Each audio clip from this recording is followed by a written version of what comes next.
Sometimes I'm just like you, man. I hate this job. Damn, I hate this job. Damn, I hate this job. Damn, I hate my job. Damn, I hate this job. I'm just like you, like you, like you. Damn, I hate this job. Man, I hate this job. Man, I hate my job. From a good dream I awake, sun rays on my face, planning out my day, hoping this ain't the one that I catch a case. I feel so good, I feel so straight. My manager keep calling me saying, hurry up, you late. Hurry up, you late. Off. Y'all, man, I hate this job. Man, I hate this job. Been trying to play it cool, but it's hard to play it off. I've been hanging on to this bullshit, cause my car still ain't paid off. I know I'm on my way up, my boy just got laid off, so f y'all, man, I hate this job. Man, I hate this job. These hoes here so ratchet, these f***ers here so sneaky. Y'all don't even really pay enough for y'all to only pay bi-weekly. I'm trying to double up my cash, take this job, shove it up your ass. Yo, man, I hate this job. Sometimes I wanna say get walk in and slap my boss. This shit is getting hard. Damn, I hate this job. Gotta make it out of this struggle, bruh. And I don't really mean to take it out on you. You just a customer, but damn, I hate this job. Damn, I hate my job. Damn, I hate this job. Damn, I hate my job. Damn, I hate this job. Damn, I hate this job. Damn, I hate my job. Damn, I hate this job. We're the reason why your stockholders always stay afloat. Yet I'm asking, are they hiring? Like everywhere I go, schedule will say 9, but I think it's fine if I clock in at 9:04. I work 40 hours a week plus overtime just to be bro. So f y'all, man, I hate this job. Hate that I applied. So much has transpired since the day that I was high. Told me I could advance, but you were telling me lies. Gotta give your notice before I quit, but you don't say shit right before I'm fired. Damn, man, I hate this job. Sometimes I wanna say get walk in and slap my boss. This shit is getting hard. Damn, I hate this job. Gotta make it out of this struggle, bruh. And I don't really mean to take it out on you. You just a customer, but damn, I hate this job. Damn, I hate my job. Damn, I hate this job. Damn, I hate my job. Damn, I hate this job. Damn, I hate this job. Damn, I hate my job. Damn, I hate this job.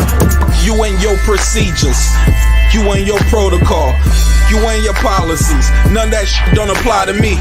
You and your quotas, you and your standards, you and your 2 sick days a year. Y'all niggas bananas. Wonder why the postman's posted with hammers, going postal with Popo on camera. His wage got him enraged, stressed out, it's hard to maintain. He flips the middle, grabs his. He said, if you don't get the picture, I quit, you ain't shit, mother. Man, I hate this job. Sometimes I wanna say, get walk in and slap my boss. This shit is getting hard. Damn, I hate this job. Gotta make it out of this struggle, bruh. And I don't really mean to take it out on you. You just a customer, but damn, I hate this job. Damn, I hate my job.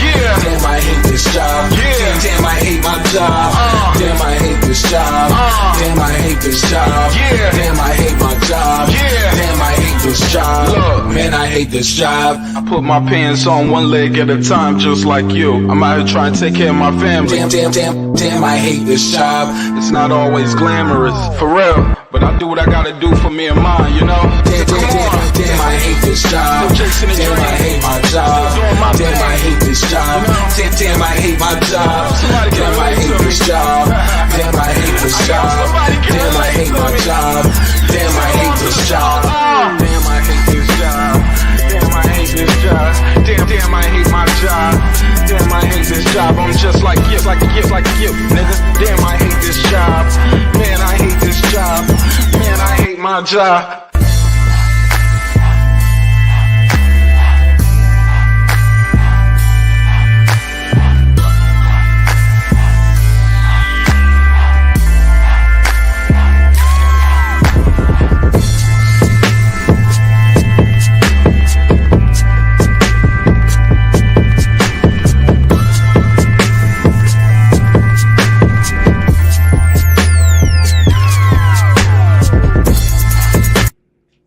The views and opinions expressed in this program are those of the speakers, commentators, experts, and/or the host. They do not explicitly nor necessarily reflect nor represent the channel's policy or the views held by the channel or broadcaster. The broadcaster or its channel cannot be held accountable for all or any views expressed during the program. Basically, if I didn't say it, don't come for me. You come for the person who said it. And please don't sue me for somebody else's words. With that said, let's start the show, motherfucker. This that squad side.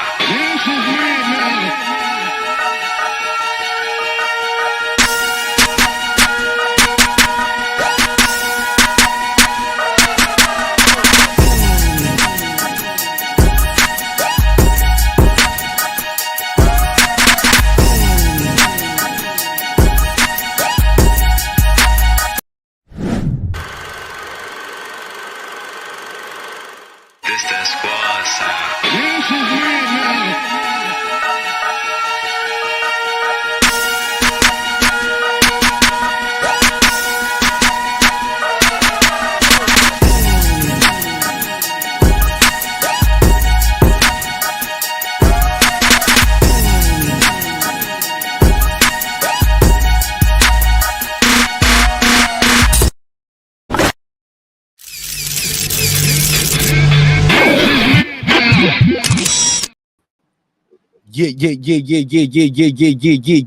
Yeah. What up? Though?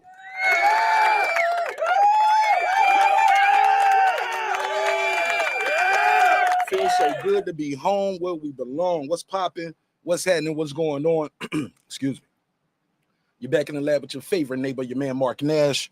He is I am he. Another great episode of Breaking Beats. You already know what it is. It's the #1 hip-hop political sports show with a comedy twist. We like to let the jokes fly. You know why life is serious enough. You know what we do. We break down business. Hold on. Uh-oh. Business, entertainment, art, technology, sports, and any damn thing else you and I feel like talking about. Hey, look, man, the business went down tonight. Shout out to the businessman, KEYSHAWN Davis. God, lit. Wow. In the words of my good brother E Thriller, shout out to GOAT Thriller, he sent that boy to sleep experts, and that's what you get too. That's exactly what he get. Came in, the weight was 135. They said homie came in at 141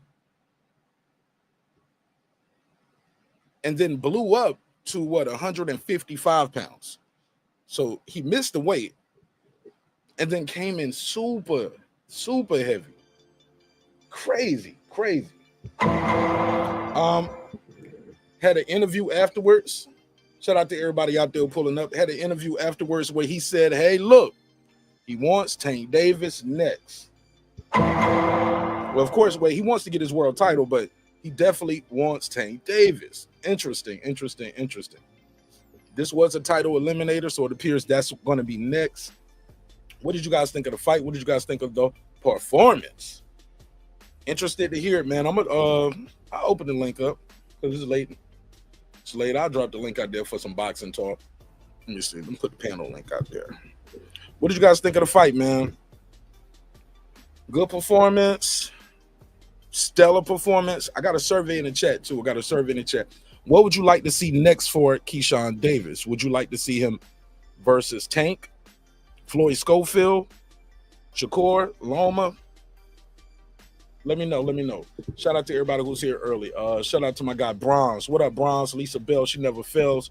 Puro, what it do though? Shout out to everybody who's here early. Let's rewind a little bit because it was a lot of fights on this card. Let's start with the younger brother. Keon, I believe it's Keon. Was it Keyshawn Davis? Had a great performance. Shout out to my guy Stephen X. Keon went in there, did his thing. His brother, the older brother, he played it a little safe, but he won pretty much every round. Yeah, he won pretty much every round. So I'm not even upset about. People said, he played it safe. I was like, look, it's boxing, man. All he needs is one punch. So I thought his brother did pretty well. Then you get to actually go back. Right after that, Abdullah Mason dropped 2 times. Got dropped twice, man. The young phenom, man. Now I know some people gonna say he's chinny now. I hate that. That's the thing about boxing, where we at with it. I got you, Piero. Give me 1 second. Stay right there. I hate that thing about boxing now. Yep. My mic was I'm trying to connect my mouse. You dropped off too quick. My mouse disconnected, Piero. It's a wireless mouse right here. So I'm trying to reconnect it. But click the link. Where was that? Abdullah Mesa got dropped twice. Some people are gonna say, oh, he's chinny. Definitely got dropped twice with the same punch. Flash shot too, but I like the way he bounced back. He didn't there you go. He didn't do the race. He didn't go running. He stepped right to the fire, and he was able to stop his opponent. My guy, Piero, sir, what up? What up, Mark? Can you hear me? How's my sound? So far, so good. Talk to me, man. What'd you think of the fights tonight? Rock and roll. They were kind of underwhelming. I ain't gonna lie. I was impressed by KEYSHAWN. Like, I thought it was gonna be a more competitive fight than that. I actually thought it was a fight that was like damn near borderline 50-50 because of the performance he put in against Hitchens. But as they say, one fight can't be comparable to the other. So shout out to KEYSHAWN. You impressed me with that annihilation of Lemos. But yeah, all the other ones are a bit underwhelming, but they are up and comers. The brothers are barely getting started out. So I'll throw some bail until we get some more fights up in them, underneath them. What did you think of Abdullah Mason getting dropped? Did he get dropped both times in the first? Yeah, both times in the first. Okay. Yeah. Well, it was a surprise. I ain't gonna lie. Like out of the whole card, like I thought this was gonna be like the one that because I'm high on Abdullah Mason, but he is still a young up and comer, and but he passed the test of flying colors, right? That's what you want to see from a fighter that he got hit pretty flush both shots, and like he said, it looked like they were flash knockdowns, but you could tell like he was rattled by like I believe it was the second one, right? Yeah. But yeah, he kept his composure and ended up going right back out there and stayed composed and took him out with a body shot. So at the end of the day, I think that was the most entertaining part of the card was Abdullah Mason actually getting chin checked, but checking that box, so to speak. Excuse me. Yeah, good point. Here's the thing though. Are fans now going to start saying Abdullah Mason is chinny, or is he going to get credit for being resilient? I mean, I think we all know the answer to that question, Mark. Like the skeptics or the anti-Abdullah fans are going to be like, yeah, man, I don't know, he's good, but he's a bit chinny, blah blah blah. All that all the what it comes with, with up and comer, like especially one being pushed nowadays or so far by Top Rank, because at the beginning, like when I was talking about Abdullah, Top Rank didn't really didn't really say his name too much, but I noticed heavy on Xander Zayas back when you was talking about him. Yeah, but that's good. They was on Edgar Berlanga and Xander, right? Yeah, exactly. But and obviously Shakur, but better late than never, and so I mean, like we can't get ahead of ourselves. Yeah, he passed one test, but once the competition starts going, starts being dialed up, because I believe at the post-fight, the post-fight press conference, he was saying that was his last 8-rounder. And also was a little bit concerned what about like they couldn't stop trying to position themselves as prospect of the year. Like every question was like prospect of the year. I'm like, okay, bro, we get it. But hey, more power to the young man, and so I like what I saw. His resilience from coming back from those 2 knockdowns. All right, so speaking of prospects of the year, here are the top 5 ESPN top 5 under 25 on this list. You got Jesse Rodriguez, 20-0, 13 KOs. Diego Pacheco, 22-0, 18 knockouts. Abdullah Mason, 16-0, 14 KOs. Xander Zayas, damn, he's still under 25? Must be. Yeah, you're right. 20, and he got to be on the precipice, bro. He got to be like 24 and a half at this point. Yeah, maybe. 20-0 with 12 knockouts. And Fundora, Gabriela Fundora, his the lady. Yeah. Fundora's sister. Yeah. Top 5 under 25. What do you think of this list right here? It's a good list. I think Schofield at, or Brian Norman Jr. Why is he not on this list? Top Is 5. he under 25, Mark? 23. Oh yeah, you should be definitely on the list. He's a champion, right? Yeah. Yeah. I guess you got to be top rank. I guess. He is top ranked. Oh shit! Well, then I don't know. He is I top, couldn't tell you, bro. he is top ranked I fighter. couldn't Why- tell you, man. Is Jesse Rodriguez a top ranked fighter? I thought he was. No, good. no, he's matchroom. He's matchroom. Yeah. So So is Diego. yeah. So I they don't know, bro. why would they put Abdullah Mason, who's not a champion, Xander Zayas, I like him, but he's not a champion, over your own WBO welterweight champion? What's going on with that top rank? ESPN. I don't know. Graphic. I think Tip Bradley has something to do with it, bro. Ah, put a case on it. Put a case on it. Why they hating on the young bull, man? I don't know. 23, man, world Call champion. it. Yeah, right. And you got a prospect over him. I don't know how I feel about that. Maybe they're mad because he got injured. You said maybe. Double case. Put another case on it. Yeah, I don't know. Yeah, no, he should definitely be on there if he's under 25. Yeah, you know. Con, what you mean that's ESPN Plus? What you mean? They ESPN and ESPN Plus are the same if I'm not mistaken, right? Yeah, I believe so. Yeah. So I don't see the difference. Let's hear what Abdullah Mason had to say about him getting he did a where is it at? Here we go. They bring him up to the desk after the fight, right? And they talk to him about, and sure enough, they hit him with the prospect of the year situation too again. Let's play this. I'm gonna share the screen so y'all can hear it. Share it. Where is it at? Here we go. So now that you've had a little bit of time, Let me turn it up. settle down after your father and your brothers had a conversation about what happened in the ring. What's the sensation right now about your performance tonight? Man, it's so much going on in my mind right now. But one thing I can say is I'm bringing boxing back. It's and I'm making it exciting. That's what the people love to see, the boxing fans. And I know I have things to tighten up on, and I hate just as much as I hated that for myself. I know it was much needed to get to that next level and get me ready for that world championship level. And I'll be there really soon. But man, it was an experience. What first time you go down, what's it like? What was it like for you? I gotta watch it over and see it, but I mean emotionally. When you were down there going, right. whoa, what? You've never been there before. Yeah, I'm like, what happened? What's this? Yeah, I didn't like it at all, but it was new to me, and I feel like I needed it. Everyone's career is different. Everybody's path is different, and this is a part of mine that's gonna mold me into becoming that better fighter and take me to the next level. Because I know what I don't want to see, and I know what I want to see, and that's nothing I want to ever see again. You talk about tightening up. What? Gotta respect the young man. He sounds very mature for his age, right? How old is Abdullah Mason again? I don't know, 20. 20? He's 20? Yeah, 20 years old. Damn. Cool. Damn.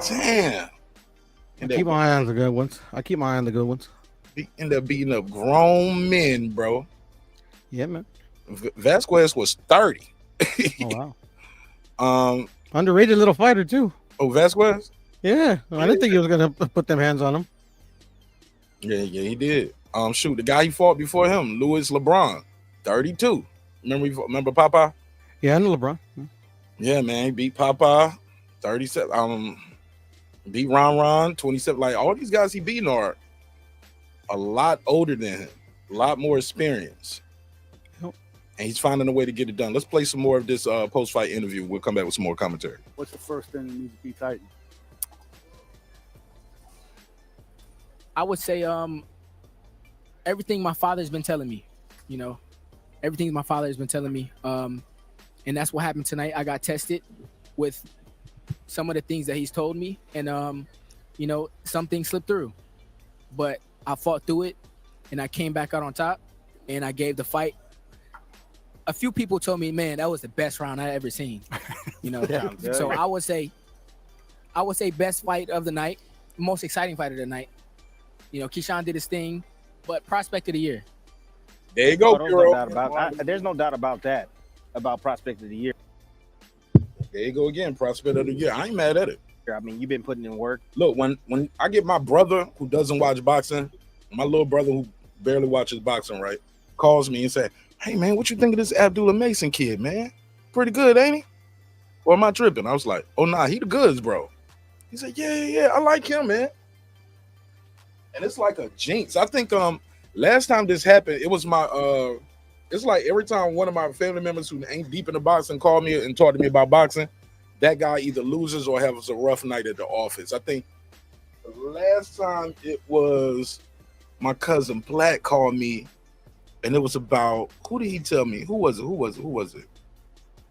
was he telling me about? He was like, "Oh, I like this guy. I think he's pretty good." Might have been Devin Haney, and then the Haney fight happened.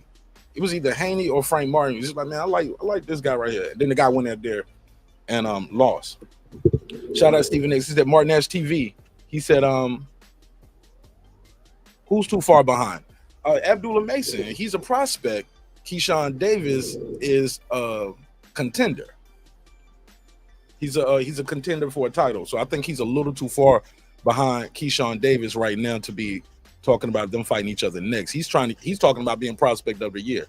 KEYSHAWN Davis just fought in a title eliminator. So that's what I mean. He's too far behind. I think he's talented though. Don't get it twisted. He's very talented, but he's a prospect who just got dropped twice tonight. So that's where we at with it. Phone line. Oh shit. My bad. Sorry about that, y'all. Phone lines are open. 404-692-1766, 404-692-1766. Call in, voice your opinion. I'll beam you in, put you right in the mix, or you can click the link, pull up, and tell me what you thought. Jerry said hot dogs and smack ramen. What do you say? Smack ramen? What is smack ramen? I mean, I got an idea what smack ramen is, but I don't think that's how people enjoy their smack.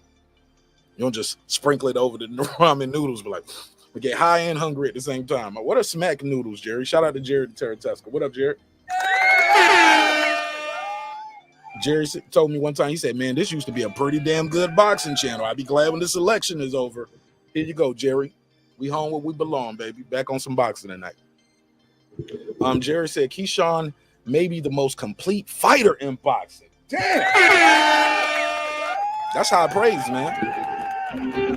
That's high praise. Over Crawford, over Inoue, over Usyk. That's high praise. What's up, Jerry? Welcome home. Mr. Golden, what's up? Hey, what's up? And the link is pinned at the top if anybody want to pull up. Go ahead, Jerry. Welcome home, brother. Yeah, man. That's my guy right there, man. I've seen him fight 4 or 5 times now. I like him from the start. I've seen him fight. I want to say it was on a Tank Davis undercard a couple fights ago. I can't remember. He was on the under. He was the co-main, and I thought he was matched tougher than the main event fighter. He ain't been on no Tank cards, bro. He been with ESPN the whole time. Okay, well, it was somebody else. Might have been. It might have been Teofimo Lopez. Yeah, he was. Might have been under his card. Yeah. And I thought he fought a tougher opponent. He stole the show, man. I want people to realize this is what real boxing looks like. This kid isn't no face first, take every punch fighter, but he stays in position to get his punches off. That's what I like most about him. And that's why he was so effective tonight. He's very relaxed in the ring. He's a complete fighter.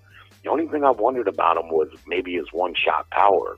And I don't know if we can just label him a one-shot guy off of this fight, but he showed good power in this fight. And he looks like he's getting a little bigger. So what a big night for him, man. Fighting on that card with his two brothers on the same card. The house was packed, man. So he only has, 12 fights now? 11 fights? 12 fights. If you ask me, he's top of the food chain. Tank, he probably does a number on Tank, and if he doesn't get caught, but that's the caveat with anybody, if you ask me, when it comes to Tank Davis, 135 or 140, you got to not get caught by him, which is tough over a 12-round fight. You can outbox him some, but at some point he's going to land that hammer, and guys ain't been able to take it. I mean, you know. So I really like him, and I really like his chances against Tank Davis. But I put it on the poll you got for him to fight Schofield. I think he needs a little bit more seasoning. Yeah, a little bit more seasoning won't hurt, you know. He's got a lot of training in his background and sparring with Bud Crawford. I mean, these things are invaluable. But still, I would say let's shine that star a little bit more. Get a title.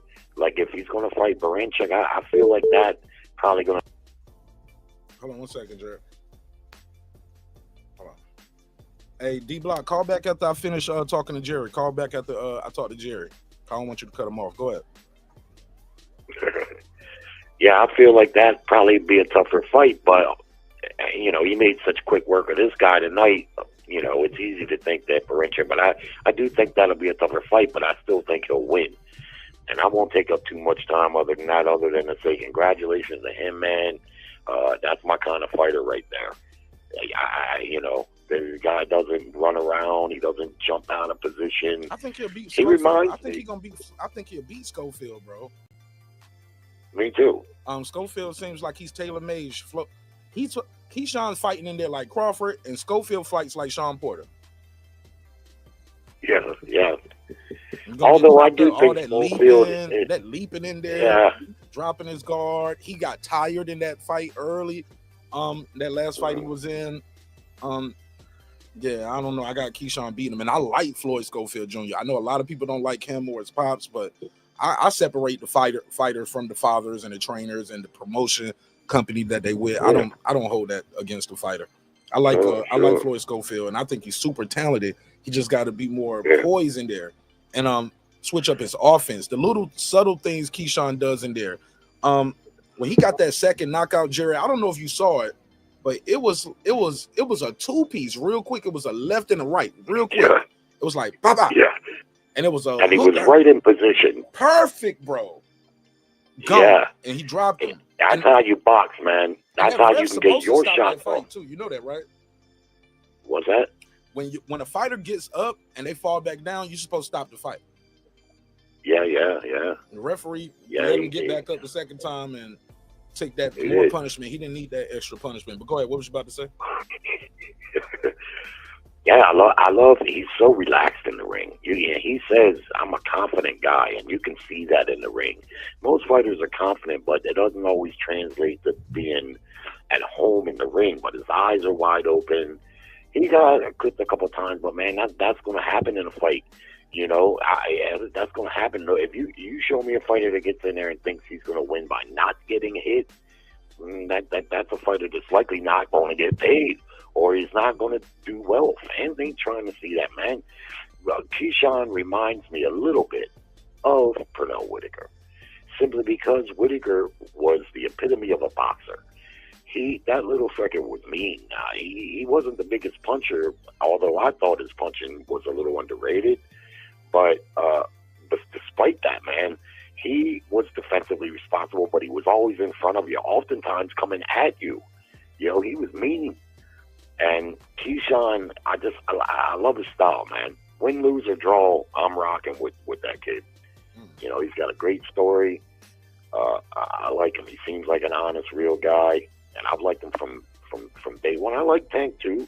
Don't get me wrong. And it's a scary proposition fighting Tank Davis.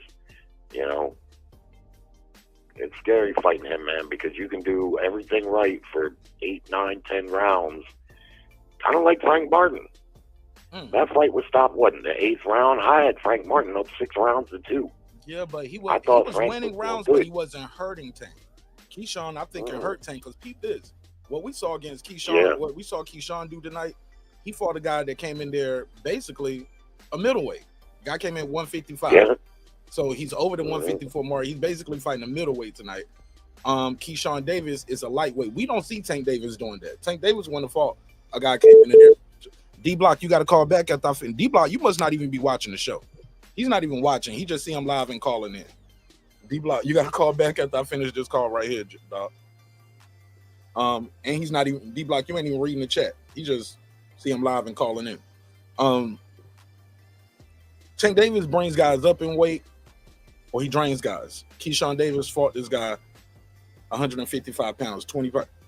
D-Block, I'm gonna block you now. You keep calling back. Now I told you. Let me finish this one call. But go ahead, Jerry.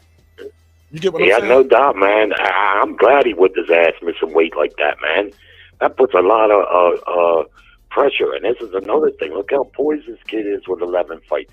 This freaking guy comes in, misses weight by a full weight division plus, and then weighs in at four divisions. Yeah, junior middleweight, big and strong and reckless with his punches. And this guy still went through with the fight, which, you know, listen, man, rarely do they cancel fights because someone misses weight, but this guy missed weight by a lot, 6+ pounds. So, you know, to me, it shines light on a couple things. One, skills pay the bills. I've always believed that. Size matters, but not as much as boxing fans think that it does.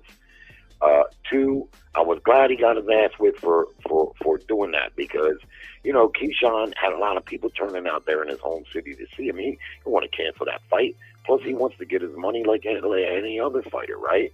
So he really manned up, man, and took on this guy because while this guy, he made quick work of him, that could have been, I was a little spooked for him tonight, especially after hearing about how bad this guy was off weight and how big he was, you know? Because them Argentine dudes are usually really tough and hard punching fighters, you know. But he never even got a chance to get off. He was, you know, KEYSHAWN was just way too sharp, way too focused, and man, congrats to him. But I'm gonna go ahead and let D-Block on here. He's got probably one more jumping question at for the you. bit. Yeah, one more piece.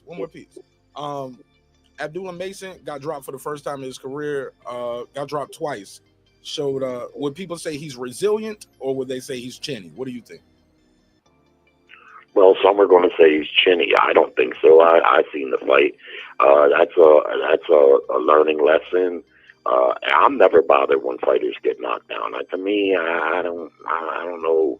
I come from an era where people didn't hold that against fighters. You know, fighting, man, you gonna get knocked down sometimes. I mean, you know, that'll just maybe make them refocus. That's what we got to see. It's like Bradley said tonight, and it might sound boring and cliche, but it's not getting knocked down. It's what do you do after you get knocked down? Because the greatest fighters have been knocked down and even knocked out, right? That's the spirit of a fighter. Is how do you rebound from that? So he went on to win the fight. He had a little bit of struggles there, but hey, you know, to me, you know, I like his style too. See what I mean? He comes to fight, comes to entertain, and boxing needs more of that. Boxing doesn't need some cat just constantly moving laterally out of position to throw his own punches. Only stops to throw a little punch or two and hold. Don't need that, man. That's not boxing. That's bowling. Technically, it is boxing though. Hit and not get hit. That's Shakur Stevenson. Not in my book. Yeah, well, I mean, like I say, you know. Well, some people call it prize fighting. Of course, it's boxing. I got no problem with a boxer. Like I say, what I seen tonight from KEYSHAWN is what boxing is to me. Oh, good point, Jerry. Yeah, the sport is boxing, but at this level, they are prize fighters. They're boxers. Yeah, they're prize fighting. I get it. I see what you did. I see what you did there. Yourself out of position. Well played, white man. Right. Yeah, if you take yourself out of position to land your punches. Now, I don't mind a fighter moving laterally sometimes, especially if you're in there with a big puncher. I don't mind a fighter like getting up on his heels and like Ali used to do, take a little walk around, you know. To me, that's all well and good. I'm talking about when it's consistent. You're consistently taking yourself out of position to land your own punches, you know, to sacrifice your offense for defense. And I'll tell you, that fight last weekend with what was his name? Consarion and the other guy. Yeah. Oshaki Foster. Well, Foster, you could see Foster in the first fight. I know a lot of people thought he won that fight. I could hardly get through watching the fight because the guy was just too defensive for me. And I could see why the judges will hold that against him. But you see in this fight, he didn't do that. In this fight, he was more in front of his opponent. and boxing and being effective where he could get his punches off, right? And he got the victory. For sure. I appreciate you, Jared. Thanks for pulling up, man. All Don't right, be a brother. stranger, bro. Hey, Jared, feel good to be back on some boxing, huh? Well, yeah, yeah, for sure. All right, Mark. It was a funeral on Wednesday morning, man. Golly. I'll see you later, bro. Peace. Shout out to Jerry. All right, D-Block. Phone's open, man. You can call back now, man. I was trying to get through one at a time, D-Block. I appreciate you being patient, if that's what we're going to call it. 404-692-1766. The phone lines are open again. Call back in, D-Block. Let me try to get your bars off. Shout out to KEYSHAWN. He said even Floyd got dropped. Floyd took a knee. Broke his hand and took a knee in a fight. I mean, he didn't get hit with the shot and got dropped. Technically, that Zab Judah shot where he got hit with a straight left and he went back and his gloves scraped the canvas. Technically, that's a knockdown, but it wasn't called. But Floyd's only time being knocked down in his career was when he took a knee when he hurt his hand. Yeah, it still counts. But he didn't get dropped. Getting dropped means somebody hit you. He got an 8 count. That's different. He got a count, but he didn't get dropped by a punch. He hit a guy and took a knee. Like, come on, KEYSHAWN. See, and now D-Block ain't calling back. Now I'm gonna have to call him back. Sidebar too, man. If the show is not live, I know some of y'all be trying to talk to me about certain things, but I don't answer the phone line to the show if the show is not live. Somebody was calling me, blowing me up yesterday about 12:31 in the morning. I'm like, yo, my man, I'm not available. Kept calling too. Kept calling. Let me call D-Block back. He better pick up too.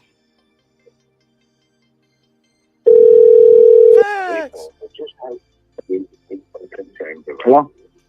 Can I speak to the inevitable, the incomparable, D-Town, D-Block, Dallas? Can I speak to that guy? Hell yeah. What's up, brother? You good? Yeah, man. I was live, bro, and I had somebody on the phone line. You would call them back in while I was talking to somebody on the live show. Are you in the chat? You ain't even in the chat, huh? No, I don't know. Maybe it's because I got a new phone. I'm with a different company. So when I came at you, I ain't trying to call overkill and shit. Yeah, but, at the end of the day, I'm going to say it like this. Yeah, my bad, my brother, my bad. No, after we saw, my tweet did almost, I think if you go to my tweet on my X, is a Dula Mason, is it KEYSHAWN Davis ready for Tank Davis? In 1 hour, my brother, in 1 hour, not even less than an hour, it did over 7.8 thousand views. And imagine in 24 hours, because, X does 24 hours. In 1 fucking hour, my brother, 7.8 thousand people have seen that view and that concept. So I'm going to tell you like this. You know how I feel about Tank Davis. You know how I feel about Tank Davis. And the truth will be exposed. See, this is the problem that I see. Boxing will always tell you the truth. But a lot of people are running with this shit like Tank Davis is what they think that the Heat is. No, I've been saying this for 4 fucking years. Once you think that you are who you are, they're going to come for you. They're going to come for you. The youngins behind you, the established fighters of Haney, Shakur Stevenson, and all these people that have been laughing at, saying that they're not ready for Tank Davis. But guess what? Time always catches up to you. Boxing knows this. Boxing doesn't lie with time. We know this with Sugar Ray Leonard, Mike Tyson, even Lennox Lewis when he fought Klitschko. Time always tells, even with De La Hoya. I'm telling you right now, I've been saying this, I've been preaching this shit. And people been laughing, saying, D-Block, you just a hater. My brother, I'm telling you right now, my brother. No, I'm not. I know what I see. And Tank Davis is going to be exposed either by the youngest behind him or by somebody that he, at that era, at that time, he did not want to take those fights. How do you feel about that, my brother? Give me an example of what you mean. Here for boxing, pull up, man. Click the link. It's an open panel tonight on the Boxing Talk. When you say somebody that he skipped in the past and left behind, what you mean? Somebody like a Loma? Like who? You know, my brother, since I love boxing, and you know, I love it to 100%. And I'm talking about it right now. And I'm happy that you called me back. A lot of people don't call back, but I'm glad that you called back. I'm happy because I thought my phone stuff was like, what's going on, right? But when you say that, what do you mean about this? Hey, he's been exposed by Lomachenko for 6 years. And a lot of people didn't want to say that during this year or last year. Oh, you know what? Loma don't want that smoke. He's older. He don't want that smoke. Shakur Stevenson isn't ready for him. Devin Haney got exposed by Ryan Garcia's left hook. But guess what? So many excuses. But guess what? You know what I love about this? That time always tells who are the greats, who are the fakes, and who are the real G's. Tank Davis just said that he was going to fight December 14th here in Houston. By my city, I'm in Dallas. And then when Dan Rafael came out with the Twitter account and said, that fight's not going to be made, Tank Davis said, that's cap. Guess what happened? He lied to all the public and all the people in Houston. That fight ain't going to be made in Houston. Guess what? Tank Davis is going to be the undercard with David Benavidez versus David Morrell in Las Vegas. Can you believe that? The face of boxing? The man that says he got a plan? My brother, I'm telling you right now, everything's about 2025. I know you don't believe this right now, Nash, but I'm telling you right now, Tank Davis is going to be pressured to fight for the first time in his life. No rehydration clause against Ryan Garcia. No anything against Barrios.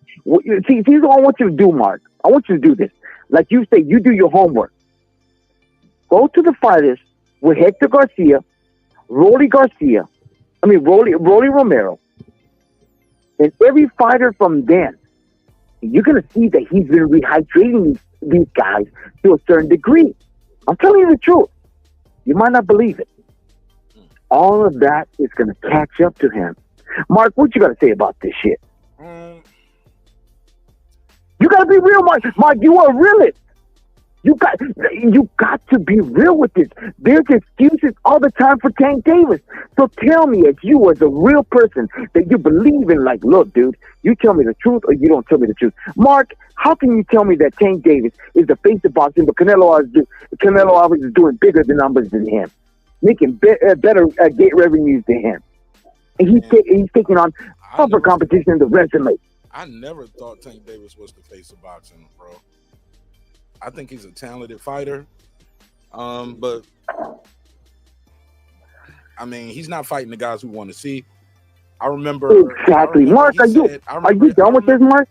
I remember he had that video. He said, "Wait, after these next two niggas, I'm gonna show y'all what's up." And those next two people were Hector Luis Garcia, Ryan Garcia. Yeah. Since then, what have we got? Frank Martin, and then we get another fight that we didn't want to see. He's not fighting. No, but guess what, Mark?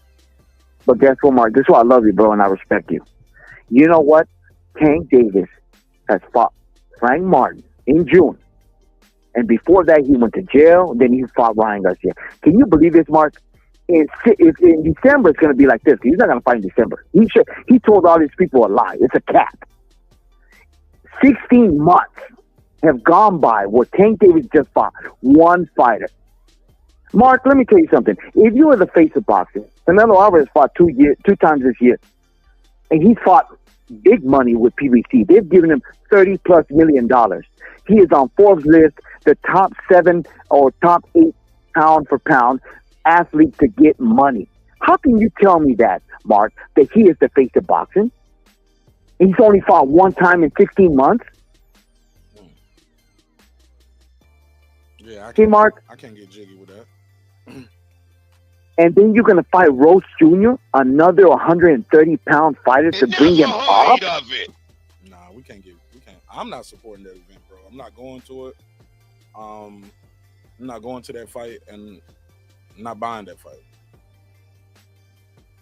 See, Mark, when you come with the truth, people are going to say, I don't want to believe in that. I want to believe in a myth, a legend. He knocks out heavyweights in sparring, like his own coach said, Coach Ford. But see, he got so many people entangled in this fake ass myth that he's just wannabe. But I'm telling you right now, Mark. Yo, if you knocking heavyweights out in sparring, why are you fighting? Why you bringing up guys like Leo Santa Cruz or draining Barrios or putting these street He didn't even want to fight Devin Haney. He didn't even want to fight. And guess what? Guess what, Mark? This is why I love boxing. I always tell the truth. Kambosos called him out when Kambosos had all the titles to a certain degree. He said, Tank, come to Australia. The money's going to be big. And I promise you, the titles are right here for you. Let's fight. You know what Tank Davis said? When they interviewed him with TMZ, he said, nah, man, I ain't about that. I'm about me. Guess what? Devin Haney, the young gun, went at that shit. But now they want to come with Devin Haney to hate on him. Because Devin Haney, once he became undisputed, he had all the titles at 135. And still, at that division, he called out Tank so long. And Tank didn't want that smoke. See, my brother, we got Abdullah Mason that got knocked down twice, and he came back and knocked this guy out. Exactly, bro. We have. Hey, look. Go ahead. I'm sorry. No, you go. Nah, because I'm shout out to Hannibal, but I'm peeping Khan Shawnery. Shout out to Khan. Khan, we can't say who would have beat what guys, regardless. This is boxing. We cannot say that because those same people thought Buster Douglas would have lost to Mike Tyson, or we thought Anthony Joshua would have beat Andy Ruiz. Macaulay would have lost to Jerry Anderson. We thought Tio would have beat Kambosos, bro. We cannot say that. We cannot say that. Well, he said we can. He said we can. I can. All right. Well, you're delusional, and you don't follow the sport. With all due respect, because this is the theater of the unknown, bro. And we didn't know Kambosos was gonna lose to Tio. I mean, beat Tio. Yep. Yeah, beat Tio. Yeah. By that logic, Loma, you can say, well, Loma would have beat Haney and Loma would have beat Tio, and he would have beat all of them. We don't know that because he lost to these guys. We don't know what's gonna happen. But you know what I love about this? That I love you, bro, and I respect you because you keep it real. A lot of people are so much in their mind thinking, oh, everybody's crazy. Tank Davis is this and that. My brother, when's the last time you saw Tank Davis with a 50-50 fight? When? When he went to court. Never. When he went to court against the judge. And guess what? He even lost. He was going to go for his birthday to Japan, trying to be like Canelo Alvarez, to go to Japan, to be like Inui, to be in Japan with the Sheik there. And guess what the judge said? Man, fuck what you talking about. I ain't going to give you that. You ain't who you think you are. Even the judge rejected that shit. So that tells you right there. I'm going to let you go like this, my brother. They let him go to the Olympics. So go ahead. He tried to push it a little further, but they let you do the Olympics to help the young fighters and help America. But nah, what you going to Japan for? Nah. For real. And you know what? I love it, bro. Keep it going. Keep it like that's a revolution coming. And all these wannabe Tank Davis lovers, you got to know the truth. Man, tell your motherfucking man to come up for the real G's. Come out to the real fights. If you want to say that he could do all this and that, like a Mike Tyson, they compare him to Mike Tyson. Motherfucker, your fighter has never been an undisputed champion of the world. So that's why I give respect for Devin Haney. At least he tried. Fake ass motherfucking boxing fans. Man, if you don't stop casual. all these F-bombs on my show, bro, now I don't let you. That's 3. I know. That's enough. I'm sorry, my brother. Hey man, give me a retweet on your X, man. You popping out here. Let me get a retweet from you on my show. Go to my channel, bro, and retweet this live for me on your page, bro. I appreciate it, D-Block. D-Block, he hung up when I said that. From the hood. D-Block. D-Block, did you hear me? Give me a retweet. Go to my page. That nigga hung up. He was trying to do his drops. Sure, Senior, what's up? Puro, what's up? Welcome back. The link is pinned at the top.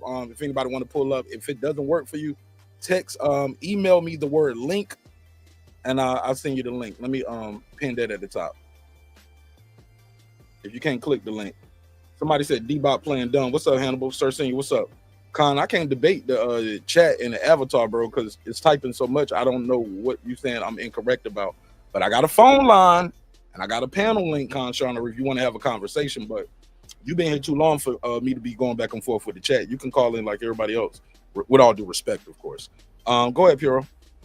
In Tank's defense, I did like the Frank Martin fight. You know, undefeated top 10 lightweight contender. But you know, what do I know? I'm just a Tank a D rider, as they say. Bro, don't you say that. That's weird. Oh no. I mean, I like Tank, but I agree. I mean, we've had the discussion before. I mean, yeah, it's time for Tank to start giving us the fights that that we want to see. We've been saying that. You know, I don't want to see Roach. I mean, I don't think Roach is very good, to be honest. I mean, he's a decent fighter. I mean, I don't dislike him. I don't like him. You know, so like a fighter, I'm like, oh my god, Roach is fighting next. But yeah, not for Tank though. I mean, not pulling him up from a lower weight class. You know, there's a lot of smoke at 135. But it is what it is. You know, I'm not in the room with these guys. You know, I don't know what they're thinking. You know, I don't know, man. In regards to what? I lost you, bro. What are you talking about? No, regards of like why Tank isn't fighting anybody of note or anybody that we want to see him fight. Like, I don't know. I have no idea. I mean, that's the plan. So I got a survey in the chat. I was like, who would you like to see next for KEYSHAWN Davis? The chat is saying Tank Davis, 51%. Floyd Schofield is next at 31%. Shakur is at 11%. Loma's at 6%. I think KEYSHAWN has a good chance to beat pretty much all of these guys. He's a pretty talented dude.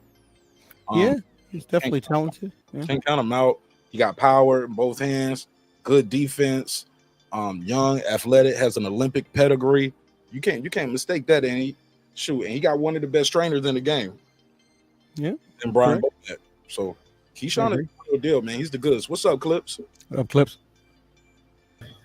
What's going on, Mark? What's going on, Puro, man? Hey, hold on, wait. Did you just self-identify as a D rider? No, I didn't. I'm just saying, some people would call me. That's what I was saying. I'm just a Tank fan. That's all. It's a Tank fan. Control, man. Tú es muy loco. But yeah, nah, man. Hey, man, listen. I like tonight. Tonight looked good, and that was real risky. First of all, can we give it up to the Davis family in Norfolk, Virginia?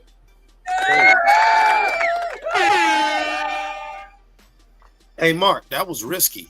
Like you got a big family. You got more than one or two siblings. So imagine y'all like three of y'all actually in the ring. Anything can go.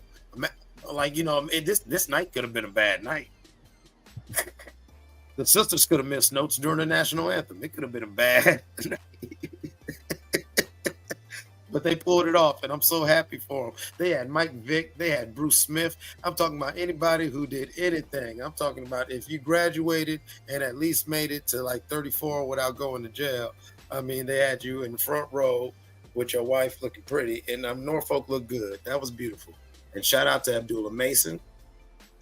That was Ohio strong. Now, Puro, what'd you think about that Mason fight? Do you like that? Yeah, no, it was good. It was good. It was surprising. I didn't think he was going to get dropped, but he got up and he knocked the guy out. So it was good. It was good. Good test. Hey, that boy had hell in his hands. You seen him? It was these short punches that he was just like Bradley was calling. He was going on the inside because both times he got knocked down. He was on the phone, but he just came inside and was able just to clip that chin. So that's true power. The guy was accurate. The guy who was fighting, he was accurate. He was prepared for him. Now I think this is a good thing for Abdullah because I think a lot of the people who were scared of him, they're gonna look at him like, oh yeah, I can do that. And knowing Abdullah Mason, that'll probably never happen to him again for a long time. Like you would think though, Clips that would happen, but I mean, I would hope so. Yeah, I we'll mean, see, man. Yeah, I mean, I thought after the first Tyson Fury, Deontay Wilder fight that certain things would immediately got addressed, regardless if he rematched Fury or not. It was like, wow. Obviously, you have a deficiency here. Yeah, you see, the mayor was there too. Clips, the mayor of Norfolk. Yeah, man, the mayor of Norfolk, man, that was so dope. That was a beautiful thing, man. I liked it. That was cool. Hey, Mark, man, what do you think, man? You think the city put on? Yeah, they did a good job, man. That was beautiful, man. That was beautiful, man. Shout out to that family again, man. Shout out to that mama getting all of her flowers while she could smell them, while she could sit there and watch her babies do their thing. She had her three daughters out there. They sang beautifully. Oh, they sang beautifully. You knew they grew up in the choir. I missed it. I heard they did good. It was 3. I thought it was 2. It was 3 of them. So she had 3 boys and 3 girls. DB3 both ways. It's DB3. Man, shout out to that mom, and she's the manager too, correct? I guess I can't even 100% speak to that part, but I know that she's like she got it like at any given time, at any given point, the mama and all the daughters at different points of their lives either were or currently are school teachers, and all the boys are boxers and successful. That's dope. I got a question for you guys. What do you guys think of Troy Isley's performance? Howard was game. I mean, Howard was game. He was able to, with the feints and the movement, he was able to keep Howard gun shy until the last 2 rounds when Howard was actually starting to let his hands go, and people started realizing why Troy Isley wasn't just up the way he was. Why did Troy? Yo, what was up with that? Was he tired? Because it seems like if that guy would have started that earlier, he would have had a little trouble. That's what I wanted to say. I'm curious if he would have started earlier, what would have happened? Let me take this call. 404. You got the flow. Tell them your name, where you from, if the people who don't know. Oh man, it's B Norman, man, the big one. What's up, dog? The biggest. What's up, Brian Norman Sr., What's up? father and trainer of What's welterweight up, world champion Brian Norman Jr. What's up, Marquise? Yeah, man. What's up, Brain Norman? Hey, man. Did you see the fights tonight? Man, I saw everything. I sat in the car watching on my phone in one spot all night. I seen everything. I followed everything. I seen everything, man. It was pretty entertaining, I must say. Well, some of it was pretty entertaining, but it kept my attention. So it's all good. Let me give a recap of the whole thing. For his first fight, I think KEYSHAWN Davis did great for his first fight. That was pretty impressive. You know what I'm saying? Sometimes when you go out there the first time in front of a crowd like that, he handled himself pretty well. Man, I'm just telling you that from experience. You know what I'm saying? He really did handle himself pretty well. Kelvin Davis, I mean, no disrespect to him, but I wasn't impressed. You can blame it on the opponent or whatever the case may be, but it is what it is. You know what I'm saying? He got the job done. He did get the drop down at the end, so that was good too on his part. Troy Isley.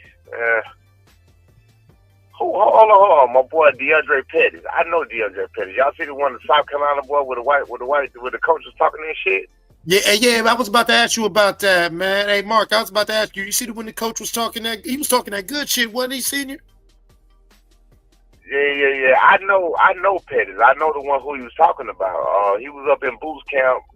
Shit, he was with Boldy for a long time, for years. He was with Boldy for like 2 years. So when we went up there for about 2 years, DeAndre was up there. Then all of a sudden he wasn't up there no more. But I don't know what happened, but he left that camp. He ended up losing, I believe. I saw him lose with Boldy, I believe, one time.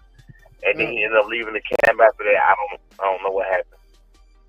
But bottom line, I knew him, and he a good, solid fighter, man. I really believe he could have beat that kid.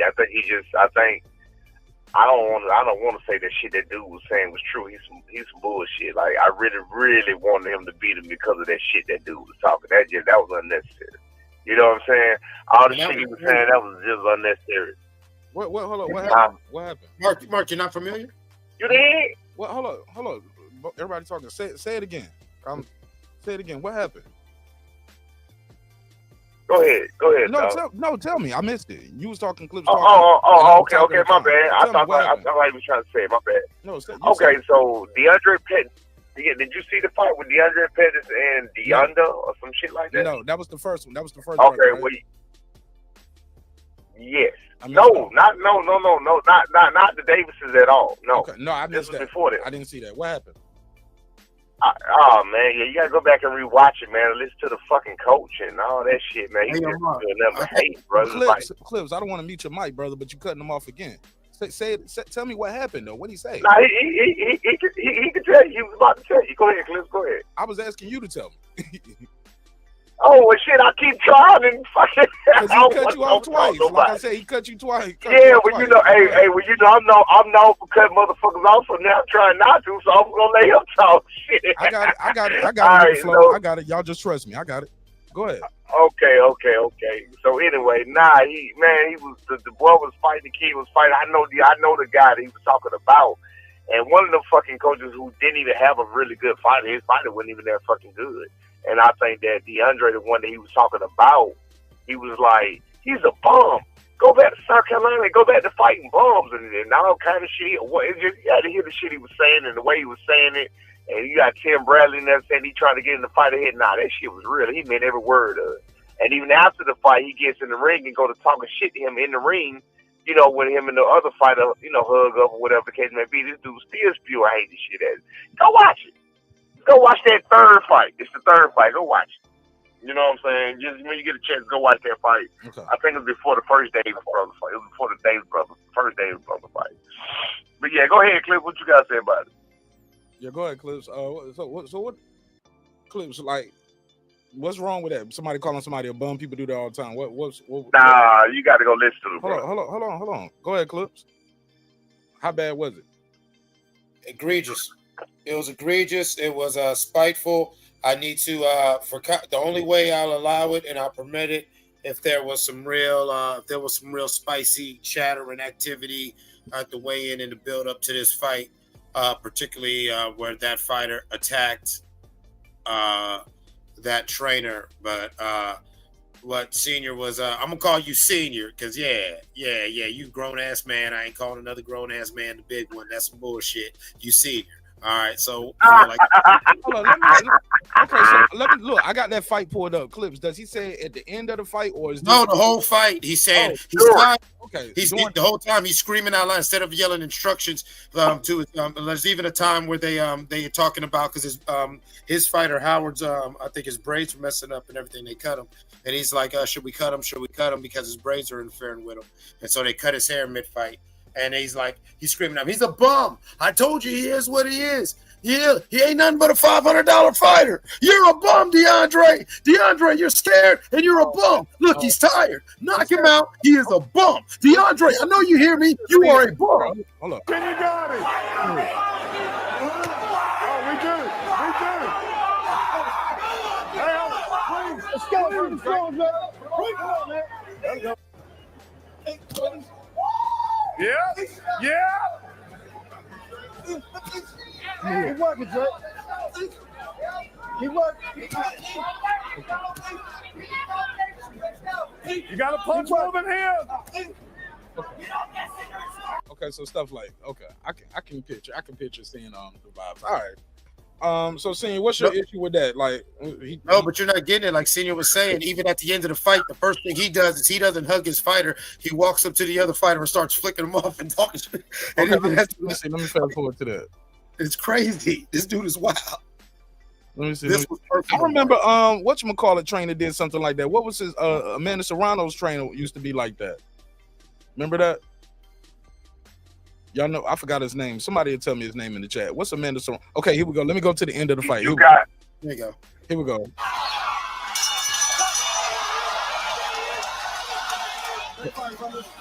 So DeAndre comes over there and gives him a hug. This is the trainer. He runs straight over, and he moving his fight out of the way, like don't shake his hand or something like that.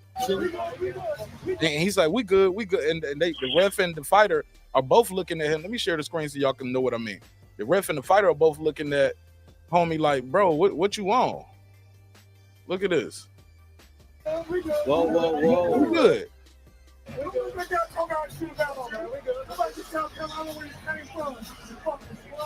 Damn.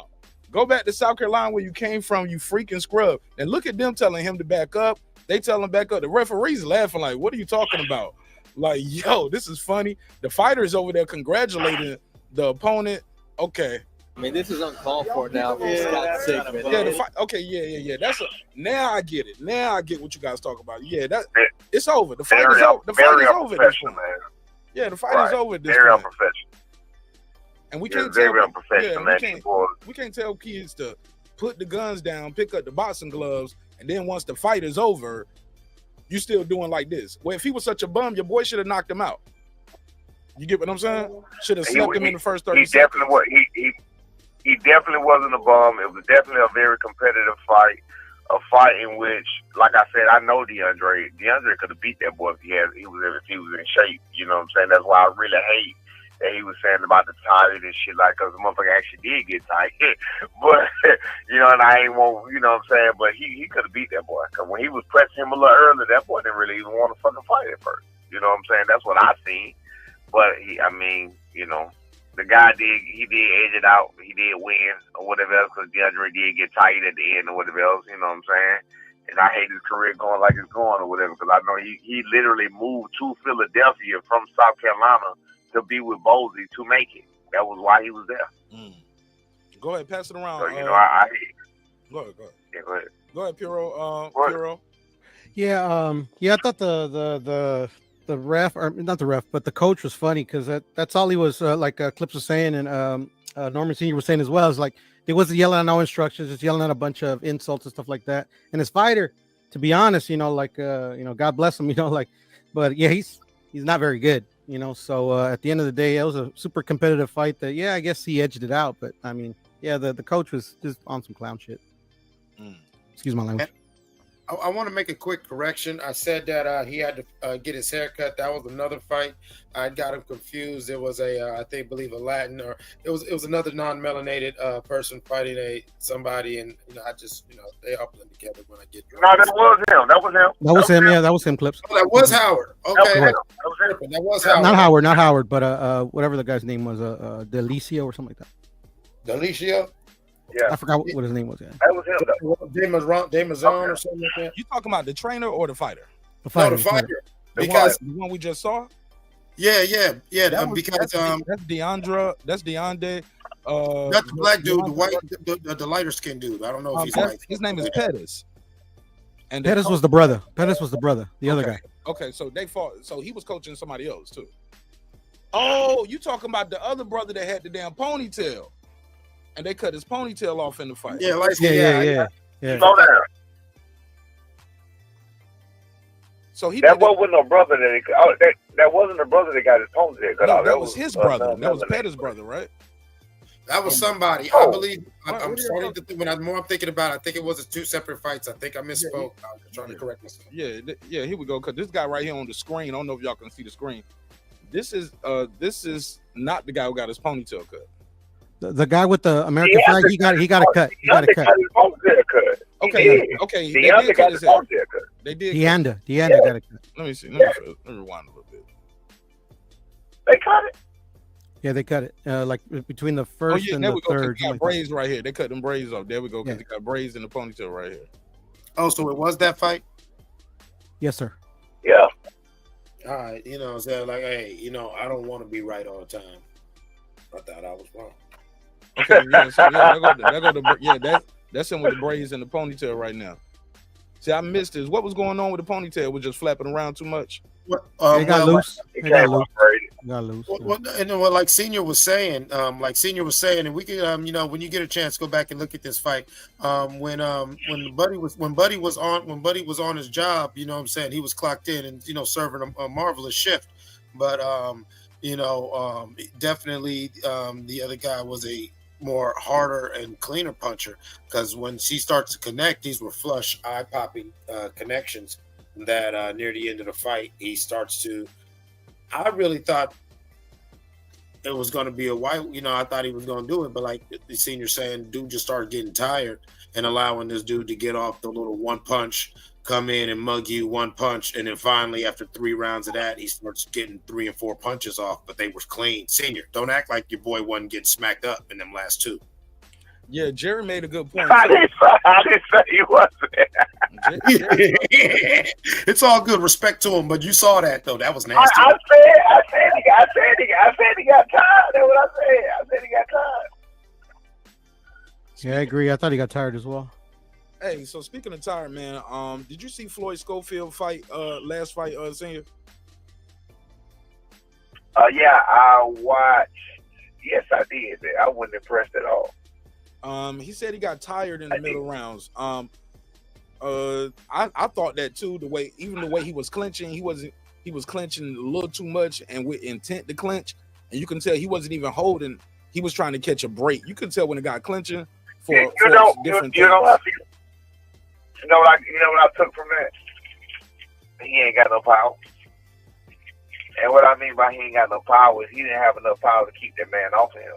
He was fighting for survival.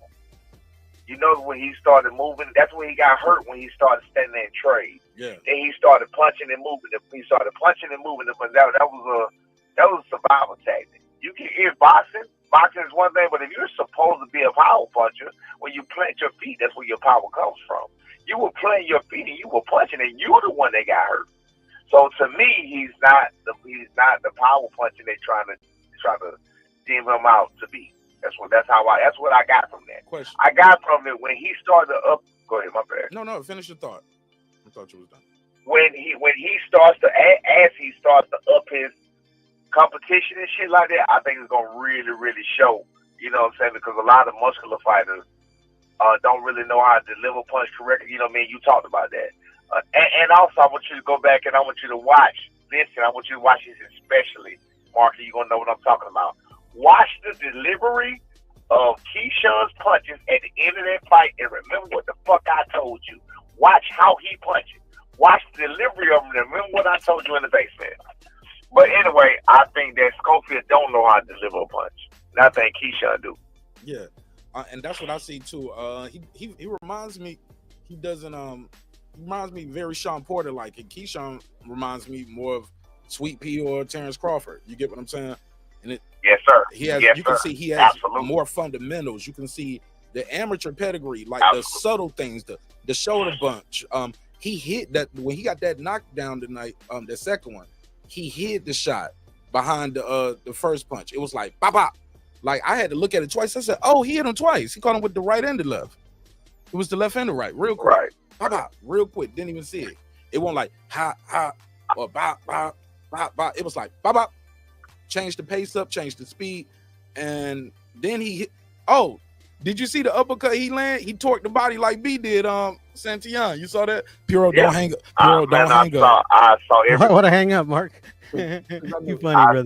I saw. And listen to me. I saw every bit of it, and I gotta say this. Let me get two or three things off. I never was a KEYSHAWN Davis fan, but I never was a KEYSHAWN Davis hater either. Now I'm a KEYSHAWN fan. First of all, just listening to his story and watching the whole thing. I had already placed a bet against KEYSHAWN earlier the day before the fight started. I had already been check it out though. Listen. Yeah. Oh no! You got to reverse that. I had already replaced a bet against KEYSHAWN for $100, and I did that because on my bookie I had some rollovers I had to get rid of. So I went ahead and I placed that bet for $100 for Lemos to win. Then I go back and I'll place that bitch gonna go into 8.5 rounds. And guess what? That bitch went on 8.5 rounds. So I won $176. You feel what I'm saying? So I bet two, but I end up winning. Shit, my shit is up. I end up winning $176 off of everything. So I still won. I bet against him to lose, but then I bet the under I bet $180. My bad. I bet $180 on the under 8.5 rounds, and he won that. What was the odds on that? I can't remember. Maybe I can't fucking remember. I only won 170. It seems like 190 something. I can't remember what it was. Oh, okay. It wasn't that much though. Yeah, but so I still fucking won but you still got $170. to minus the $100 that you had already had bet that lost. So really, you won $96. Well, this is what I know. My amount started at $1,400. My amount, because it was $1,880. I lost money on who just fought the other night. I lost on that. Oh no, the presidential election. I lost on fucking. I bet on Kamala. Man, I bet on Kamala. No, the odds, man. The odds. They said that shit. The odds was bad.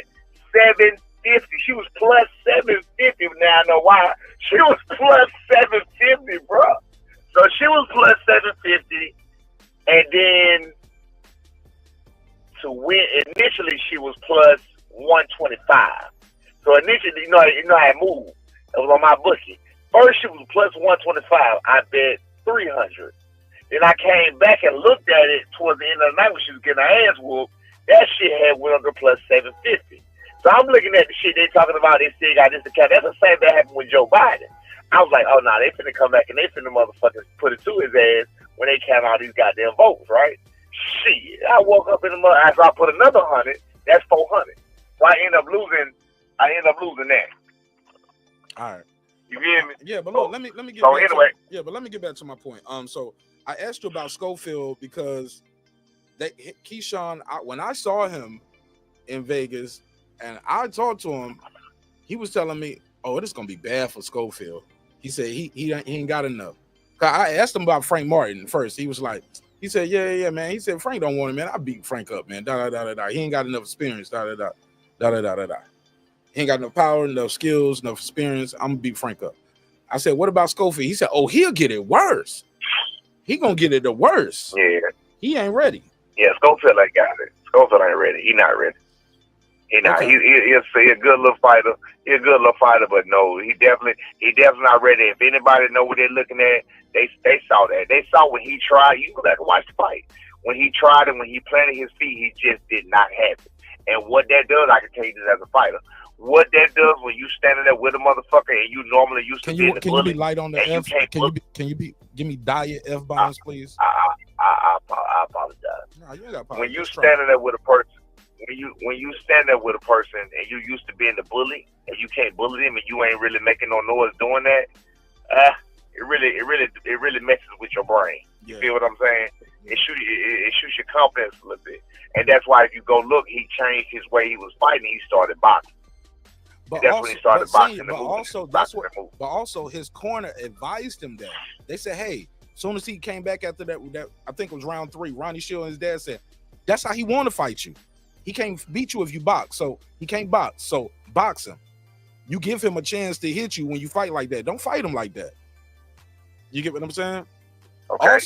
Also, he didn't invest into the body. I think he had less than 20 body shots for the whole, 10, 12 round fight. If you only landing 20 body shots in a 12 round fight or 10 round fight, you were headhunting. And that guy got a chin. The guy's never been knocked out. So you need to work his body. I'll box him. That's what his dad said. Now hear me. Go ahead. Now hear me out. If you're a real puncher, you are what you say you are as far as a loud power puncher, and you just want to stand there and land them shots on that guy, then that's what you want to do anyway. You want to plant your feet. Yes, you can make it easy. You know what I mean? Yes, you can make it easy for yourself and win a lackluster, fight where the fans are not that entertained or whatever else. Or you can stand there and you can, of course. I mean, like I said, it's different ways about how you want to do it and what type of fighter you want to be. You know what I'm saying? Like I said, I just read it that way. And that was good advice. I feel like his father and Ronnie Shields gave him good advice to do that because he wouldn't have won it the other way. He would have got knocked out. Hey, look, I gotta ask you this. And I thought he was gonna get knocked out at one point because he looked so tired in the middle rounds, and then it looked like he got a second win, but he was just tired. He just seemed like he was tired. His chin was up. I like Schofield, but I think he has some things he need to work on. But I got him losing to KEYSHAWN based off just the gas tank. Like that gas tank, man. And the front, and then the way he leaves himself open, I think he's gonna get picked off. And I think he's good though. I think he's good. Shout out to my guy Tay Jones in the chat. Senior, I gotta ask you this. What up, Tay? Look, Senior, I gotta ask you this. I'm gonna be a little messy on this one, but I'm gonna ask. You can answer it politically, or you can give it to the neighborhood raw and uncut. They put a graphic on the screen, and it said ESPN's. Let me read it out loud. I don't want to misquote them. I saw everything. Let me ask for some people didn't see it. So let me set the table. And I'm gonna let you eat. It was ESPN's top 25 under 25. Number 1, Jesse Rodriguez. Bam is the goods. I give it to him. Diego Pacheco, he's the goods. Abdullah Mason, very talented. Jury's still out though, right? He's not proven yet. Xander Yaya is still not a champion. And they have Gabriela Fundора's sister. And I'm looking at this and I'm reading everything. And I was like, what is it? It don't feel right. It feels like something is missing you know when you eating a good stew or a good soup or spaghetti, or you're Yeah, like, man, yeah. it's, or even when you're eating some you know what I'm saying, you're eating something good. I was about to go somewhere else with it, but I'm gonna keep it adult. Uh-huh. But I was like, something is off here, and I said, now I get it. Now I know why something is right. They have a world champion at 23 years old, and one Brian Norman Jr., your son. So I talked about this earlier on the show. We made some me and Puro and I, we had a couple ideas. He was like, maybe Tim Bradley made the list. And he ain't rocking with Brian. I heard But I I'm heard that. so Yeah, I heard. oh, so you heard my show too. Not just I'm listening to you. I heard it. You the one that pointed it out to me. I heard it. so okay.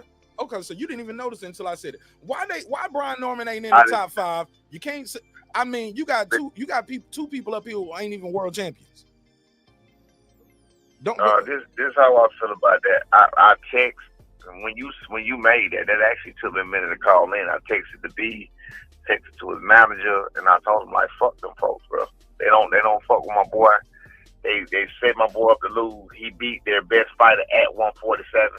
You still didn't give him no respect. He had at the time, because of course people got short memory. He had at the time arguably knockout of the year at the time. You know what I mean? But you know people got short memories. You know how that go or whatever. He crushed a man's spirit dreams that did everything he possibly could. He broke that man. You understand what I'm saying? You don't get no better than that. You don't get no more entertaining than that. But they still give him no respect. You feel what I'm saying?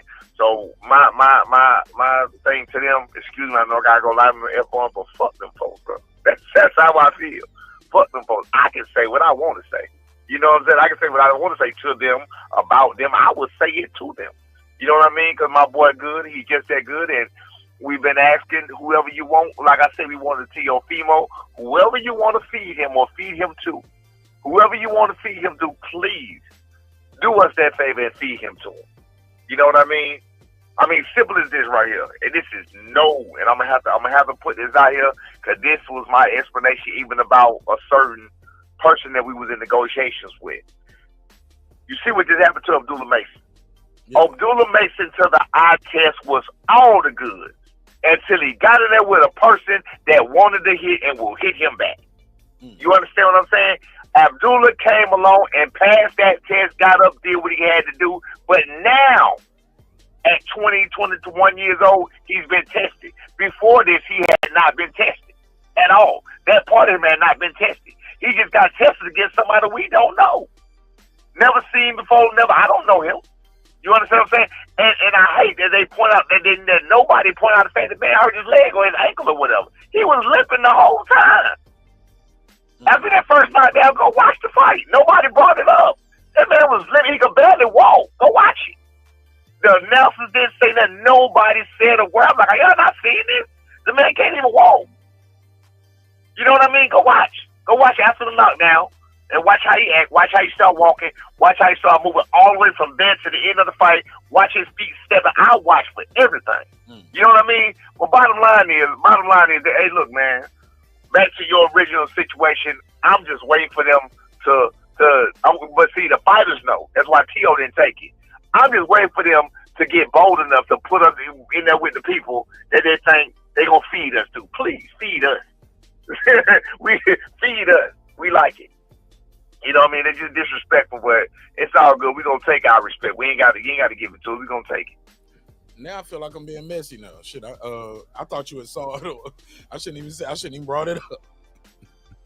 No. I saw it on your show. On your show. You brought it up. That's what I'm saying. I shouldn't have said nothing. I should have just ignored it on my show. No, I appreciate you. I lied.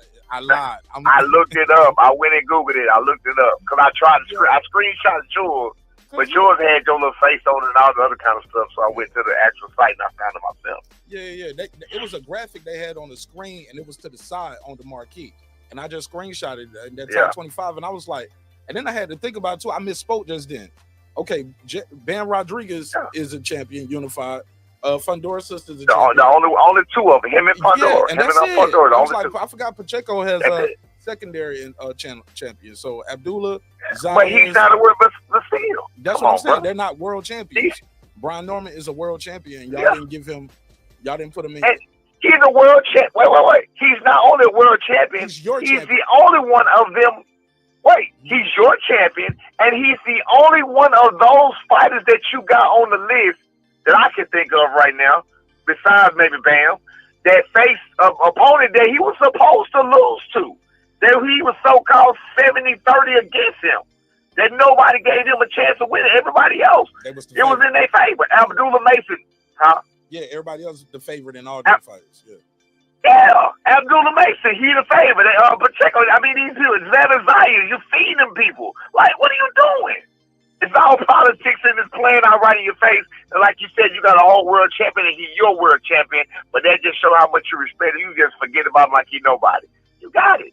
The youngest champion in boxing, minus Gabriel Fundora now, but the youngest male champion in boxing. Why do you even younger than Ben Rodriguez? But my question for you is, why though? In your mind, when you think about it, is it because of you? Because Why? do you think you No. I don't. Now I take flack for everything. I take flack for the dislike. I take flack for everything. No, not this time. I don't take flack for that one. I think this one is. I always go with people. If you notice, with everything, people want to be first and they want to be right. I already knew that. So if I first think something and I first notice it, that's my aim. That's my option. So your first insinuation of B, whenever he got dropped or whenever this happened, whenever he looked lackluster against Quentin Rondo or whatever, oh man, he ain't nobody. When he getting there with blah, blah, blah, blah, he gonna look like blah, blah, blah, blah. You feel what I'm saying? Right. So from that point on, it's gonna be that way until it's proven otherwise. Example, myself personally against Terence Crawford. And I told you this. I admitted this to you. So I'm not no different. I had a thought of Terence Crawford. I feel like, hell no, he ain't this, he ain't that. I feel like, okay, Pedraza, I watched Pedraza fight. I'm looking at all these. I'm like, bro, that's bullshit. You fought the old gamble. I'm looking at all of this. He fought the out the door, Sean Porter. He fought. I'm looking at. I got the same argument as everybody else got. I'm looking like, nah, bro, he ain't good. That's what I'm saying. But when he went and he did what he did against Terence Crawford and him seeing him spar my son and watching how he changed what he doing and the reason I bet against him and watching how smart he was. That's why I submitted. So you know what, bro, he got it. Forget all the rest of the reasons. He took my respect, but it was the same exact thing. It was the same exact thing. It took that many fights, that many years for him to take my respect, and he got it. All right, let's pass it around. Go ahead, Clips. Puro, y'all got a question for Senior? Because I don't want to hog the interview. Nah, it's all good. I'm cool right now. Wait. I tell you. But anyway, on the fight though, man, I can go back to what I think, man. I think that I think KEYSHAWN ready for Tank. I think to build it up, he needed, and which is the same thing we plan to do. Give performances like what he just did, and then the public gonna demand for it. And then Tank fans ain't gonna be able to run from it. You know what I'm saying? They won't be able to run from the smoke. You feel me? It's gonna be a demand for that. So he'll be in the talking like a Devin Haney was, and like a Tio was, and like a Ryan Garcia was. Even though Ryan Garcia hadn't done nothing at the time at all. You know what I'm saying? Really, still to this day, he ain't did nothing but beat Devin Haney. Not to say that's not good. That's great. That's tremendous. But he had never been a world champion. He still didn't even make the weight. Like, he had never done anything when he fought Tank. But he was part of the Four Kings somehow. You know what I mean? It's all about publicity, man. It's all about, fanfare. You know what I'm saying? But like I said, I want him to keep, winning like he winning in the fashion that he winning, so that way we can get the fights that we want. We try to get a fight, you know what I'm saying, that the people want, and we gonna get ourselves in there talking and the ranking and everything else, and we gonna be calling the shots soon. Just on everything. Hero, did you have anything you wanted to ask Senior?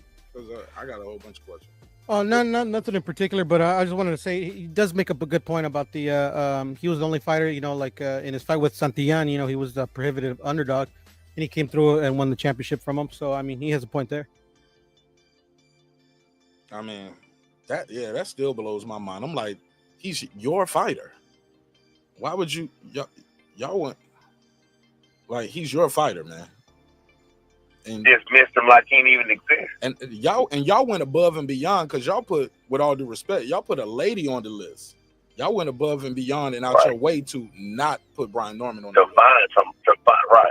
Right. And she's with PBC, absolutely. Correct? And she's with PBC. She with PBC, and there's another one on there. Bam Rodriguez ain't with them. Bam ain't with them. She ain't.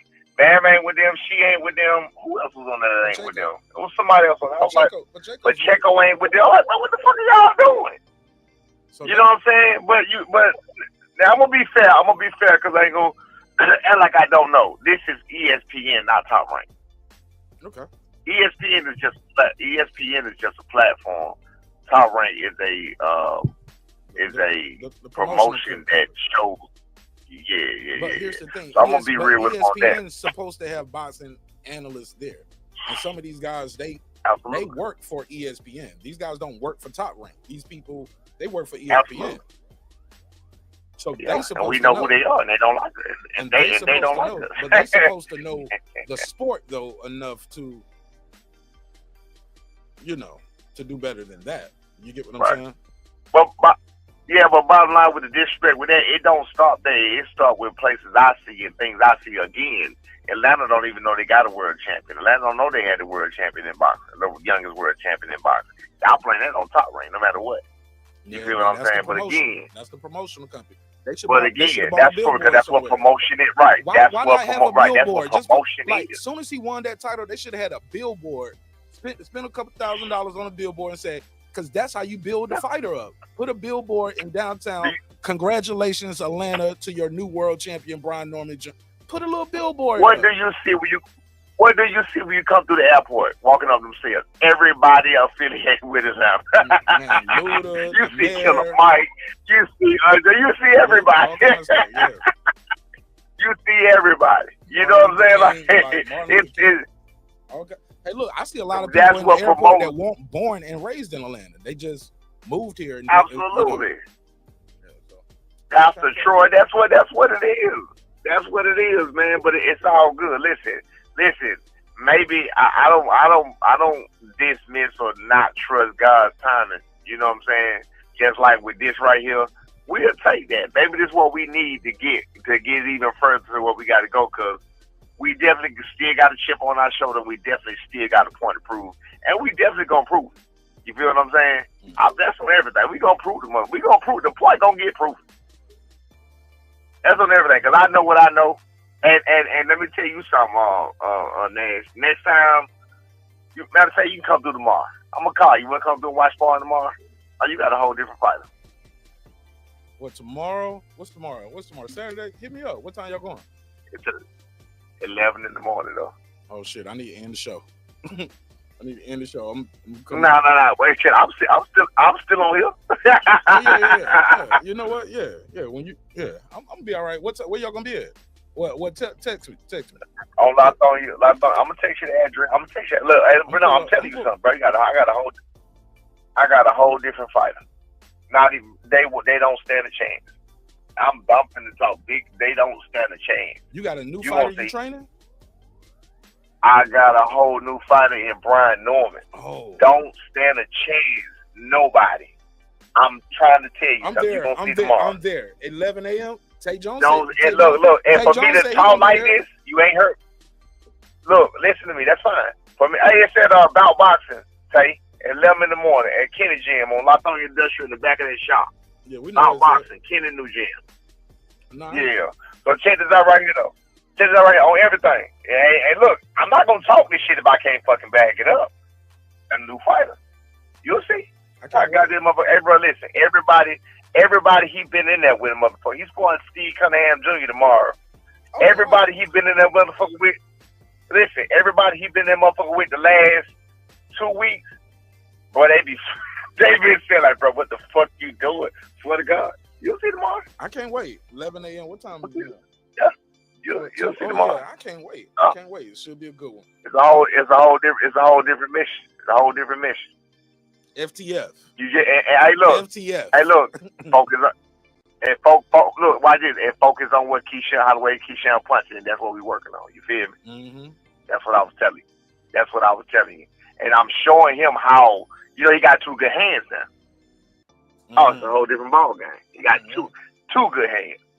He got 2 good hands. So yeah, we good. You know what I'm saying? You got folks talking about it's karma that we didn't get our fight because we got hurt because of karma. I'm like, karma? So that means I thought karma was when you do something bad and then the shit come back to you. So we did something bad.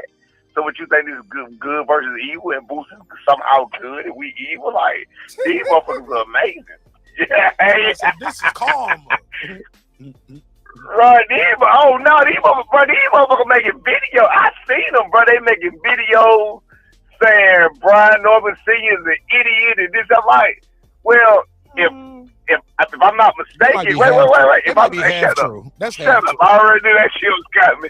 Hey, listen, I'm like, if I'm not mistaken, you might be the idiot because the fight with Boots would have been canceled just like this one was canceled, and then he would have been fighting another opponent. So what the fuck are we talking about here? Because the problem was already there. He had already had the surgery. He hadn't healed yet.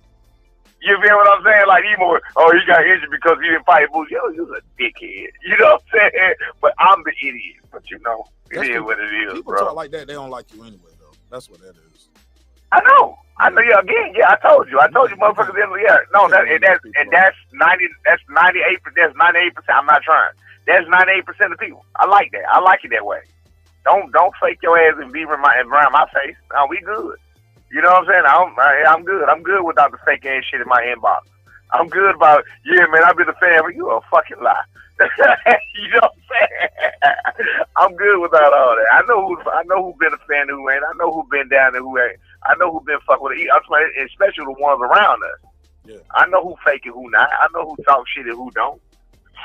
But yeah, man, it was very disrespectful, man. But like, look, again, it was back to the show tonight. Yeah, I enjoyed it. I was able to watch and keep in touch. I did fall out a little bit with Kelvin situation. I hope he do better. Like I said, I respect it and like his story.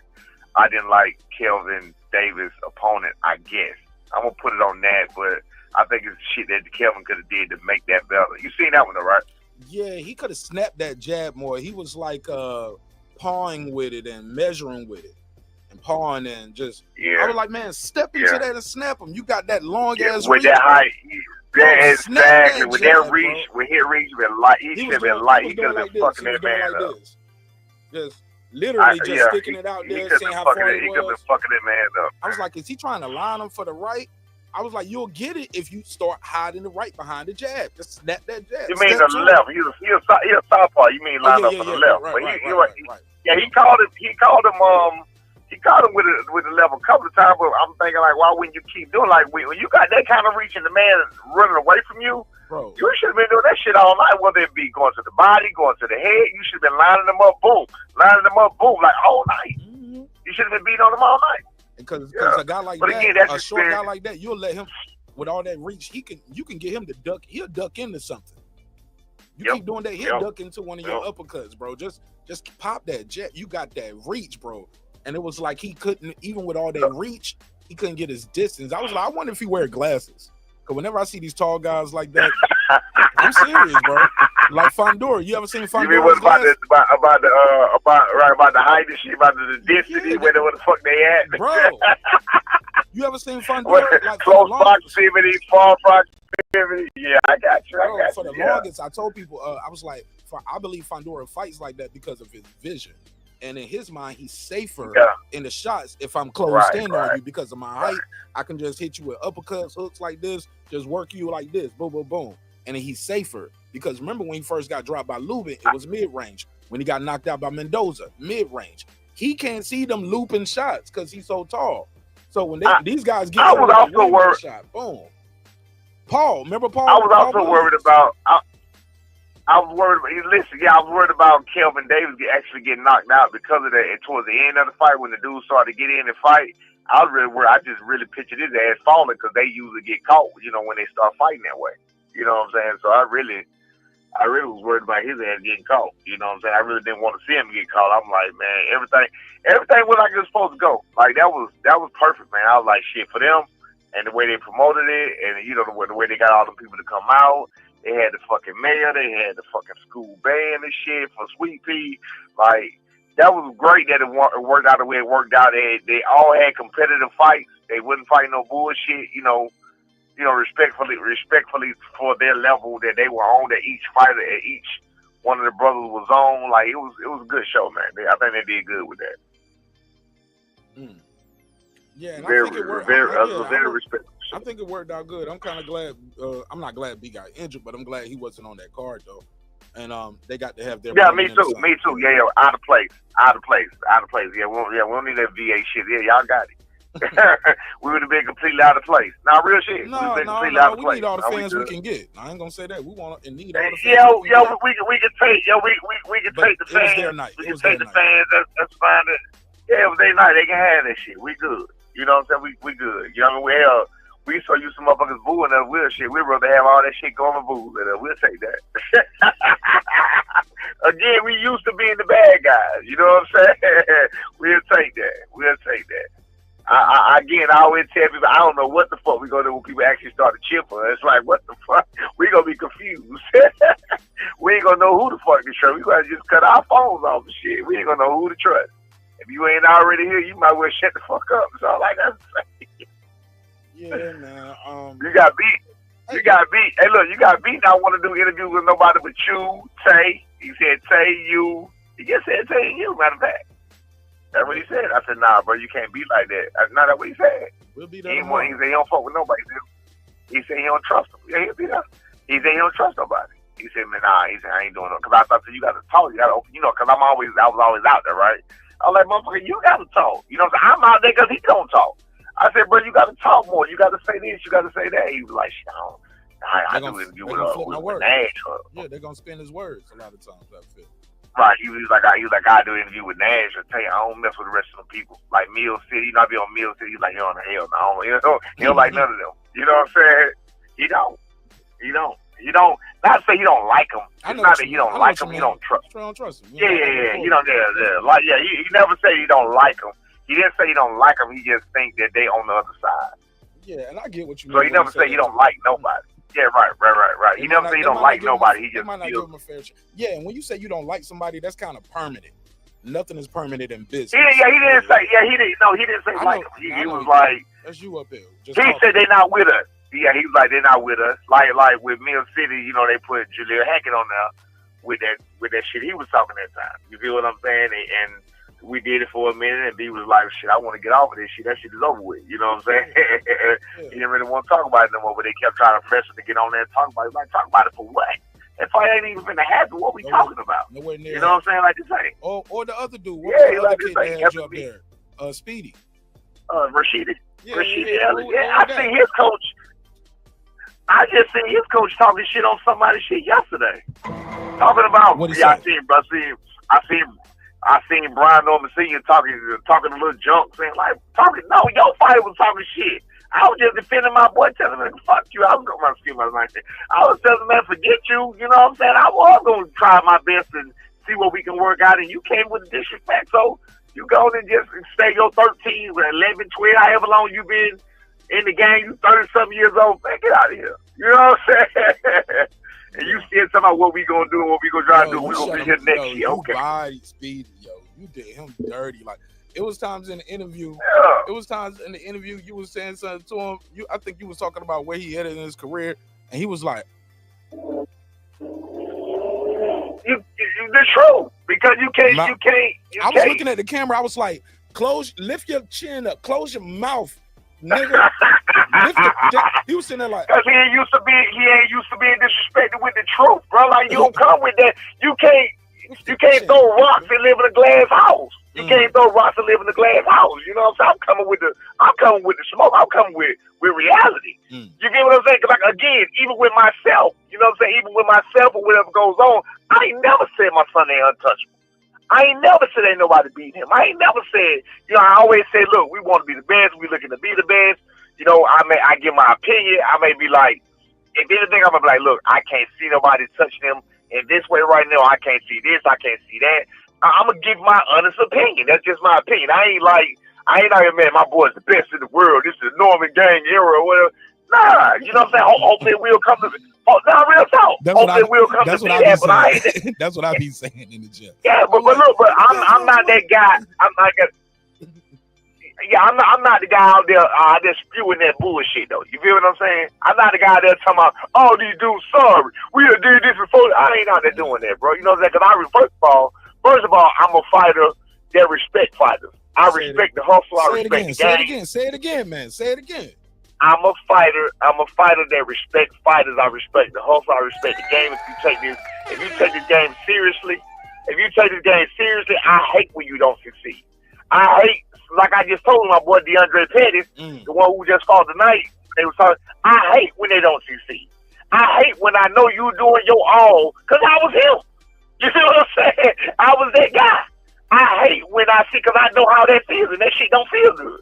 That shit don't feel good when you putting your all into something, you doing this and you giving your all to the shit ain't going like you needed to go. I don't like when that shit happens. You see what I'm saying?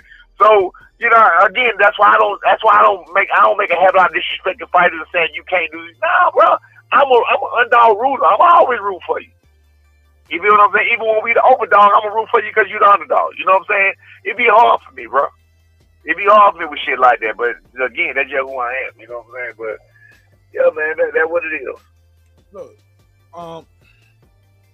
when did you see what you think of Abdullah Mason? You think people are gonna say he's chinny or they're gonna call him resilient? Because depending on how much fans like you and how much media like you, they'll say he's resilient. He always keeps coming back to fight. Somebody else will be like, he's a bum, he's chinny. Like, depending on how they like you is how they try to shape the narrative and write your story for you. What do you think the story is gonna be Monday morning when it comes to Abdullah Mason? Okay, again, it's just like with what happened to my son, and I told you I think it happened so he can get the shot that he got. I think that happened by God's design, so he can get the shot that he got with Santillan and make him look like he could, you know, that Santillan probably had enough to take him or whatever. I think that nobody disliked him. Nobody disliked Mason. Nobody. I've never seen no hate towards Mason. But you got some people that just hateful people and misery love company. So you're gonna have a few, not a lot. You're gonna have a few that say, "Oh man, he cheating." As soon as he get when you say his name against a Tank or somebody that they like, that's when they really hate you. You know what I mean? So I think that's when it's gonna come out. I think him as a whole, I think it's gonna be fine until you name his name against some of the upper fighters that they like, that they are fans of. Then they gonna have a problem. You know what I mean? But I think it showed. I think it showed resiliency. I think he just got caught. I think he was just a little flustered. I don't think he was hurt. You know what I'm saying? I think he was okay. It definitely builds character. It definitely builds character because you've been through it. So when it happens to you again, you don't really care about it. You don't really be studying it. Shit, like when you get cut. You know what I'm saying? Like I was cut so many times. I could fight through a fight and get cut and keep going and be bleeding like all in my eyes and everything. It just don't matter no more. You know, so you see it all the time. When you see these fighters that be cut up bloody, they don't care about that. Gabe you know, they know in real life they really don't care. Yeah, Gabe Rosado type dude. Don't like, bro, care. I be getting cut all the time, bro. I'm gonna be all right. If you ever look in my eyes, if you ever look in my face, bro, I ain't got nothing but cuts across my eyes. You can't hardly see it. You gotta look at me good. It look like railroad tracks. Exactly. Bro, I ain't got nothing but cuts, and my bro been cut so much. So that's what I'm saying, bro. I don't care about no cut. And shot. You feel what I'm saying? You cut me and up. Shot, nigga. Like I was like, and shot. When I saw the bullet, I was like, damn. I care about the shot, man. Hey, look, bro. Look. I just got a chopper pulled on me the other night. I care about the shot. I ain't talked down the barrel of that chopper. I just got bagged up in the store. I was like, yo, pussy, I knew you. I said I knew you going outside to get something. Hold up. Hold up. You got to tell this story. Hold up. Let me give you the drop. Hey, hold on. Let me give you the drop. Everybody wants to know. Here's how the story go. We ain't did this in a long time. Story time, ladies and I'm gonna make it real quick. That Tesco right by my shop, right down the street from my shop. I'm in the car sitting right now, like about a mile from that Tesco. I got out work. Like I just left work just now. I got out of work, went by the Tesco with nobody at Tesco with me in another car. I go into Tesco, this girl come out screaming, yelling at the dude in the car, whatever. She mad about a vape or something like that. I walk in the store, walk to the back, go to the left, the counter to the right. The dude come back in and the girl come back in. They arguing with the man behind the counter about a vape that she just bought or apparently just bought. He like, you ain't even get this from here. You got it from somewhere else. And this dude looking like a clown, dressed with them big Balenciaga shoes on and big spaceship pants on. It was crazy, bro. But he was like, man, I got bad. We don't be crying about a vape for. Bottom line, I go up, I'm sitting behind him. Then, nigga. Shit. Listen, I'm sitting behind him. I'm sitting behind like, bro, I'm holding my juice up, and I'm like, can I get it? He's like, come on. While they arguing with them, so it's just me and her and him. So I reach over his shoulder to get rung up for the whatchamacallit. The dude was like, who the F is this reaching over my shoulder? So he turns around. Mind you, you got to think about how close he is. If I'm reaching over his shoulder, that's with the arm. So when he turns around, we're right down there face to face. Oh, you right there. So he turns all the way around. He was like, what the F you doing reaching on my shoulder? So, of course, me going to the normal me mode. Well, you don't want to FFF do that. Well, I reach your FFF, you know, so we already go there, right? So he immediately. Just that quick. Just that quick. So he immediately tones all the way down, just that quick, too. And he was like, all right, man, let me get by you. And he started patting me on my side. I was like, nah, you ain't never go outside and get some. Because you a B. You feel what I'm saying? Like, because you can't fight and blah, blah, blah. His girl right here, so I like embarrassing dudes like that. So I'm like, you a B, you can't fight, blah, blah, blah. You ain't doing nothing, man. I ain't trying to do that, man. Just let me get by. He keep patting me on my side. Calm as he can be. Let me get by. So he go and walk out the door. He walk out the door. I give him a juice. This girl go to throwing everything all over the place. You know, the stuff all over the counter. She throwing everything everywhere. This stuff, whatever. So now she goes outside. He goes outside. I give him a juices. I got two juices. I ring them up. As I walk out the door, he's standing in front of the car with a chop in his hand. He got it down by his side. Thank God he didn't have it pointing at me. He got it down by his side with he had a extendo on there and everything. So he was like, what you doing reaching on my shoulder? I said, that's like, bro, of all the things to say, you just said what you doing reaching over my shoulder, bro. Like, are you serious? So, of course, I done talked that barrel guns many times, been shot 4 times. I immediately bagged back in the store and started saying, you want BAB? You don't say you BA. I knew you had to get some because you can't fight. And I just, bagged off and back in the store. So anyway, I stayed in the store till they left, and then the dude called the police or whatever. That was last Saturday. That was last Saturday morning, bro. Said, by so this time last Saturday, in the store till this nigga left. Like, you coming to kill me? You coming to kill me on camera, nigga? You have to come in and get me, nigga. I'm not going outside. Lock the door. Lock the door, Ali, lock the door. Hey, look, I'd have been shot 4 times, bro. I got all the occasions. All the proof. 4 different occasions? No. I got shot twice. I got shot 2 different occasions, 2 times one time and 2 times another time. Yeah, man. 3rd time the charm. You don't even get shot no more, respectfully. Like, yeah, exactly. You on your Donald Trump shit, exactly. You Donald Trump. Bro, I ain't even trying, bro. Hey, y'all got, hey, listen, hot lead does not feel good, sir. So like I said, now back to the store, we talking about cuts. Cuts feel fine. Hot lead does not feel good. No, you feel what I'm saying? When you cut, to be honest with you, you don't even feel it. It don't matter. Too. The cuts don't matter. Burning flesh has a distinct smell. Right, man. You do not, that hot, hey, take it from me, bro. If you ain't never been shot, you do not want to get shot, bro. That is no. That ain't where it's at. Bullets hot as fuck. Man, I just and you don't know what and you don't know what it's gonna ever do to your body. You get what I'm saying? That shit is so you see my arm, right? You see my arm, right? Hell yeah, you got a piece of a forearm, nigga, like a chunk right. of your forearm missing. Right.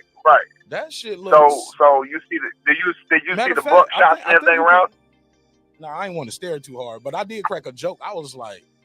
But you know, you be cracking jokes on me. I crack jokes on you, but and it's over with now. You live and healthy, but like it's not funny though. It's not funny, really. You know right. But, I got he shot me in the chest with a shotgun and in the arm with a shotgun. That's what I'm telling you. Yo, I got shot with a shotgun. All twice. of this shit must have been hanging, bro. Because when I saw your forearm, like you have an indentation about 4.5, 5 inches long. They cut it out. Wide. They cut it out. It's about 3. They cut it out. Bro, they cut the whole thing. Yeah, they cut off a chunk of muscle, tissue, tendons, and everything. I'm surprised you didn't lose your Shit, arm. he blew it out.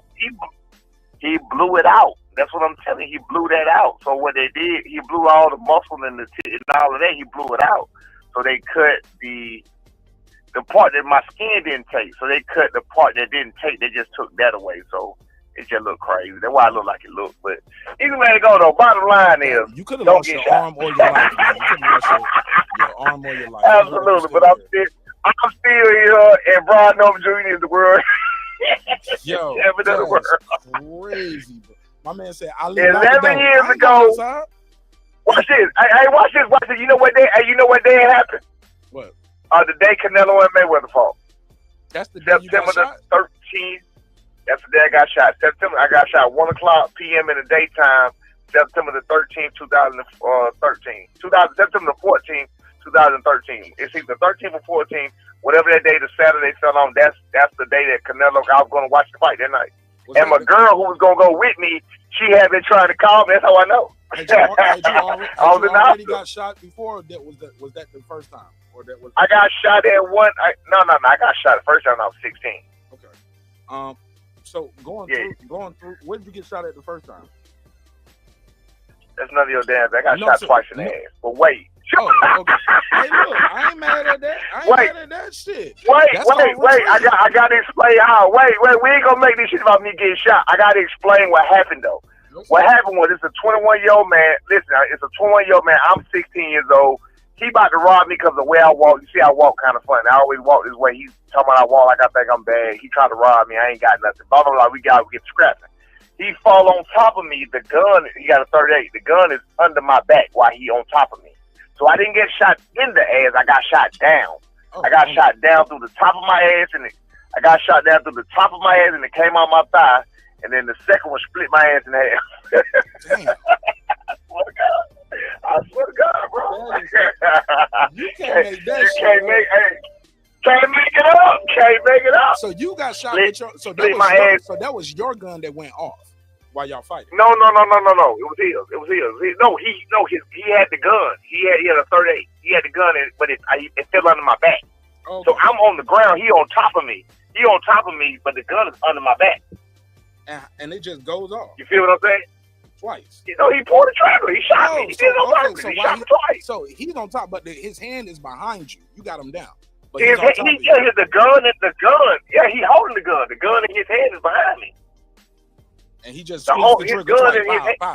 He squeezed the trigger twice. I didn't feel the first one. The second one is the one that it made me come up. But I felt like I came off the ground. That's the one that split me in half. Yeah, I ain't feel the first one. The second one, I felt that shit burn like a motherfucker. Like I said, I don't like to get shot. I've been shot a couple times. It's not fun. That shit ain't fun, bro. Hey, look, that shit ain't fun. Let me call you Brian Norman Shakur in this bitch. Hey, look, all I needed was one more time. Cause you know, Pac got that song. I shot 5 times, but I'm still breathing. Yeah. Living proof there's a God if you need a reason. So I got shot 4 times. So I always give. I got shot 4 times, but I'm still breathing. Also, Pac said 5 shots couldn't stop me. I took on him, smiled. You didn't smile. You took it and smiled, yeah. Oh, yeah. I ain't smiled, bro. I ain't now. I cried. The second time. He shoots you twice. After that, you jump up, or he jumps up off you. Pow, or you loosen your grip. The one on the ground, he tried to shoot me in the face. The one on the ground, when he shot me the second time, he snatched the gun up under me, he tried to shoot me in the face. I grabbed the gun, I'm tussling with the gun, I'm calling my friends, they out there. Well, now one of these Negroes come help me out. So I end up muscling the gun away from me. He ran. He took off. I took it. I got in his car. I'm not lying. I got in his car and drove home. You got in his car? I got in his car and drove home. All my kids and my grandkids, like, I got in his car and drove home. With his gun? I was talking to town. I was talking to town. I was talking to town like, bro, beat the nigga and took his gun in his car. I was talking. Nigga come to my. I called him right now. So y'all got into. I'm trying to figure out at what point in the fight did he pull the gun out. So he says, "Oh, little nigga, you think you tough?" Okay, this what happened. No. This what happened. Okay, real quick. Damn, you made me go the whole goddamn story mode. Yeah. So let's do it. I ain't got shit to do. if you walk, we walking through the neighborhood. We walk. Listen. I used to sell dope. We walking through the neighborhood. I'm not selling dope no more though. We walking through the neighborhood. He knew I sold dope because we used to stand on opposite sides of the corner. He 21. The old heads, which he was old head at the time to us. The old head stood on the Chinese side of the corner. That's where the Chinese store at. The young one stood over there on the black folks store on the other side. We sat on the little ledge on the other side. So he knew I sold dope. So bottom line, he had a little 4-door cutlass. He had a 2-door cutlass, but the kind of 4-door cutlass front. So when we drive down the street, like when you pass somebody, you know, you see him, and you look eye to eye, you throw your head up at him. Mm-hmm. So he passing me, I see him, I throw my head up at him one time. He mugging me for no reason. I don't know this dude, know nothing about it, but I know he used to be over on the other side. So anyway, he passed me when I throw my head up at him. He mugged me hard. So I'm like, what the hell? Anyway, fast forward, this goes on for a minute. Now we mugging each other. Now I done stopped selling dope because I can't re-up. I lost my damn money in the dice game. Can't re-up. True story. Can't make it up. I lost all my money in the dice game. I swear to God. I lost all my money in the dice game. I can't re-up. Any nigga ever been in the street, we all know what it feel like gambling to re-up. Like, you don't supposed to gamble to re-up, but we all done it. Man, I gambled the real money. But no, I gambled the real money and my grocery money my daddy gave me because me and my daddy just stayed together. I gambled. Bruh, I'm broken in the smoke. I swear to God. I'm broken. And I can't ask my daddy for no more money. I can't ask my daddy for no money because he done gave me the money. You hear what I'm saying? I gambled it up. So now I done got a job at Stone Mountain Inn at Stone Mountain Park. It's my first job. I was a porter. It was summertime. I was a porter, meaning I cleaned the hotel that night. So I got to go home and get some sleep to take a nap so I can go to work that night. So I run away from my homeboy. They on the same street. All my friends are on this street. The street is like a quarter mile long, maybe a little less. So it's like a whole group of us. I'm like, well, shit, man, I got to go to work tonight, bro. I'm going to holler at y'all later. So I start running away. I start trotting off to go home and go to sleep. As I'm trotting off, they start calling my name. B. You know, then I turn around, I see that same car. You know, he talking to them, now he coming to me. So, of course, I ain't finna run. This one I was crazy as hell. So I ain't finna run or whatever, you know what I'm saying? He was like, what's up? You went around here think you bad? Like, nigga, I don't think I'm bad. You just always motherfucking mugging me, so I mugged you. He quick to get out with a gun in his hand. And he pointed at me, got the gun in his hand. So I say, I can't leave you enough alone. He's getting back in the car. I say, you a PAN. Man, you a pussy ass nigga for pulling the gun on a youngin' anyway. That's what I say to him. I say, you a pussy ass nigga for pulling the gun on a youngster anyway, right? He gets in the car, pull over to the curb, pull his car out the street onto the curb, and get out. Nigga, what? He shoot at the ground. I said, well, they're supposed to scare me? Oh, shit. Oh, everything I love, bro. I was psyched out. I swear, I had one kid. I was psyched out. So anyway, I was like, they're supposed to scare me. He hit me in the head with a gun, and when I get a bald head, you'll see my cuts in my head, too. He hit me in the head with a gun. That's how we got scrapping. We got to fighting. Then I fell on the ground. Gun came behind my back. I told you I shoot him in the face. I snatched away from him. I wrestled away from him. He get up, start take out running. I'm calling my homeboys. I called them some PANs because y'all didn't come help me. I jump in his car and I drive home. Real talk. That's crazy, bro. And the second one. Yeah, the second one I thought I was gonna die. The second one had me trembling out and I was crying. And I know what PTSD is for the second one. Yo, see, I thought the second one you probably would have been more opposed and been like, okay, I've been here before. I'm gonna make it. Now, what happened? What happened the second time? The second one it blew so much out, bro. Like you say, you see the section is gone. It blew so much.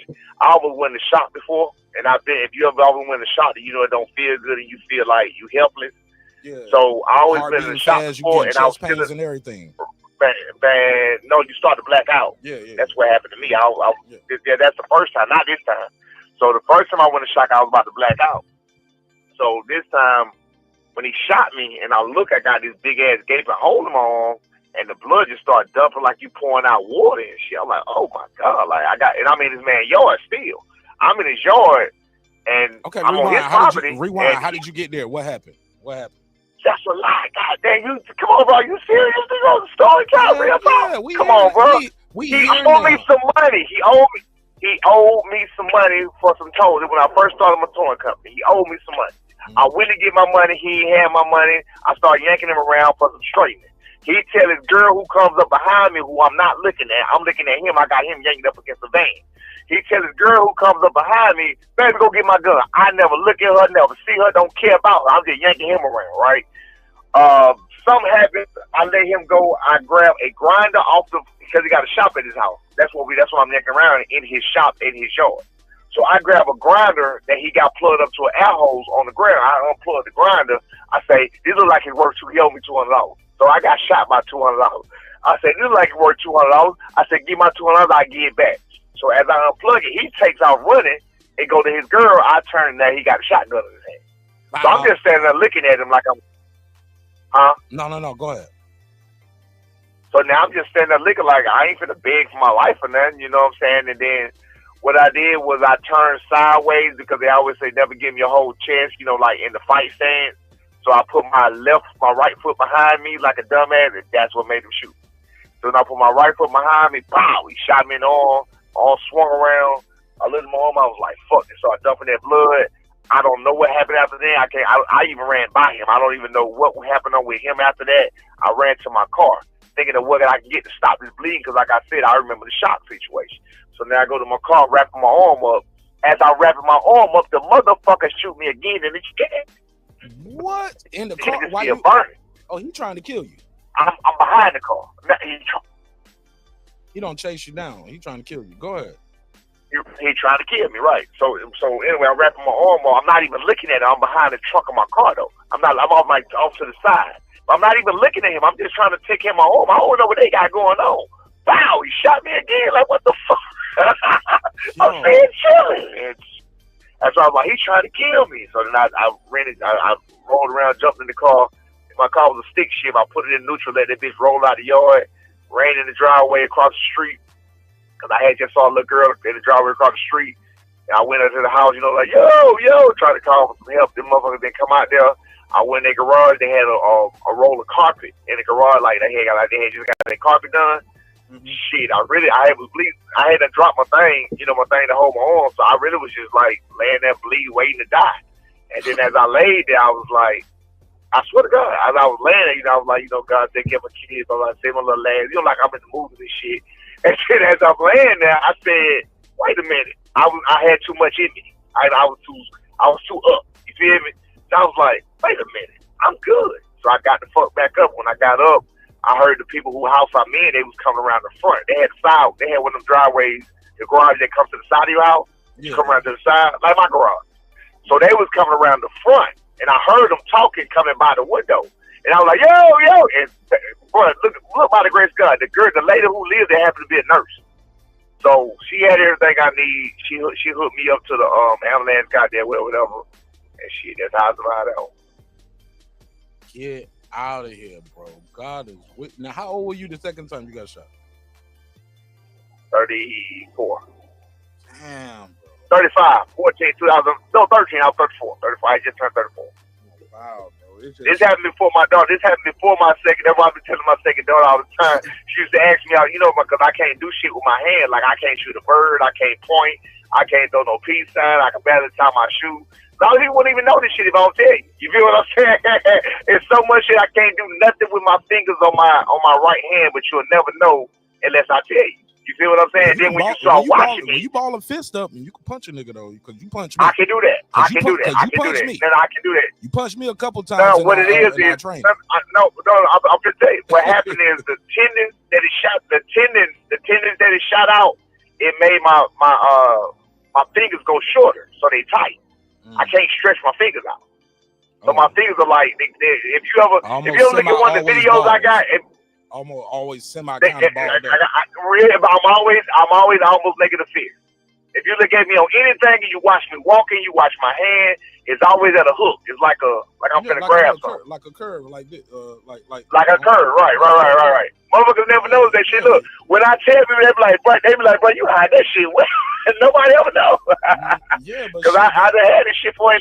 But you, what, yeah. So you right-handed though, right? And you still can write. I'm right-handed. I steer right with my right hand. I'm ambidextrous. I'm not strictly right-handed. I'm ambidextrous. So thank God. I mean, everything was just like I said. God got a plan, bro. Man, I'm ambidextrous. So look how this worked. Like if you would have died with the first shooting or the second shooting, we might not ever have Brian Norman Jr. Well, especially with the first one, he was 16. You only had one shot. Absolutely. He wasn't even born yet. Yeah, he wasn't even born yet. And at 34, he wasn't he had went pro yet. 34, he was 13. He was 13. Yeah, man. He was just really getting into his boxing.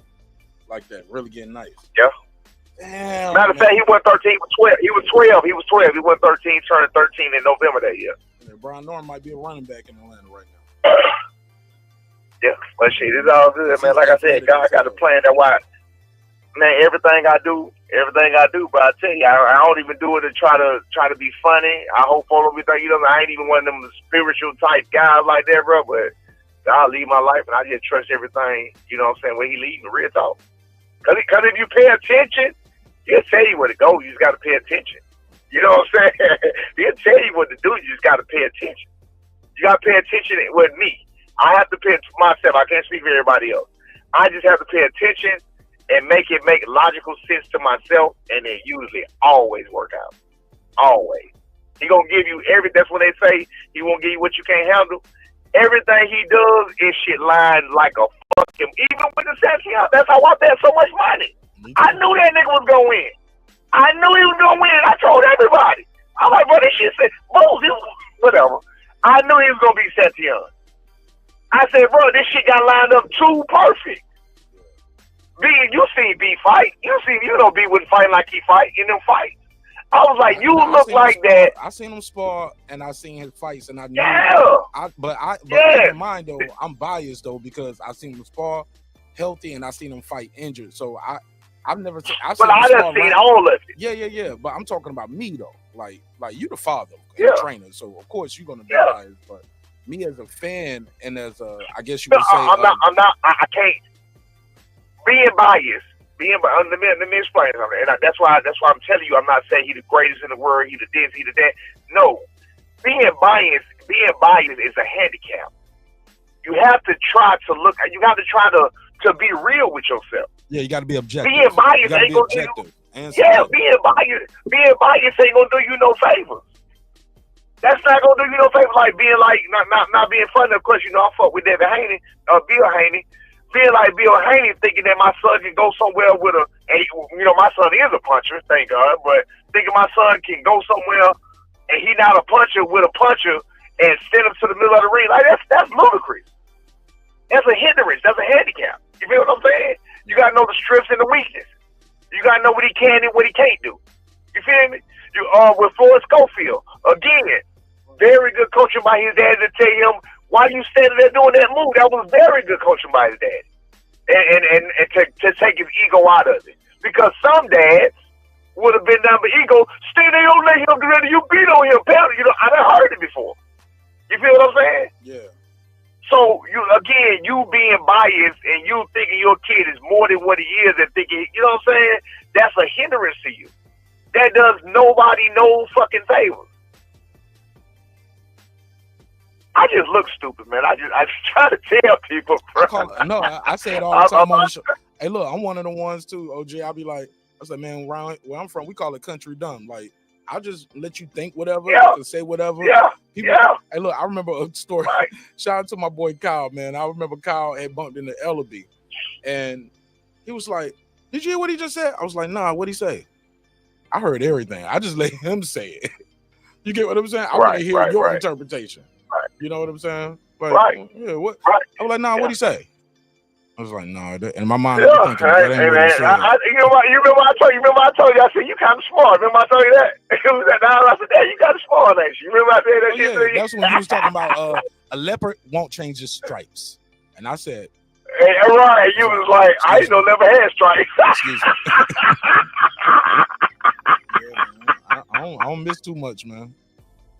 So sometimes I might not say it all the time, but I don't miss too much. Right, but like you said, you gotta let them think you're stupid. But yeah, no, man. In the boxing game, it's a hindrance for you to do that to your fighter. You gotta take yourself out of it. That Otherwise, then you will be proving the people right when they say you need to bring somebody else in. You need another set. No, I don't need that. That's why we at where we at. You feel what I'm saying? I do myself a favor. I do myself a favor, and I look at what's really going on. I look to see again. That's why I talk about watch fighters. Again, I look to see. And that's why I talk about with a certain fighter that wasn't proven to me. I look to see what happens when you do, like I said, with that elimination today. It's certain things you have to look at. It's certain tests you got to pass. It's certain stuff you got to look at. And if you can't even look at that stuff, then that stuff hasn't even happened yet. That means you doing yourself an injustice. Okay, so we got a question. You need these things to happen. Yeah, you're right. We got a question in the chat. Sorry to cut you off. You and I both, we talking run-on sentences sometimes. You know what I'm saying? It's all good. You know what I'm saying? Right, you my brother, I got love for you. Somebody said, Senior, who do you want to see next for KEYSHAWN Davis? I like the idea that he's going after Tank. I think that's real good at juicing it up. I think we need some new names and some new faces to, because because the Tank fan gonna say ain't nobody to fight, but you got a man calling. Everybody who's ever called Tank name out, he's never fought. He never fought T.O. He never fought Devin Haney.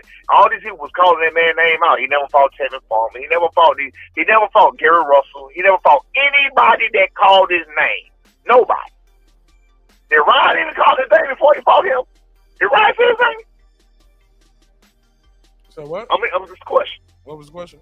Did Ryan Garcia say Tank name before he fought him? Was he calling Tank out? Oh yeah. He was.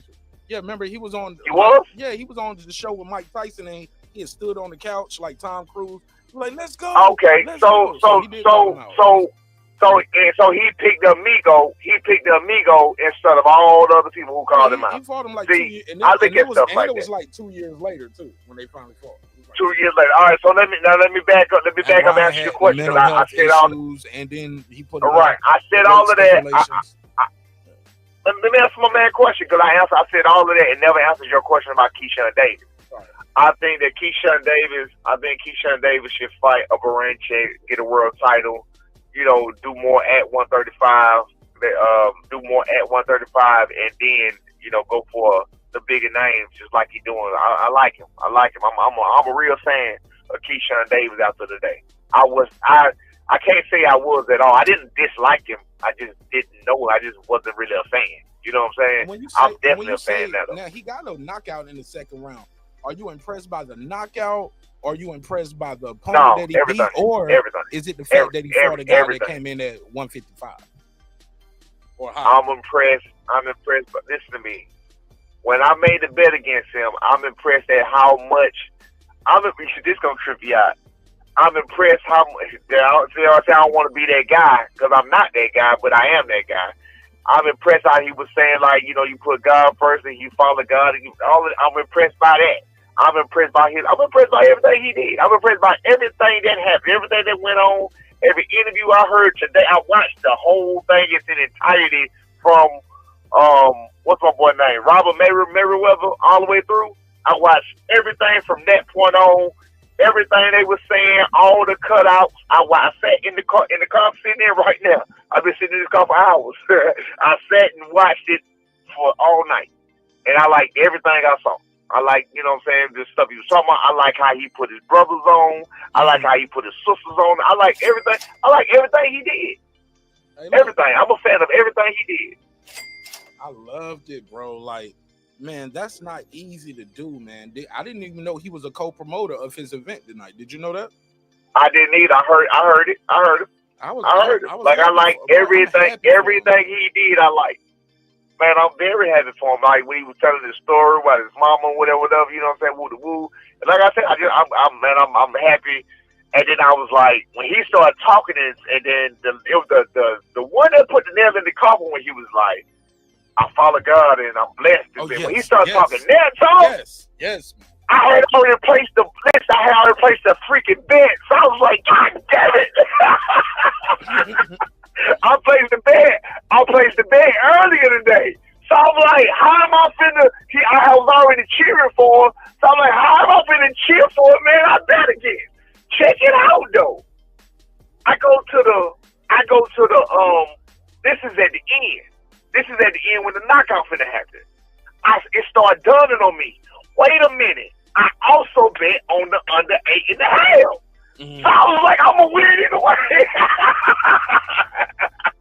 I was like, I'm gonna win either way. So I ended up coming up. You feel me? Didn't think about didn't even think about it. Now you know on the flip side. People go. Oh, matter of fact, I'm gonna save that. I'm gonna pin it because Pure asked a question too.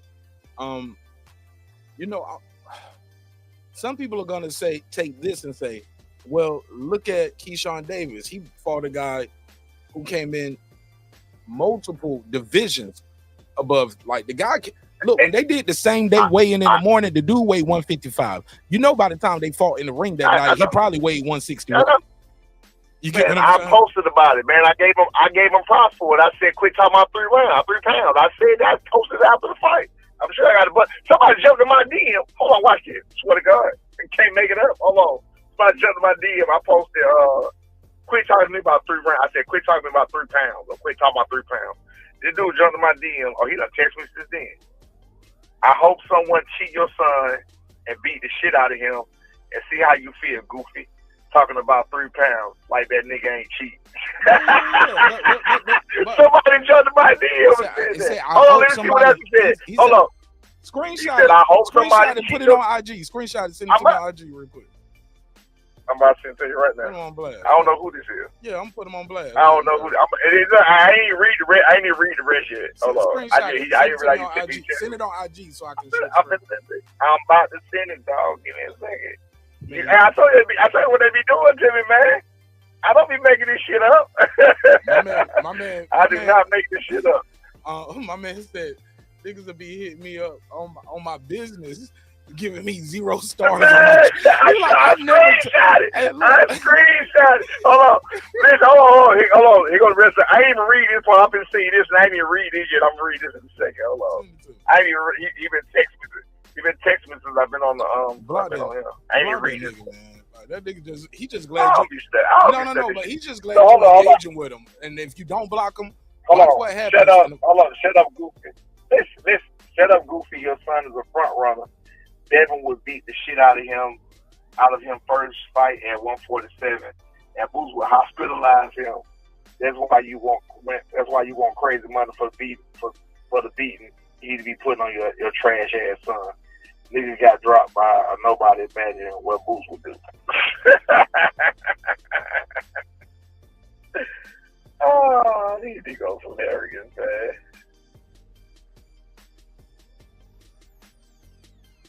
Hello? Yeah, I'm listening. Yeah, my bad. You see it? I'm pulling it up now. Hold on. I'm trying to share the screen. Is that I can't ever really take these. Okay, no, that was it. Here we go. Let me share it. Look at this. Somebody gonna look at this. He said, I hope somebody cheat your son and beat the crap out of him and see how you feel. Goofy. Talking about 3 pounds. Man, look, hold on. You didn't respond, so he doubled back like a camel. He said, talking about 3 pounds. Like a nigga ain't cheat. But you know what? But yeah. But I said that to say this because I guess we got our answer, because I was gonna ask you, how do you think people are gonna respond to the Devin Haney situation? Because shout out to my boy Reggie Owens, he had put a video out before the fight. He said, yo, KEYSHAWN about to fight this dude. Dude came in over 6 pounds. KEYSHAWN, ain't no excuses. If you lose, you lost, because you should have turned this shit down. You should have said, nah. If I'm not mistaken, I believe. I don't think. Then I talked to you about. it. I told you I was with it. I told you that already. I even named the fight. I don't know if you remember. I told you that I'm not down with that. I'm a fighter and I'm not down with that. What, coming in over 3 pounds mean nothing. 3 pounds. Yes, the 3 pounds mean nothing. Nothing.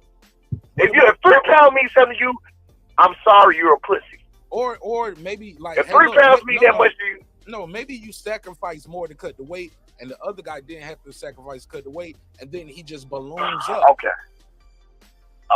So it's that's one thing what to I'm not make you. weight. It's another thing to go into it knowing that I'm not about to make weight. Listen to the difference. Listen to the difference. Now, when you say you didn't have to cut this or you didn't have to cut that, first of all, you got different people bodies, you got different people body types. I think looking at Ryan Garcia, he had more than 3 pounds to lose. Right? He just didn't do it. Looking at Ryan, he wasn't muscular. He wasn't just super cut. My son, look at how he beat, bro. He be a Skeletor, straight muscle. Yeah. That's when you down to your leg. Ryan Garcia had plenty to lose. Yeah, but Devin didn't though. He You was- see Devin doesn't. Listen. Right. You're right about that. You're right about that. So listen, so my thing was this right here. People were saying, yeah, but what about the extra 3 pounds he carrying? So I say, wait a minute. Now, if you talk about the 3 pounds he had to lose and didn't take it to lose the 3 pounds to take out, okay, that's a different story than you telling me about him carrying 3 extra pounds. They was arguing him carrying 3 extra pounds make a difference. It does not make a difference. No. You carrying 3, you see people, it does not make a difference. You see people get beat. Well, let me tell you something. Let me tell you something real quick.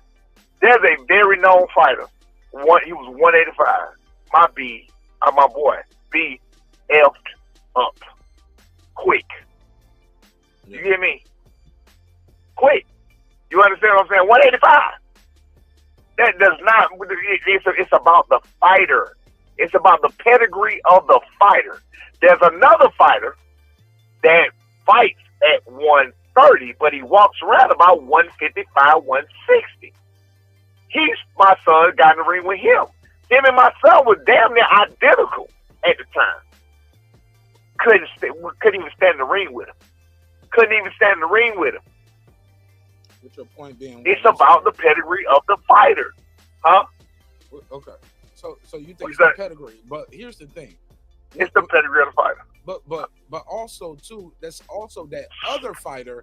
How long have you been at this weight? Like, are you draining yourself? Because Jerry is of the belief that not only was Devin too big for 130, and this ain't no diss to Jerry because I agree with him. Not only is Devin too big for 135, he might be cutting, like even 140 might be hard for him to make. You get what I'm saying? And he looked good against Regis, but he tried to do the same thing again against Ryan, and then add that little bit of Ryan's not being disciplined and trying to come down, the PEDs, whatever you want to add, right?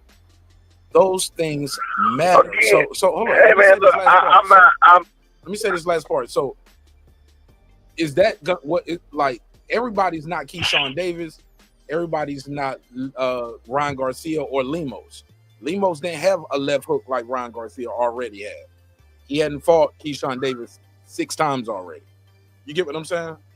Through the amateurs. You're right. So my thing here, I want to make it. Go ahead.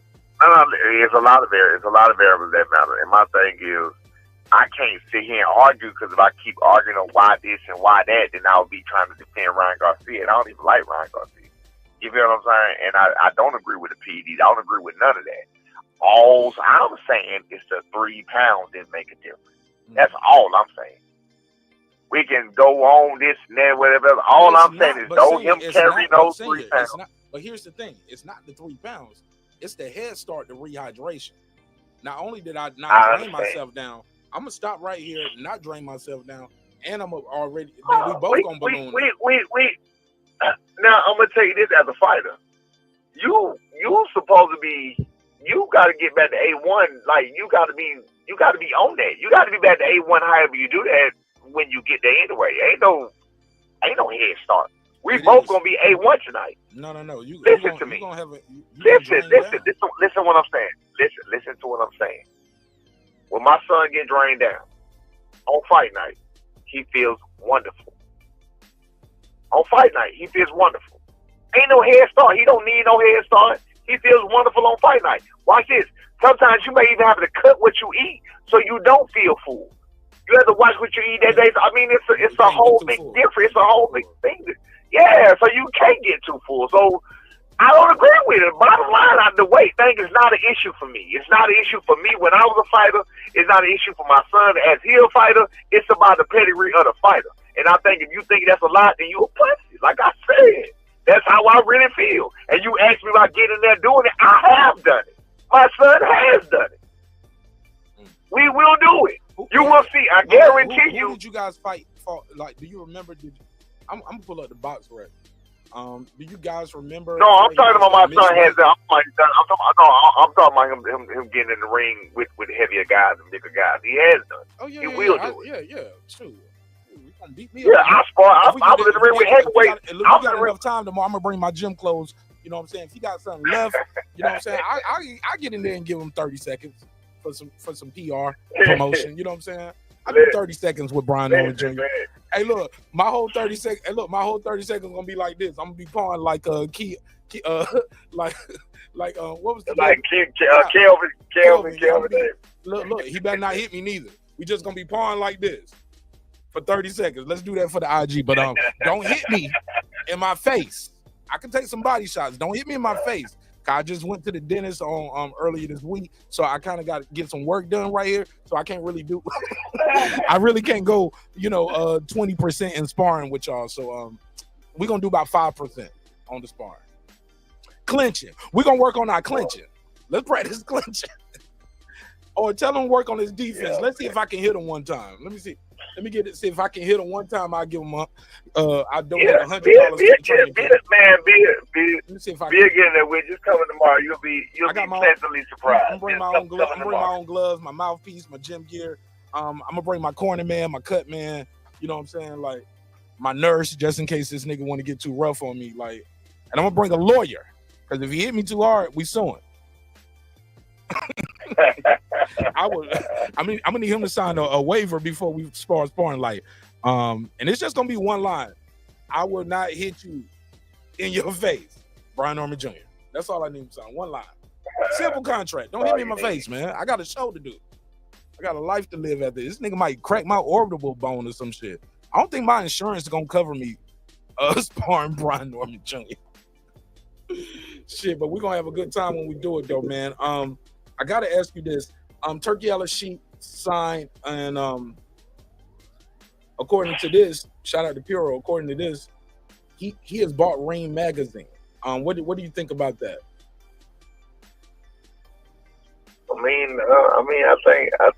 I think anybody putting on the kind of fights that Turkey Al-Sheikh putting on is good for business. I think if you shine away from what Turkey Al-Sheikh doing, you a pussy.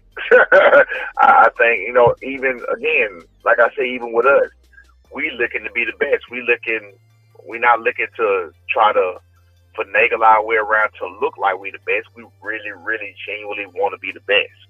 You know what I'm saying? So I think that anybody else in this game, you should be striving for the same thing. So don't be scared to fight nobody. You know what I'm saying? So I like what Turkey doing, period. So if Turkey Al-Sheikh, getting in boxing, the more and more he get embedded in boxing and getting his blood or whatever else, the more it's going to help the sport. You know what I'm saying? Because the sport is dying. You see PBC about to go out of business. You know what I'm saying? I don't know what the hell Tank going to do then. You feel me? He going to lose his whole protection plan. I don't know what he going to do then. But, you know what I'm saying? I'm cool with it. I'm cool with Turkey buying that. What does it mean? What is he going to do with it? He can't, is he trying to put, he ain't, of course he ain't for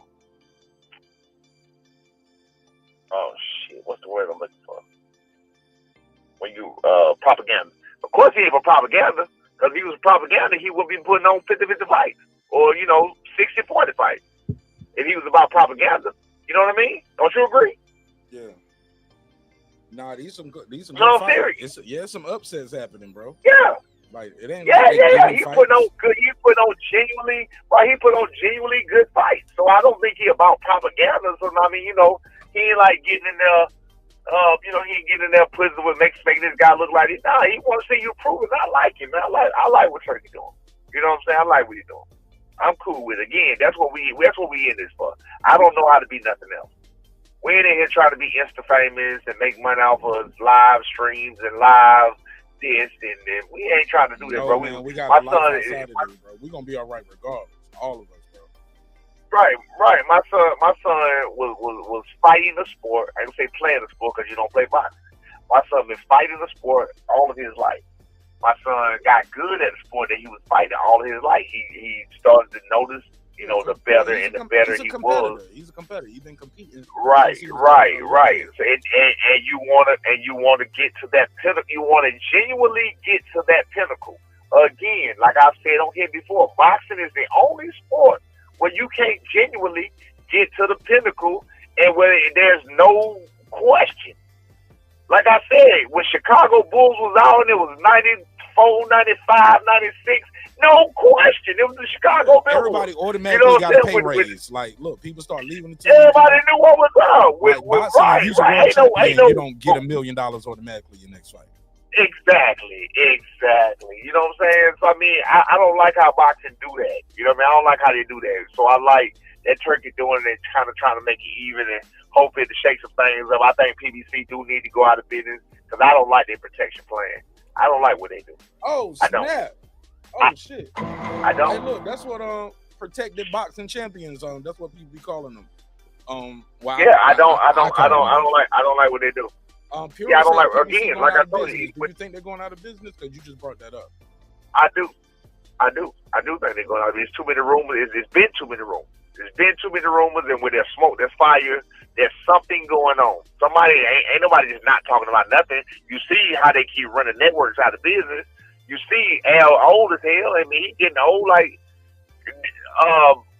it's like what you're doing. You know what I mean? And what I'm doing. Like when you do something, you can't pass that on to somebody else and expect them to do it like you did it because it's going off of your motto. You know what I'm saying? Yeah. It'll never be that way. You feel me? Like the Tonight Show with Jay Leno or David Letterman. Exactly. It was never the same You're once right. both of them left. It was never the same. It was never the same. I like you know Jimmy what I'm saying? Kimmel. I like Jimmy Fallon, but they're not the same. No, they're not the same thing. It don't even have the same feel to it. Remember Larry King?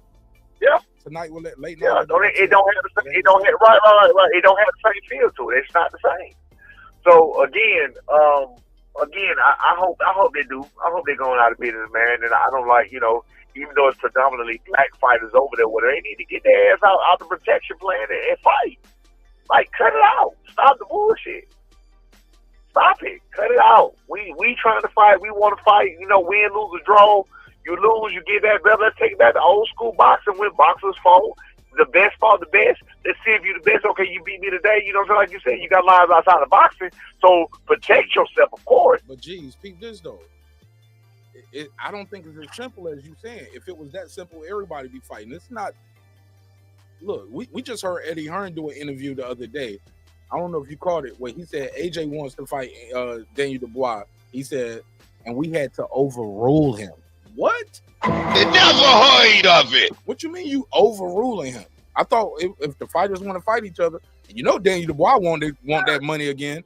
I knocked him out, beat him like that.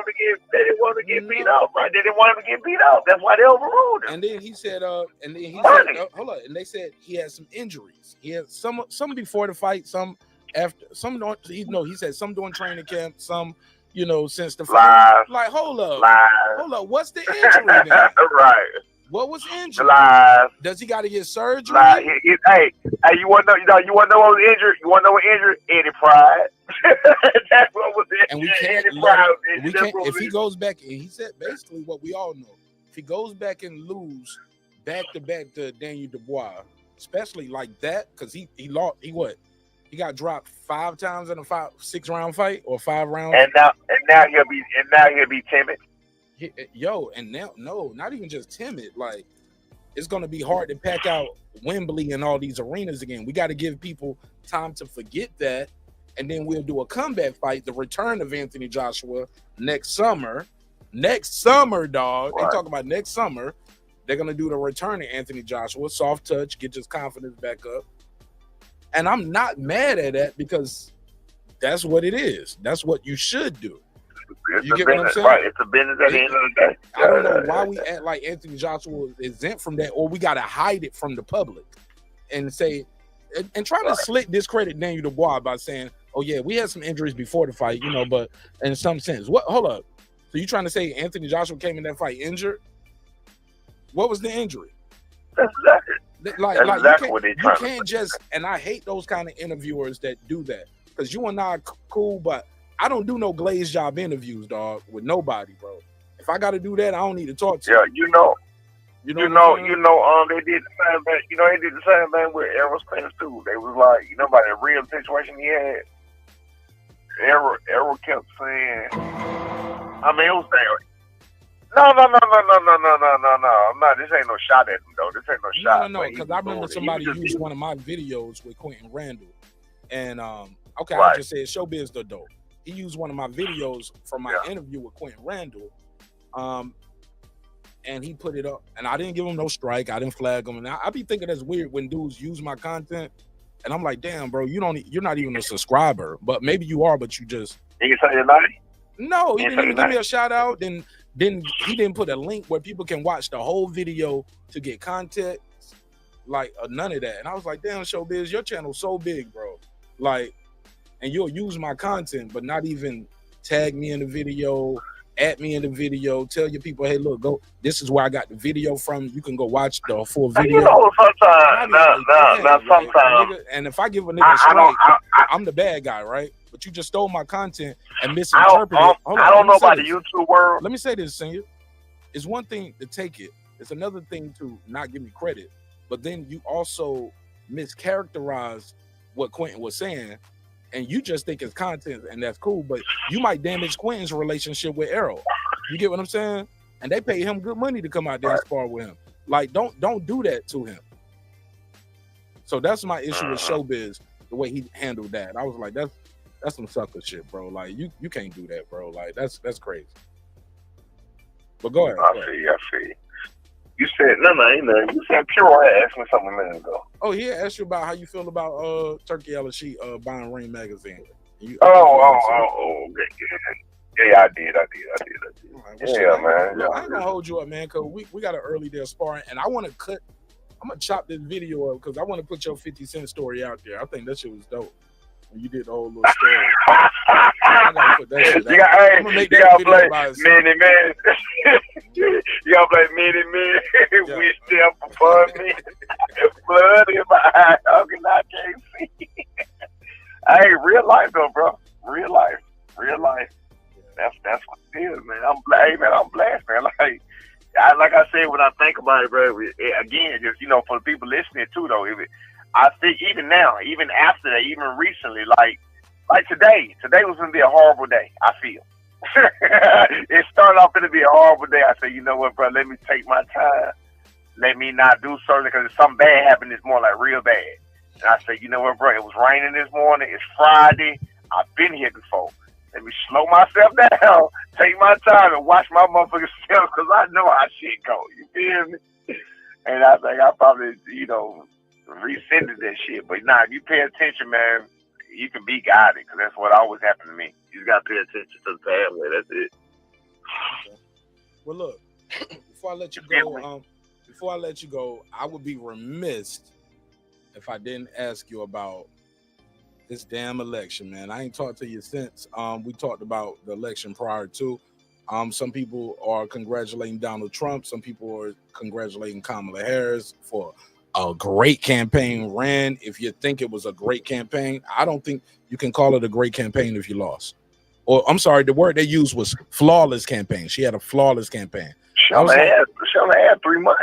Yeah. I blame Joe Biden a little bit because he could have dropped out earlier. I blame the Democrats who hid the fact that he had some cognitive decline. I blame the lack of inclusion for the Arab and Muslim community that are American citizens, and people saying the war on Gaza, like they just ignored that. I just hate the fact that I think that was the big difference. Also running around with Liz Cheney and saying he wants to I'm gonna give them a seat at the table. We was like, we don't want you to give Liz Cheney and the Republicans a seat at the table. Donald Trump ain't. If that's the case, we could just vote for the Republicans. Why are you giving them a seat at the table? Like, we don't want that. We're tired of that. I voted for Kamala Harris, and I actually had a sign in my front yard, bro. I had the Kamala Harris sign in my front yard and everything. And I went out there and football punted that mother. I was mad. I was like, nigga, I went outside. I was mad as hell. That's Nigga, I was about to throw it in the dumpster because it was trash day. I was like, trash already came. Trash already came. I was like, I'm gonna make a video, and I made a video, and I'll probably release it tomorrow. But I made a video of, and I thought it was funny, so I just got to edit the last little part. I'm gonna do a prequel, but it's pretty much you see me, and there's clips of me talking about Kamala Harris and this one's gonna win, and then when she lose, you hear the sad music playing, and you see me walk outside, get the sign. And I look at it, and I was like, and then you can probably hear my wife saying, maybe next year, maybe in 4 years, baby. And I looked at, I said, she got blown out. It ain't no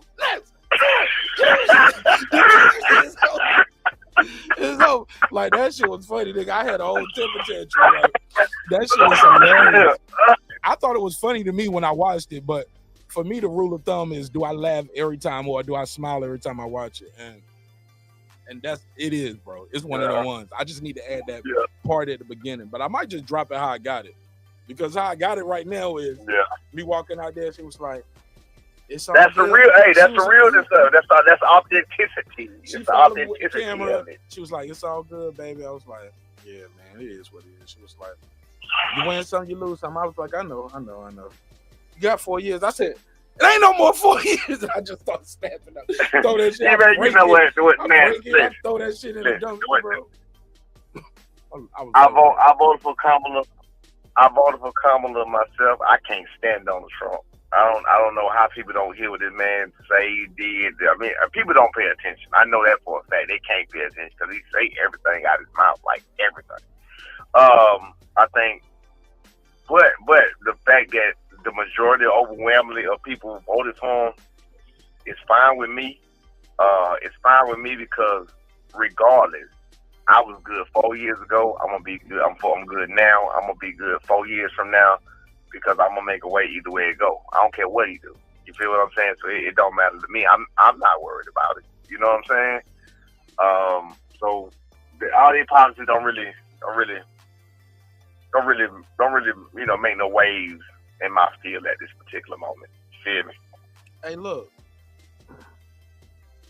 Let me ask you this: when it comes, Lake, answer your phone, bro. Lake out there in Marietta, shit. Yo, he rocking with us. He one of the homies. You know Lake County. He may be at the airport at one time. Yeah, I know Lake. Yeah, Lake one of the homies, man. Lake, answer your phone. Came on hosted the show. Did a flawless job. I remember he did it since then, or you did it one day. Man, Lake has not pulled up again since then. I got a video I'm gonna drop with Lake though, and we was going through some shit, but I think we were doing hip hop, but I might drop that this week too. But I got to go back and listen to it and screen it because it was times Lake and we was just being too comfortable, and I was like, hold on, let me pause this. You know what I'm saying? So I might have to do some edits on that. Because Lake was getting too raw, and I was getting too raw, and we was talking about shit that didn't have nothing to do with that topic. So I just need to screen it. You know what I'm saying? I want to screen it and just make sure it's all good. Because we was talking about a lot of things, and I ain't one of them. I know some people like keep it raw, I know some people like keep it raw, nigga. Tell the truth, tell everything. Nah, bro, everything don't need to be. Yeah. Was y'all like? Yeah, man, you know, hoes with no clothes, you selling hoes. I mean, you selling hoes with no clothes. Nah. Late might have told me some shit. He be like, man, I ain't even gonna say it, but late might have told me some shit like, man, it was good though. It was good. I needed to hear it. You know what I'm saying? He dropped some gems on it. It was for me. It was for me to hear it. Might not be for everybody. You know what I'm saying? And that's how God got you. That's how I see it. Yeah, man. That's how I see it. Right, I'm one of those people too. Like I need to hear it, but I don't want y'all to look at Lake different or look at me different because I might have gave him a gem or two. Absolutely. It was for you, right? It was for you, right? It was for you. Real talk. But that's what I go by. Like you never know. You hear the shit you need from the craziest people. Senior, how about this? I think the video is only an hour long, but I probably talked to Lake like 3 hours. Because it was times in it. Yeah, that's how much I cut out. Now I just need to play it one time all the way through. You get what I'm saying? You might talk like 3-4 hours, but I'm like, It's only an hour there on concept. And I was like, all right, when we start talking and we got on track, you know, I do you know, I have real conversations with people. I don't do interviews, you know what I'm saying? Right. Yeah, but look, matter of fact, let me do this real quick. Late, answer your phone. Hold on, let me call Late real quick because he got a question for you. I'm gonna make him answer his own question. Trying to get me to answer his questions for him. Call.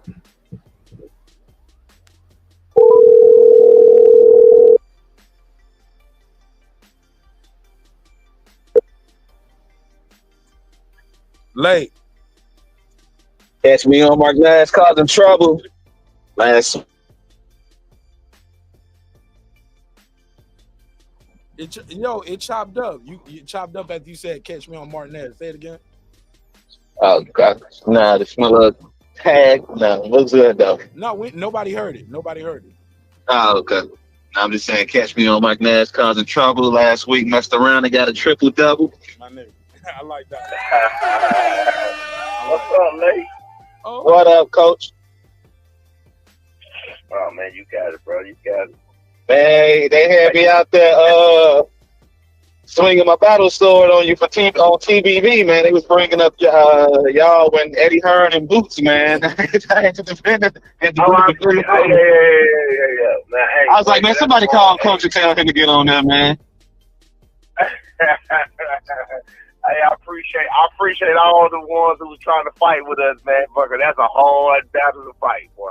Because people don't talk about how Matias wanted $5 million for the Devin fight, but they're man, Brian Norman Jr. turned down the biggest money he ever. I'm like, come on with that nonsense, man. Stop saying it. Listen, they don't care. Listen, these are facts right here. They offer Mario Barrio more, the same thing they offered us. So if you want to do that, you can give us that. Stanionis, you offer him 1.5. That was not even a negotiation. But we the ones that's ducking. When I gave you a price, I literally gave you. These boys ain't gave you no price.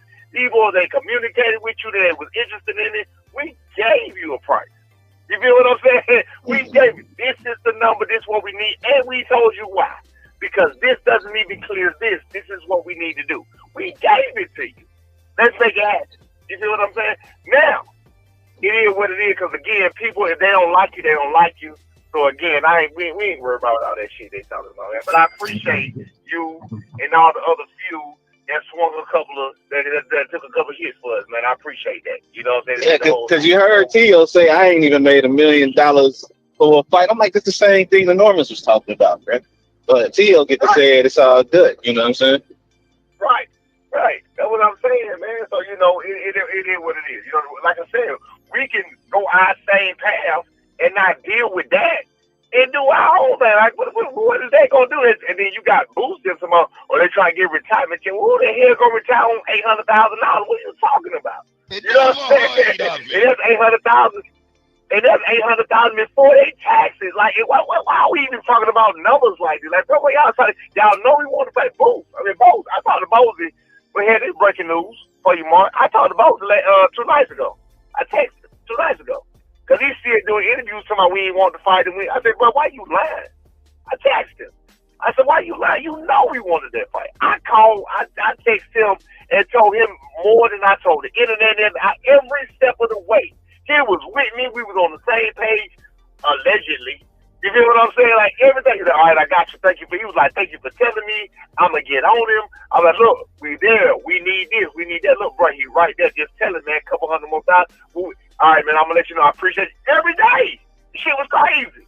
And then when the shit blew up, he flipped the script like, oh, yeah, man, no, man, Boots dropped. Like, Nick, what are you talking about? I lost so much respect for him when he did that.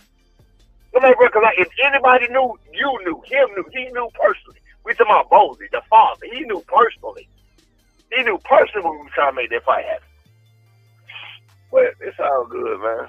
Like I said, it wasn't meant to be. It wasn't meant to happen that way. But it's going to happen. And when it happens, it's funny that that's still a speaking point for some people. And I was just like, nah, don't bring that back up, y'all. We tried to bury that. And now we're going back. You're battling over that again. Look. Man, listen. Bottom line, they don't even know what they created. Just like what just happened, again, I hate to bring it up, and this is all props to Abdullah Mason with the way he handled it. What they did is, because Abdullah Mason is 20. What they did is they created a 27-year-old prospect. Hear me, I know he's a world champion. You created a 27-year-old world champion that has never been tested at any front whatsoever. None. Nada. Trust me, I looked at every fight that was out there. Watched everything. This man ain't never been tested at no front. Never been cut. Never been dropped. Never been hurt. Never been. Now, when you say that means he that good, that's a damn lie. Because if you watch the guys he was fighting, they didn't even try. They were so outgunned and outnumbered before it ever started. They were nobody, literally. So when he actually gets in a fight, it's gonna be a time when you can, like I just told you, Mark, a minute ago, like when you get cut and you don't care and you keep going. There's gonna be a time when he got, and that's gonna be new to him. There's gonna be a time when he may get dropped. He may get hurt or buckled. You know what I'm saying? When he like to smile and put his chin all up and look everywhere, showing everybody he ain't hurt. Right, you ain't gonna be able to do that. They have done him an injustice. He's going to look human. They have done that man an injustice, and they don't even realize it yet. You mark my words. You mark my words. Yeah, and look, when I was going to wait. Go ahead. You say No, go ahead. Well, let me say this. No, you say what you want to say. Mark my words. Mark my words. Mark my words. This is what I do know. And I was telling B this the other night, because I just told you the fight you're going to see tomorrow, right, Mark? The fighter that you about to see tomorrow with B. Mark my words. And we've been dealing with this since B was 15 years old. And the B you saw boxing around in the hole and everything else was a different B than you're about to see tomorrow. The B that's there now, the B that fought Santillon, the B that sit there and go, nobody stands there and not hold him. Nobody. I'm talking about I don't watch. If nobody stands there and not clinch him, hold him. So what's gonna happen when that fight happens? And it's gonna happen. What's gonna happen when that fight happens? That's why I told you we got so many battles to win. That boy is gonna run around the ring like a damn clown, and if anything, outpoint and go. And I'm going to bring that up in the press conference and let everybody know what you're gonna be looking for. Because on everything I love, he can't stand there and punch with him. This I know from seeing him in the gym together. He cannot stand there and trade with him at all. Watch what I tell you. That's it. I can't go ahead. What you about to say about Floyd? Shout out to my. What you about to say about Floyd? I got you. Shout out to my good brother, Sir Foul Player in the building. Mega representative. Not me. Mega. I mean, never heard of it. No. But look, no. But I got to keep it a buck. Winners win, losers lose. My candidate lost. His candidate won, and I got to give him a shout out and respect to him because he still rock with me. He still support the show because he believe. Hopefully, he believes like I believe. Look, you got one vote. I got one vote. The country decided, bro. Your one vote and my one vote didn't make the difference. It was a blowout, and I'm not gonna be out here burning bridges with people. I got even with Pittsburgh T. Shout out Pittsburgh T. I know he probably got a little offended because I ain't seen him since that night where he and I kind of bumped heads on a little, on the election stuff.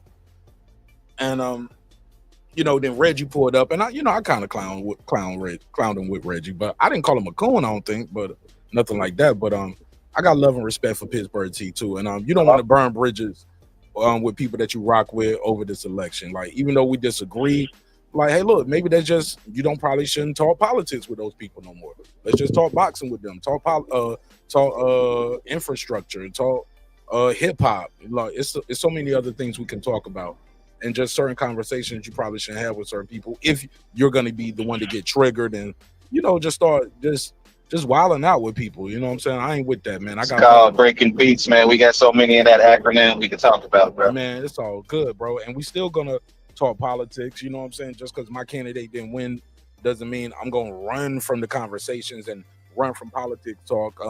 We got a video we dropping on this weekend too about the video that Donald Trump dropped. And it seems like he's gonna push that Project 2025. And I'm just curious about what the people who said, man, he ain't got nothing to do with that. He don't know what's going. Man, he ain't rocking with that. As soon as he get elected, bro, he ain't even took office yet. He was like, "This is what we're gonna do. We're gonna shut down the national. We shutting shit down. We moving offices from DC. We breaking this shit up. We gonna release information that that people want to keep secret." I was like, Can we start with them JFK files? Can we start with your file about your Let's get ear? that CIA information. Yeah. Let's go for it. Now, go for it. Now, granted, I don't want them to. I hate that they always hide behind this. We can't release means and methods. You get what I'm saying? Because once you release means and methods, that might expose people who are undercover agents somewhere overseas. So we can't but we can't hide everything behind means and methods. Like John F. Kennedy, like, come on, bro. And Trump, you had an attempt your damn self. That's the stuff you need to release. You get what I'm saying? Like, no. Release that. So I'm okay with Donald Trump being the president. I'm not happy about it, but consider the alternative. I'm not about to go march the Capitol and storm the Capitol on January the 6th. You know what I'm saying? Or January the 10th, whenever he takes off, or whatever the day is. That's not me. I don't think that's what's up. You can't. But also, I do take umbrage with all the people that said, man, it's election fraud interference. Y'all was calling that before the election. Your guy wins in a blowout, and it's no election fraud. I don't hear nobody complain about election fraud who was saying it was going to be election fraud because your guy won. So that's a whole nother conversation. So but I do hate that about it. I don't think people are going to admit they're wrong when he starts doing the Project 2025 initiative. They're gonna make excuses for it. They're gonna say, "Oh, well, it's not that bad, and it's good, and he's doing this, and he's getting rid of that." I was like, "Hold up, bro," but you said he had nothing to do with it. We got that on recordings on this live. That's the good thing about this live stream. That's why I don't run from it. You know what I'm saying? Man up, cam up every time, bro. That's me. You know what I'm saying? I don't think people are gonna man up and cam up to their mistakes when this thing goes bad. If it goes bad, I don't want it to go bad. I'm not one of those. Don't get that confused too, Coach and Lake. I'm not one of those people that want Donald Trump to fail just to say I was right. No, right. I want right. Things to go great. No, and I'm good. Like, I own land. I'm a military veteran. My wife has a stable career. Like, I feel like we're gonna be all right regardless. Like, our rent ain't gonna go up because we don't pay rent. We got a mortgage and we locked in at a certain price. Our mortgage ain't going up. Right. Taxes might change, but if the taxes going up, that means my value went up, right? Come on, bro. My tax just went up so goddamn high. But that means your value went up. But that means your value went up, right? Yeah. So it's a gift and a curse. So I'm gonna be all right, but I'm not selfish. And I don't want to, like Late just said, I ain't trying to flex, but because I know we need everybody to keep this world going. Because I'm not about to go drop the fries, nigga. But I want them shits hot and ready when I go through the drive-through, brother. You know what I'm saying? Right. You know what I'm saying? I'm not about to wait the table, but I need a waiter. I'm not about to fly the plane, but somebody got to fly the plane. See how I did that? I'm not about to do the heart surgery, but I might need heart surgery. See how I did that? Because people might think I'm just talking about low-paying jobs. No, even the high-paying jobs. I'm not going to do that, but I need it. I need the gate agents to get paid well. I need the pilot to get paid well. I need the fuel not to be so high so my plane ticket don't cost so much. Like, I got a life, and I need the economy to move a certain way for me to live the life I live on all scales, from taking my daughter to daycare and how much I'm paying in gas to how much is this flight abroad going to cost me, or am I allowed to go there? I can't go there because we got beef with those countries, or America has aligned herself too much under Donald Trump with certain entities that the rest of the United Nations just look at us like, hold up, nigga. You told them everything? Hell no. So you with Putin and bro, imagine a world where America is now, we're not with UK, France, Canada, and all these Mexico, all these other countries. We're with Russia, the Saudis. Look, we were Russia, Saudis, Israel, and China. Like, that's scary on its own, because that's a whole nother that's a crazy superpower. Russia, China, America, North Korea, Iran, you know what I'm saying? Israel, all against Iran, the UK, Canada, Mexico, and everybody else. That's the World War III that people don't think about. Imagine a World War III where it's not us against Russia and China and all these other people. No, imagine it's us aligned with them against everybody else. That can go bad, bro. But I digress. I was kind of long-winded. Go ahead, Lake. Yeah, I got a couple boxing questions for Coach. Did you see Jose Ramirez last fight? I did not. Not Jose Ortiz. I'm sorry, Jermaine Ortiz. Well, I always mess up his name. Jermaine Ortiz. Did you see his last fight? I did. Oh, okay. What he fought? He fought on the zone. Lake, I got to troll you real quick. You went from Jose Ramirez to I Jermaine know. Ortiz. I mess up buddy name all the time. Well, they both on the zone. I was thinking, Jose Marinda, he should have fight Vargas, right? Yeah. I always mess up my man Jermaine name. Go ahead. I'm sorry. But yeah, he got the stoppage. You know, he's known as the technician, and I was just trying to see if you saw his last fight. He looked physically in the best shape of his career. You know, he recently went on another. Yeah, he won 40. Okay, yeah. Okay, another question is, you said you didn't see it. I think you may have answered it earlier. Like, what would you have told Floyd Schofield in his fight? Good question, baby. I think his dad is, again, like I said a minute ago, I commend his dad. I think that I don't know what he knows about his son or whatever the case may be. I think his dad did great coaching. I think he told him the exact thing to do, and let his ego out of it. Because me personally, again, like I said, he know his son though. I think he did a great job. I think Floyd his daddy gave him the right instructions to move, punch, not be there, like make it easy for you. You know what I'm saying? And, you know, a lot of people know I've done this in interviews before, and I said even with my son when he fought Santiana, I told him the same exact thing. Make it easy for yourself and then get it. But he said, nah, I want to do it this way. And it's in the corner. And I was like, I looked at it, I thought about it, like, you know what? I mean, you've been. He'll tell you that. You know what I'm saying? And that's how it went with him. But I think his daddy gave him great instructions. I think he would have got hurt or knocked out big time otherwise. So you don't feel like it's any strife against the coach when the fighter isn't listening?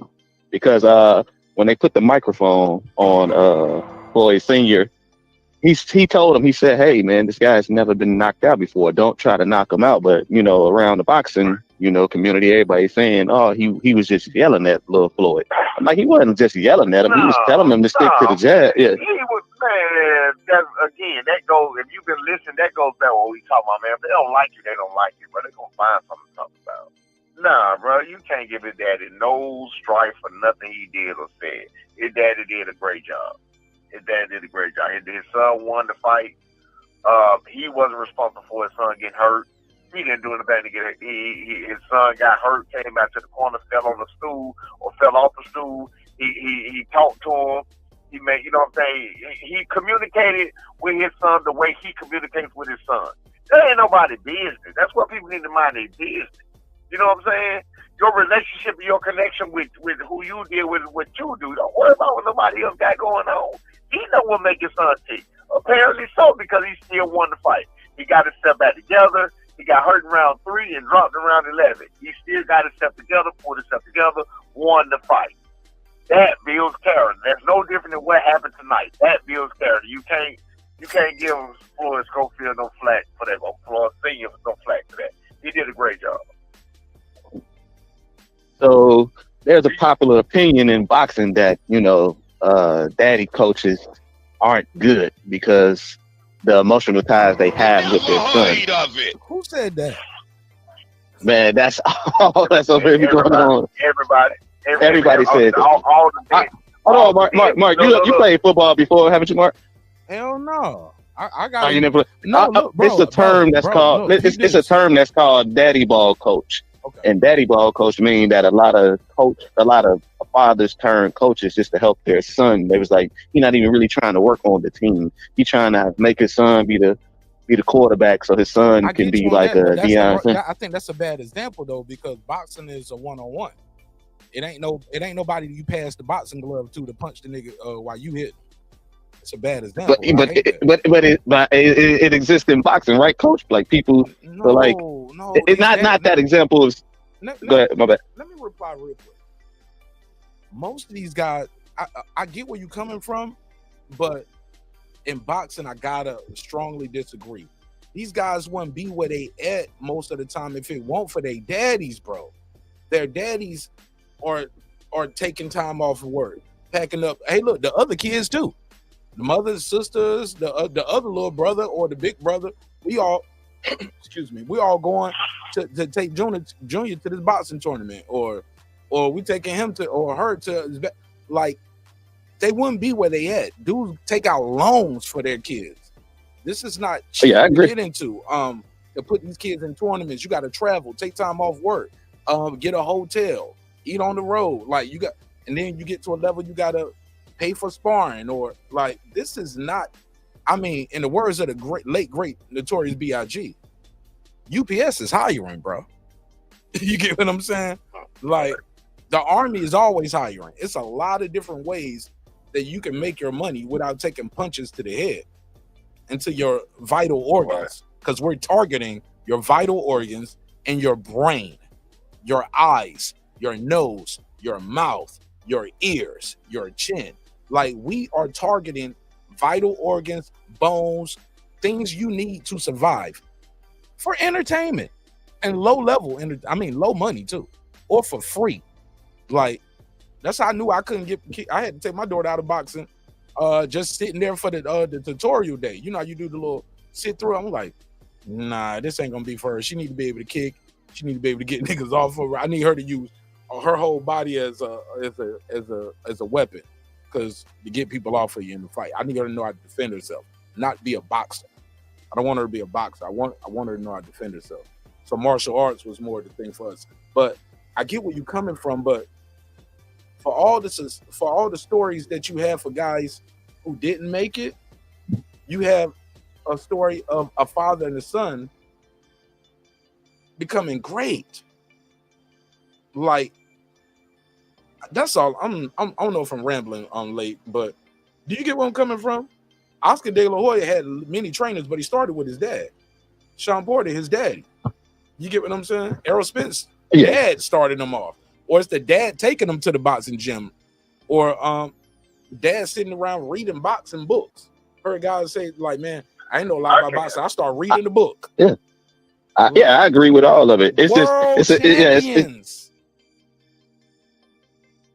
because the minute somebody sees something, they always say, oh, he needs to get his dad out of his corner. That's why, somebody like Coach, who's a dad, we want to hear him on the inside be like, dispel all these negative connotations that people have about coach dads, or that, the emotion probably hindering their decision making. You know what I mean? But their emotions and their decision making is the reason why their son is the person we know. You know how many people is undisputed? Bro, is a 2-3-time champion? Yeah. Bro, you know how many people got 2 hands and 2 feet walking this earth, but they're not professional fighters, and they damn sure ain't world champions. Like, the fact that we even know their name says they made good decisions along the way. Say what you want to about Junior Lopez and T.O. I was always for, like, yeah, maybe. If anything, I always say dads can take some help in the corner. But I never say remove the dad from the corner.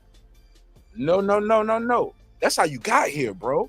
And I think the best person who articulated for me was probably Brian Norman Sr. And I ain't giving him no fluff job because he hit. He said it best the way he articulated. He said, I know how to flip that switch in my son's brain. I know how to get him going.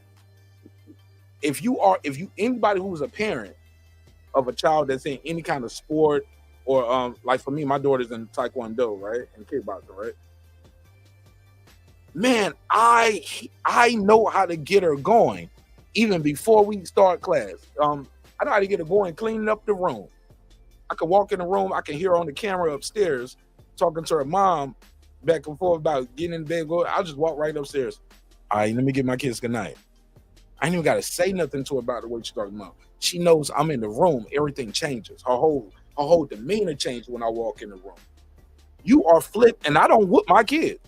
Keep that in mind too. I don't beat my daughter. She don't get no whooping. Never got a whooping in her life. No spanking, no popping on the hand and popping on. For what? She's 5. I'm not hitting her. Hell no. If I gotta hit you, it's time for you to leave the crib. You know what I'm saying? You trying to get your own spot. We gotta go physical. Like, too big, too strong, and her brain hasn't formed yet. I can talk to her. My presence is a present. And I can walk in that room and things just change. Her whole aura change. She'll be, yeah. Hey, daddy. Best behavior. Best behavior. And that's without whoopings. That's without doing nothing. That comes from conversation, communication, rewards versus consequences. You don't have to beat people all the time. So I don't know. So when Brian Norman told me that, he was like, bro, I know how to flip that switch in my son's head, bro. I know how to get him going. I was like, I know exactly what you mean. And my daughter's not no world champion in nothing. She's not even a world champion in Legos. Or like, you get what I'm saying? She can't even fuck with me in the Lego building or building the car. But you get what I'm saying? You know what, Mark, let me chime in real quick. You know what I think it is, to me, what I see, just like you know that, you got some people that are parents that are just really parents that just like really provide for their kids, take care of their kids, but they don't really spend time with their kids. They don't really know their kids. They don't really, you know what I'm saying? Like I'm not even being funny, like my dad. My dad, I love him. He showed me by example more than anything. But my dad never really taught me shit. Was in the house. I lived with my dad. Like that was shit. That was, you know what I mean? I got a lot to say about that, but anyway, I lived with him whenever we didn't really get along at all. But he never really taught me shit, never really talked to me. But I learned just by watching. But he was one of them guys. My dad don't fucking know me. Live with me, you know what I'm saying? You don't know me. So I think that some people just are parents and they don't really take the time and they don't really even know how to fucking be a parent. You got people that raise kids and think they was a fucking parent. You ain't no fucking parent. You was the person that raised your kids when they were 18 years old, got them out of school, told them to get the fuck out of the house. You ain't teach them nothing. Fact. You know what I'm saying? You tolerated them That's for not 18 parenting. years. You tolerated them for 18 years and made sure they was alive and fed and clothed for 18 years, and that's all you did. You don't know your kids. You ain't got no relationship with your kids. Hey, Lake County, OG, senior. Hey, look, they did just enough so they didn't go to jail. How about that? I ain't going to jail. I'm Lake County. They make sure you got clothes. You went to school. Shit, you passed. You passed. You failed. But you went to school. They can't say food on your table. Yeah, look, you well fed. You need some glasses. I used to medicate. Get you some glasses. They ain't the cutest glasses, but you got some glasses. Like, wait. And the crazy shit is you probably can't tell them they're not a good fucking parent. Oh no! Because in their mind, they went to work. They made sacrifices and they did this and they did that. And how you think you got the football credit? Or how you think that I worked and I did? Yeah, but you never gave your child time. Yeah, you know what I'm saying? And So also to me, senior, also too, you sometimes those parents got to do that because the other family will cut you off.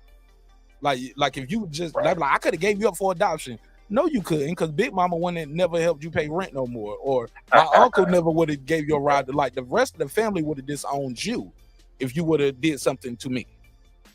Does that make sense? Some people need the family so much that and the family's gonna help them, but the family will give you up if you do something crazy to this kid, because they can like, I could have threw you in the dumpster. Yeah, but you would have went to jail. My thing was my point for even bringing that up is, to me, when I hear the hate coming from, against guys especially, I'm like, damn, brother, you must don't take care of your kid. You must don't have your child in nothing. Like, most boxing dads, sports dads, sports moms, or whatever, you want your child to succeed. You want to be talking shit. You want me talking shit and spewing that kind of hate at another. No. Hold up, homie. Because this is where you and I differ on this. And Lake, you got to agree with me on this. For this guy, Brian Norman Sr., to say that same thing, but not have empathy for the PED scandal with Ryan Garcia, I'm like, come on, bro. It's one thing to miss weight. Forget the 3 pounds. Then he failed the PED. You missed it. Yeah, I missed that, bro. Because I'm like, because you always be like, what I said, I just discussed that. We just talked about it. I said I agree with you on the PED. I didn't say, I said the 3 pounds ain't a problem.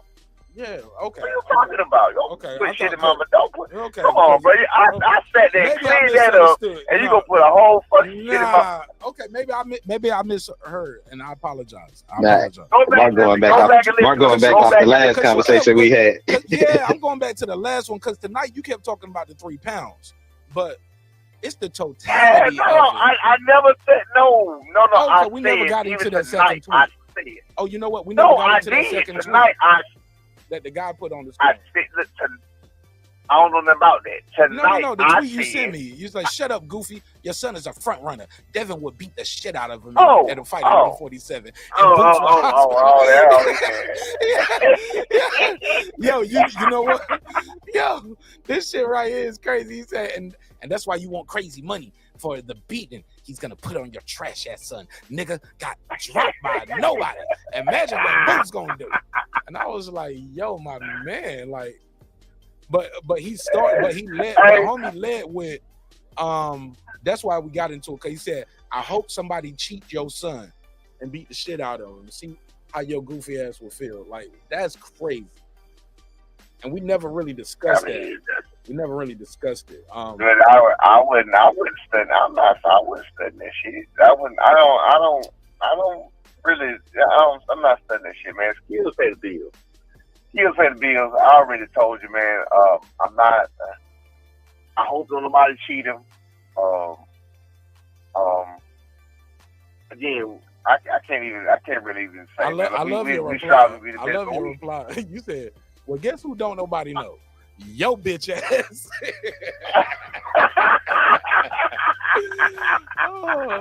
Hey, look, and even over here, I ain't put his name on the screen, nigga. You gonna forever remain nameless. You get no clout. The name, nobody know you, nigga. I didn't even give him no clout, and I ain't put your name on the screen. You goofy ass. Lame, man. Hey, man, broke ass. But my thing is, hold on, bro. Hold on, here go my thing though. He on my Facebook. I thought, so how you see my Facebook so fast and you go to my DM? He on my Facebook, but he went to my DM to reply to me. So I don't know. That's crazy. I didn't put it on Facebook. I didn't put it on Instagram. I put it on Facebook. But he went to my DM and replied to me. I don't even know, right? This day, man, these people are weird. These people are very, very weird. Well, listen, my point was about the parenting thing is I think the only ones that are doing it are those people. I cannot see, unless you're just like a real hater, I cannot see any person that's trying to make something out of their child and, you know, they be with their child and they want, I can't see them doing that kind of hate. I can't see that. You know what I'm saying?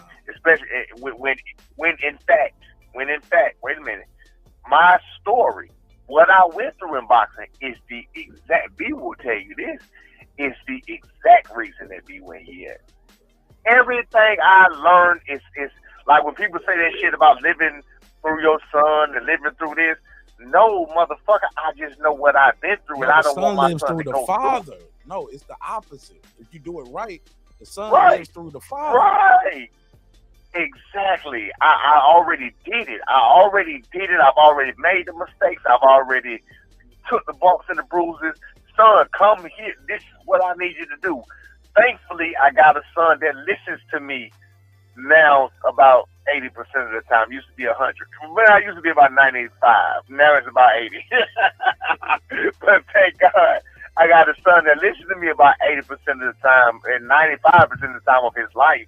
And he didn't have to go through what I went through, and he got an easy life right now. You know what I'm saying? He got an easy, no nonsense, no problem, no. Bro, when I watch him leave it, like I give him problems like all the time I see him. I'm like, boy, I wish I was you. You know what I'm saying? Like his life is so easy. His life is so easy. Wake up, go to work. He ain't got no kids. He got a 4-bedroom house. Like, bro, my son chilling. He chilling. I'm like, damn, at 23, like, bro, you got there. Go where you want to go, when you want to go. Damn. Well, let me go to work. That's how I be, you know what I'm saying? Let me take this fucking ass phone call. You know what I mean? It's just, I'd be like, bro, but I told him to do all that. I literally instructed him and said, look, don't buy a bunch of nonsense. Don't do a bunch of this. Don't do it, but it's not going to be worth it. It's not going to be nothing to you. I told him all of that. Keep your life simple. Keep it easy. because with more things becomes more responsibility. With more and more, it's gonna be more trouble. Let me go to Lake County on this. Lake, you still there, right? Of course. Okay. Bouncing off what Senior said, Floyd Schofield in his last fight, he was a father now. He's 22 years old, correct? 22? Yep. And he's a father at 22 years old. He said, yeah, my son gave me more motivation. I would wake up, spend some time with my son, go to the gym, come home, spend time with my son, go back to the gym, come back home, spend time with my son. Could that be, yes, it's more motivational for you, but that is the difference in something that changed in your schedule. Remember his dad, I don't know if y'all heard the hot mic, and people criticize ESPN for what they did to Tio, but everybody ignores that the Zone had the hot mic on Floyd Schofield. They didn't cry about it, but you can hear him on the hot mic. This is at the end when they take him off the tape. He says, yeah, man, I kind of got a little. He was like, man, what was up with you with this fight, man? You won, but basically, I'm paraphrasing, but he's like, bro, you won, but what was up with you this fight? He was like, and you can't, it's the bet. You don't see his mouth, you can't hear him, but you can hear Senior's response. And he said, but it's evidently, he said, tired. I don't want to hear about you getting tired. Like, those excuses. Those are excuses. Excuses. That's an excuse. That means you need to run harder. You need to train harder. I don't want to hear about you getting tired. That's an excuse. Work harder. I don't know. Look, sidebar. What y'all think about Floyd Schofield impersonation? I get it. It ain't quite auntie enough. You know, you got to get a little bit more auntie. I ain't gonna do him that. I ain't gonna do him like that. Nah. I won't even go on for the auntie vibes. I ain't doing him like that. Y'all cold, man. I like Floyd. I'm gonna get him on the show. I'm gonna try to get Junior and Senior on the show. Cause I like him. And I like both of them, but he's entering that Bill Haney realm, so he's gonna have to take all that criticism. He's gonna have to take all that criticism. What does that Brian mean? Norman Sr. is taking the criticism. What does that mean? It comes with. What does that mean? I'm about to challenge you, Lake County.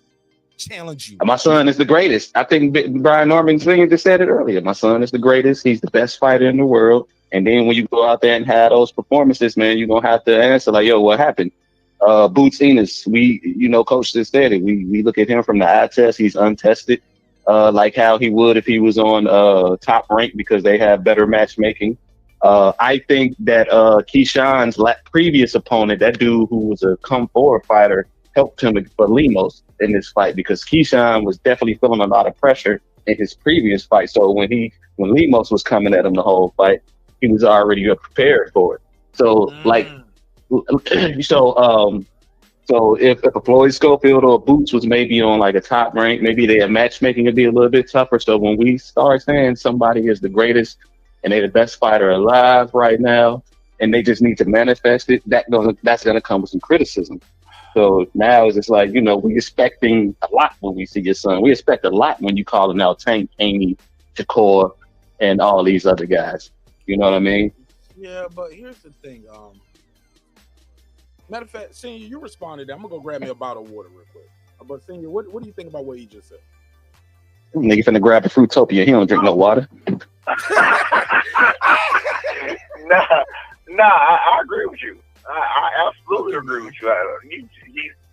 Listen to me. He says exactly what I'm saying. Like, listen to me.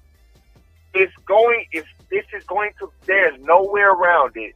They got this man looking so perfect that he can only go down. They got him so up, sitting on the top of the pinnacle by fighting. Again, I was fooled up. Mark, I showed you. I was fooled myself. That when I went and sat and watched from a coaching standpoint, from an opponent standpoint, I was like, what the freak is this? This is crazy. This is ludicrous. What's happening here? I told you, man. I showed you. I'm like, this is crazy. Even with the opponents, I'm like, bro, you playing with your food. It was so much. When I look at it with the real eye, from a coach's eye, I'm like, bro, you're playing with your food. You're not taking your food out unless you hit your food in the back of the head. You feel what I'm saying? Like, bro, what are you doing? You feel what I'm saying? Like, you doing all this dancing around and grabbing and clinching. Who clinches bombs? Not us. You don't clinch no bomb. You take that bomb up out of there. I ain't finna hold you for nothing. If I got to clinch you, that means I'm worried about something you finna do. I ain't worried about nothing you finna do. I dare you to punch me. Punch me, pow. You feel what I'm saying? Like, come on, bro. That's when you get the inside. I want you to punch me. I ain't gonna clinch you when I get close. I ain't gonna work on you on the outside. This when I get close to you to slide the punch, I'm gonna clinch you so you don't punch. No, I want that word. I want to see what you got. I got this tremendous defense. I want to practice. I got this tremendous counter punching, which he is. I want to do it, but then I started noticing he counter punches 1 or 2 punches. He doesn't like to fight. He hold after that. He'll roll 1 or 2 punches, grab and hold, click. Go look. Go look. I'm not saying something that can't be proven. Okay. 2 things I want So his head, I found his head being tucked down, and that's why he kept getting hit in the back of the head or like behind the ear. Like, what can you do to prevent that, Coach? Who you talking about? Floyd Schofield. You remember because he kept saying he kept getting hit behind the head and getting hit behind the ear. What measures can you take to prevent that? That was on him. I saw that too. It was the way he was turning. I guess because you got to work on his positioning. Like that was on him. It was the way he was turning. But then the way he was turning, you got to think like, are you right? You got to think like, are you trying to cower from the punch? Like, what are you doing? No. That's called defense. Like I turn this way, so if you hit me, it's a foul. You hit me. You get what I'm saying? Yeah, but you know what I'm saying? But also, I always tell fighters and anybody, if you in the clinch, because he was getting hit behind the head in the clinch. Somebody hit you behind the head in the clinch. You know what you do? Hit him right back instantly, bam. Because then you make the referee take control of the fight. This guy he can't beat me on the outside. The guy is getting frustrated, so the only time he can hit me is behind the head on the clinch. Okay, well I'm gonna hit him back behind the head. Well, you better take control of the fight, ref. And the ref gonna take control of the fight, and he's gonna tell you, hey, look, don't be retaliatory because you saw mine, you saw his. You know, like somebody hit you low, you hit him back low. Hit him back low. That sounds good. I'm all for it. I'm all for it. Like, make the referee take control of the fight because it ain't gonna be no complaint, especially if it's okay. After that first one, he hit me low. Okay, he hit me low. I'm gonna hit him low back. Like, then the referee will start giving out instructions. Hey, look, hey, don't retaliate. I'll take control of it. All right, you better, motherfucker. Let me say this though. To what Lake County was talking about, far as Floyd Schofield Sr. Telling his son, you the best and this and the third. I'll never forget hearing Floyd Mayweather say, people got a problem with me saying I'm better than Muhammad Ali. Look, I did not dedicate my entire life to this sport just to say any fighter is better than me. You can put anybody in that spot. I'm going to say I'm the better fighter. I didn't give 18 years of my life or 20 years to my sport. At that point, I think it was like 18 years he had been in boxing. He was like, bro, I didn't give this shit 18 years of my life to say no nigga better than me. And I respect him for that. Like, okay. Even Ali said he was the greatest before he was the greatest. You remember that, Lake County? So sports psychology is a real thing. Tiger Woods' dad used to tell him things like, Tiger, you're the best. He was a child. He tell him, you're the best. Nobody's going to beat you but you. Don't nobody understand sports psychology more than King Richard. I'm just saying, bro. Hey, look, peep that. Peep King Richard, man. And what he told his daughters very early on. Like, you gotta burn it into that brain early on. Even now, things I tell my daughter, man, like, not to bring it back to Mark Nash. I don't want to come across narcissistic, but I'm just because we're going from Venus into Serena to Mark Nash. No, just joking. Hey, look, no, because I'm trying to implement all those things I've heard from Ali, Mayweather, King Richard, and all these people to my 5. She just turned 5, right? To my 4-year-old daughter. Well, she's 5 now, but she's only been 5 for like 2 weeks. You get what I'm saying? So she's still 4 and some change to me mentally, and it's like you have to tell them, look, you're brave, you're strong, you're smart. I'm scared. I'm like, you scared for what? Don't be scared. Like, you got to burn these things into their brain early. So I'm trying to emulate the great. So I believe sports psychology is a major thing. So I have no problem with Bill Haney, the Bill Haney effect, or people call it Bill Haney, the LeVar Ball of boxing, or this, that, and I'm like, bro, that's not a bad thing. You know what I'm saying? Hey, Mark, real quick, let me chime in real quick. First of all, you shouldn't apologize for what you just said or did or whatever, no narcissism or nothing else, because anything you say is going to be relevant to your life anyway. Your life experiences is really all you know, or people around you know. You feel what I'm saying? So you can just go off of what you know and what you're saying. And I also think you're doing a great job doing what you just said. Continue. I'm sorry. Go ahead. Yeah, man. But I would feel bad. Man, I would feel bad to be apologetic like, about. When she take her braids out, right. I'd be like, don't be oh, you so beautiful, you so smart, you so brave and you strong. And I let her win. Like we play, like we like to play matching games like Go Fish, or we'll lay all the cards down, like with little characters like animals and words and things like that. And we play the matching game. I let her win, but sometimes she really do be winning. I was like, and I teach her about strategy, little things like that. We play checkers. Like I don't just beat her. I let her build her confidence, but also I'm watching how she acts when she wins, and I want to curtail that too. No, let's okay. And then I whoop her ass the next one. I want to see how she act when she lose.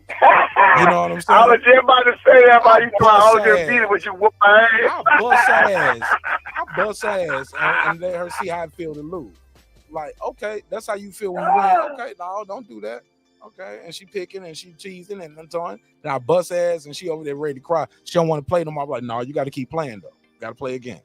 You won one, I won one. And then I might let her win again. You get what I'm saying? To build her confidence back up. I'm not trying to break this little woman, this little girl, because she's a baby and a girl once, but she's gonna be a woman forever after this. So this time is so important to me, man. So and I wouldn't trade it for the world, but I think psychology with children and young adults, especially in sports, it's extremely important. And there's nothing wrong with telling your child they the best and you the best in the world. I ain't got to say it on camera all the time. I can say it in the gym. I can say it on camera. I can say it whenever. That's my son. That's my daughter.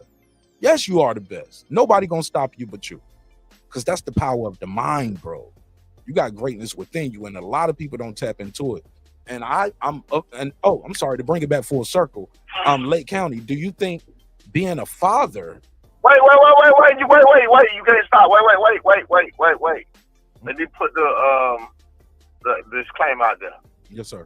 Views and opinion the views and opinion of Breaking Peace here we go. Meant to help you.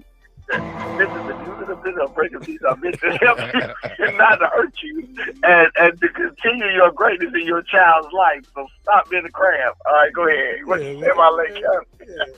Yeah, man. Y'all better get rid of them issues, man. Y'all gonna be the thing y'all hate the most. You know what I'm saying? Like a reflection of your own dad or your own mom. Like, man, invest into your children, man. But Lake, my question for you is: do you think Floyd Schofield Jr. being a father and bouncing from between training camp and fatherhood was part of that underwhelming performance, and he's either gonna have to find a better balance, or maybe he need to do like Terence Crawford or other people do, like when they got kids, they just leave home, they go away for training camp, so you can just focus on that, and it's like it used to be.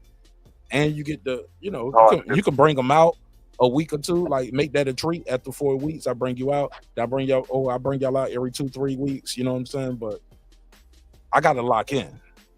Like, do you think that was the thing? 22 years old, new daddy for the first time. I think it's a feasible argument to be made. Based on his senior, he said that's an excuse. I can't speak to that because I'm in no position to. Mm-hmm. That's why I always position my statements in the form of a question directed at a Brian Norman Sr. so I don't sound like I'm saying something that I don't know nothing about. But that makes a lot of sense, man. And that's one thing that some people were saying, hey, he probably not getting in as much time in the gym, or probably, how babies may keep you up at night. He probably ain't getting the same sleep he was once getting. So, but I don't know when the baby arrived between this performance and the last performance, because he was heavily criticized his last performance as well. So you remember, because he got his face all cut up and all that, lunging in, and Shakur like texting something like, "Oh, look at this old super aggressive ass fighter," all that lunging in, and you you creating headbutts. So, yeah, I definitely think that could be said. You know, I think Coach would have to speak to that more. But to be fair, super aggressive fighter. That's why he's the main event. Prospect just keep getting main event because he's excited. And that's a Shakur Stevenson tweet right there. And you see, like with every fight comes more and more tweets from his peers and his contemporaries, whether it's Devin, whether it's Tank, whether it's KEYSHAWN, whether it's Shakur. That means you have arrived, and now you're becoming more of a name, which I'm totally happy for both Schofields for that, because we need as many names for boxing as possible. But that's what I was kind of saying earlier when I was like, yo, y'all entering in that realm of maybe Bill and Devin Haney now. So now it's just like, you know, you're just going to have to execute pretty much. Brian Haney jump. No, I'm joking. Yeah, I'm trolling now. No, but like, bro, I love what the Haneys are doing. I love what Schofield doing. The Normans, like I remember the WBC. I don't know if y'all remember this, but not too long back, somebody got hurt real bad. I can't remember the fighter name, but God bless his heart and his family. But he kind of got hurt really bad, and the WBC was like, we're gonna start saying the fighters, fathers can't be the coaches anymore, not the lead coach at least, right? Man, that shit didn't go nowhere. It was like it's like everybody forgot they released that press statement. You know what I'm saying? Anybody remember this? Y'all remember them coming out saying that? Or that was just a while ago. Yeah, I do remember that, but I don't remember nobody getting. I remember that statement being put out, but I don't remember the fight or what happened for them to say it. They never implemented it. It was a few months. It was just a few months. It was just a few months ago. No, it was a few years ago because I remember Danny Garcia was active at the time. That's how long that been. And I was like, oh no. So what y'all heard that. And I was like, what y'all gonna tell Danny Garcia's dad? Can't be the trainer no more? Like, y'all not about to do that. And it went away. I heard that a few months ago. I heard somebody say somebody a few months ago. Maybe they was bringing it up, or maybe they were saying they need to do that or whatever else. But I heard about it a few months ago or whatever else. Same exact thing you just said, that they was about making a rule about doing that. How do y'all feel about that? Late, you go, and then Senior. How do you feel about that? Do you feel like the fathers should not be the? That's not free. That's not freedom. That's not freedom. You can't. I know you got. Hold on, sir. With all due respect, you got an implicit bias, but I wanted Late to go first as a fan, and then we'll go to the pro. Is that fair? Because your word is the final word, because you actually in the business. Let me hear from one of the fans, and we'll go to get a final word to the people actually in the business. Late, do you think the father should not be the head coach at least? Because they might tell the kid to keep going when the kid need to stop. It's over, or you get what I'm saying? They're conflicted. That goes. I don't think so, man. I don't think they could conflict it, man. I think that that can go for anybody. And any decision you make, you have to consider the collateral damage and how you may be opening up Pandora's box, because it comes from, your dad can't be your coach, or now, like, how your wife can't testify to you for you in court. Now, Rachel Donaire can't be Nonito's coach or trainer, or Roger Mayweather can't even be Floyd's. Man, now we just go from dad to wife to just all the uncle. So that's why you can't do that. Go ahead. Good shit, right? Let me put a spin on that real quick. So Robert Garcia, everybody saw how he let Santina take that beat. That is not his fault. He let that man damn near get killed in the ring. That was terrible coaching for him to do that. That was terrible coaching. That was not his fault. You saying the father would do it? I think it's subjective to the person. I don't think it got nothing to do with just being a father. It's subjective to that person. I know a father that I saw was so invested in the gym in sparring. That son got knocked through the ropes, got up, pushed his son and told him to get back in there. We had to stop it. You feel what I'm saying? So that's just an objective situation. With Robert Garcia, we saw what he did, not his father. With the other guy who I'm telling you about, he was his father. Like, that just depends on the person. I wouldn't let that happen to my son at all. I know my son got a life to live outside of boxing. I know he got shit to do outside of boxing. Boxing ain't that important to me for me to let my son get permanently damaged behind something like that. So that just depends on the person. So it's just stupid anyway.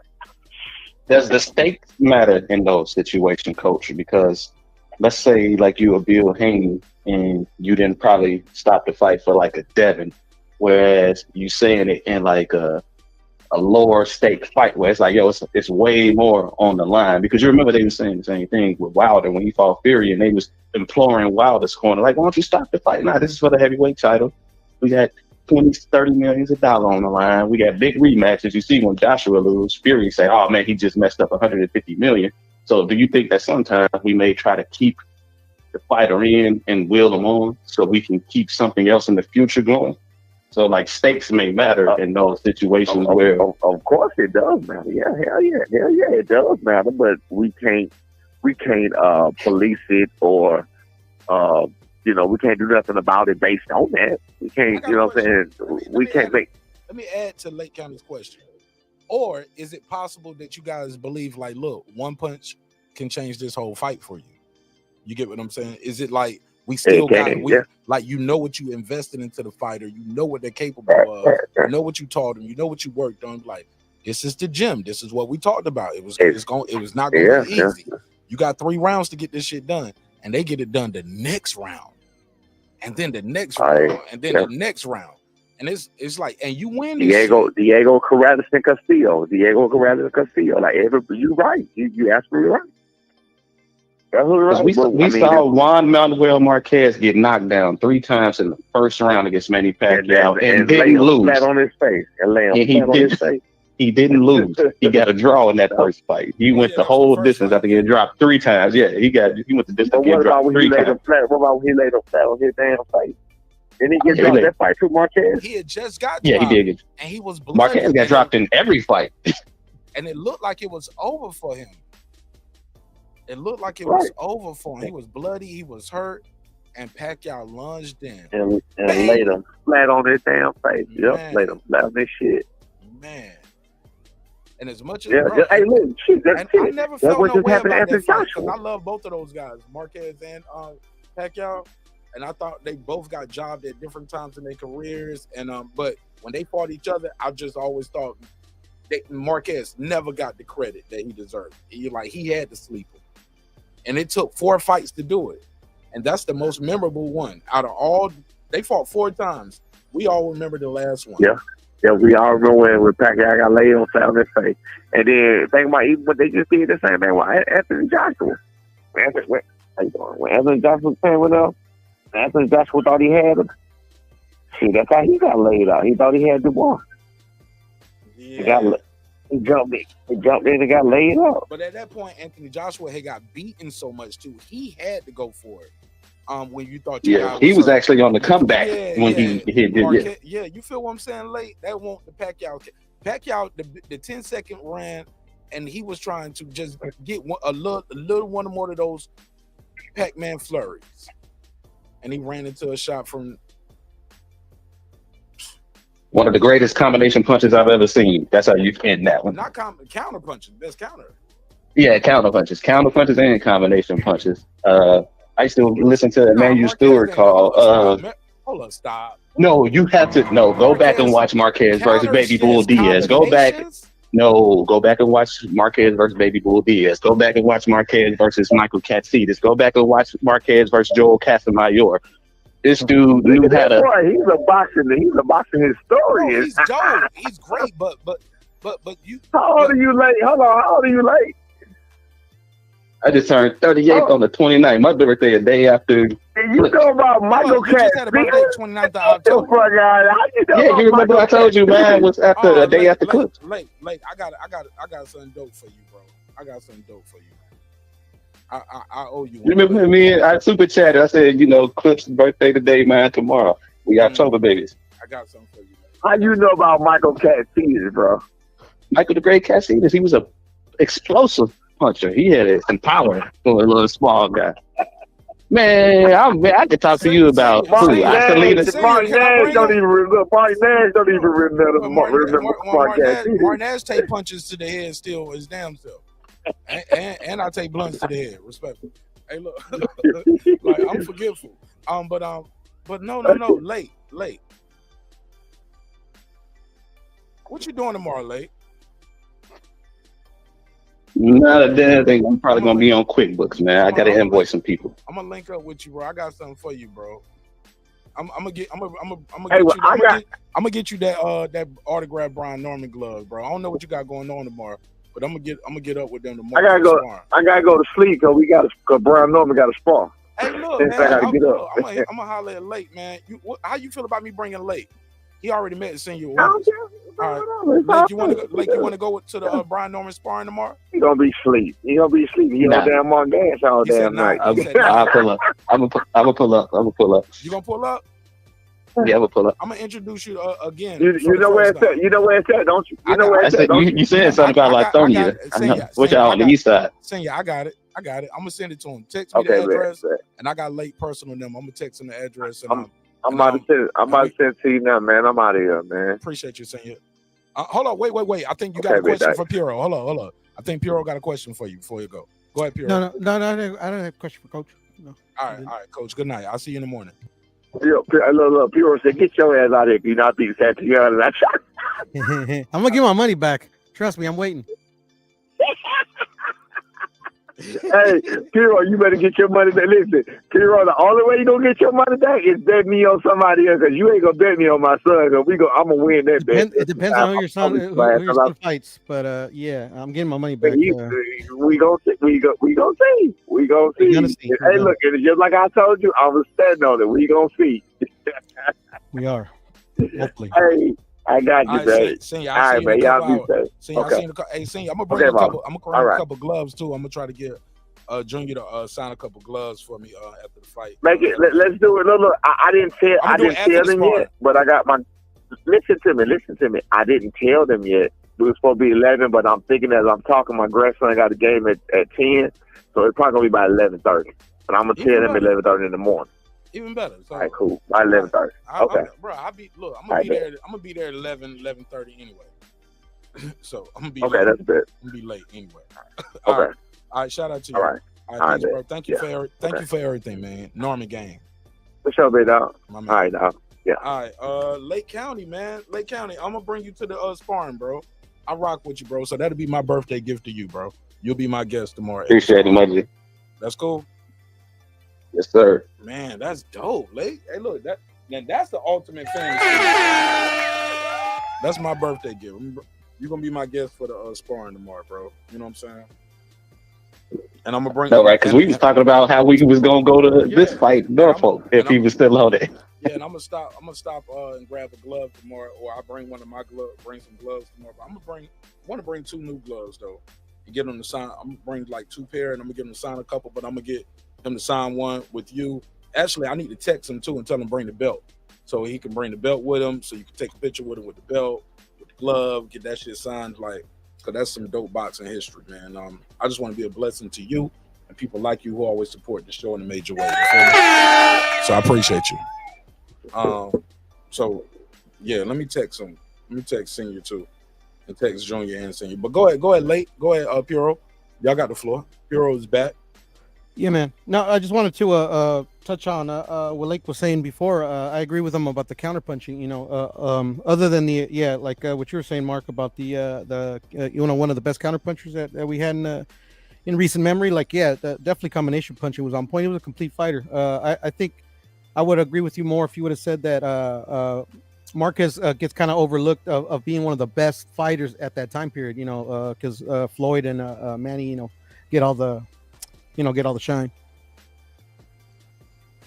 Oh, make no mistake who Marquez was. Let's not forget, man. I've never seen Manny Pacquiao beat Marquez. I thought Marquez, the first fight was a draw. I think Marquez edged him in the second one. I thought the third one was even more for Marquez, and Marquez left it up to no decision. I've never seen Pacquiao beat Marquez. And let's remember that Marquez fought a Floyd Mayweather when he moved up a couple pounds in weight, and Floyd didn't really make weight himself. So it wasn't like this dude just didn't have like no inglorious run. He was a pay-per-view fighter. He was on pay-per-view versus Bradley, did over 1 million buys. Did it do over 1 million buys?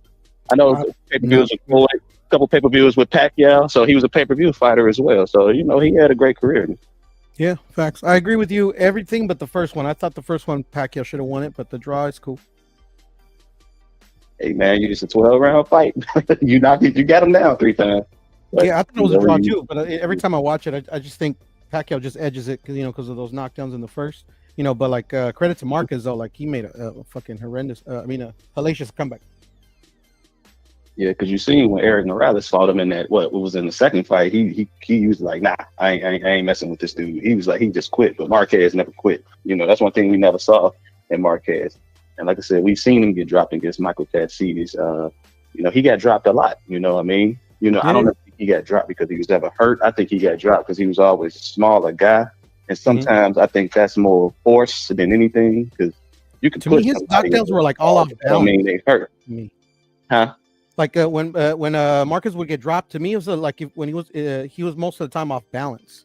I never really seen him like shit. Not that Michael Katsidis punch. Oh yeah, the Michael Katsidis was a solid one too. Yeah, for sure. That's how I knew like Pacquiao could never beat Floyd, bro. Because like if counter punches were like Pacquiao's kryptonite, bro. Like if he can't beat Marquez and Marquez, I'm not saying it's just like Floyd is just like one notch better in the counter punching department.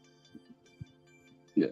Ben Bradley was the only person that actually surprised me against Marquez. I just knew Marquez would beat him. Timmy surprised me big on that one, man. And I still thought that fight was close, bro. But I thought Timmy won good. Yeah, he won. You can't take nothing away from Timmy. Timmy, yeah, that's like his one, Hall of Fame, like probably his best victory. Yeah, I agree. Yeah. So tell me, I probably didn't hear you earlier, man. What you think about tonight's card? And we got tomorrow. It's like a lot of fights too, man. I thought it underwhelmed. I was telling Mark, and I mean, I just maybe I had like because I thought it was going to be more competitive, the main event, and then the Troy Isley fight was like, oh man, it was kind of a dud, and then the guy actually started fighting in the 10th round and shit. I'm like, I wonder if he was like actually fighting like that the whole fight. Maybe would have. He was booing in that one, right? Right, and then but a lot of people weren't talking about what's his name? Oh, fuck, I mentioned him earlier. He had just lost, and this was his comeback from fighting a while back.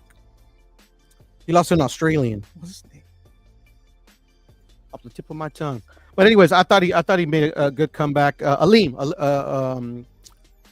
is his last name. He was coming back off of a loss, and I thought he fucked up his opponent pretty good. Yeah. It was actually the best fight of the night, in my opinion. And then Abdullah Mason, I'm a fan, and I was in shock when he got dropped a couple times, but he came back and took care of business.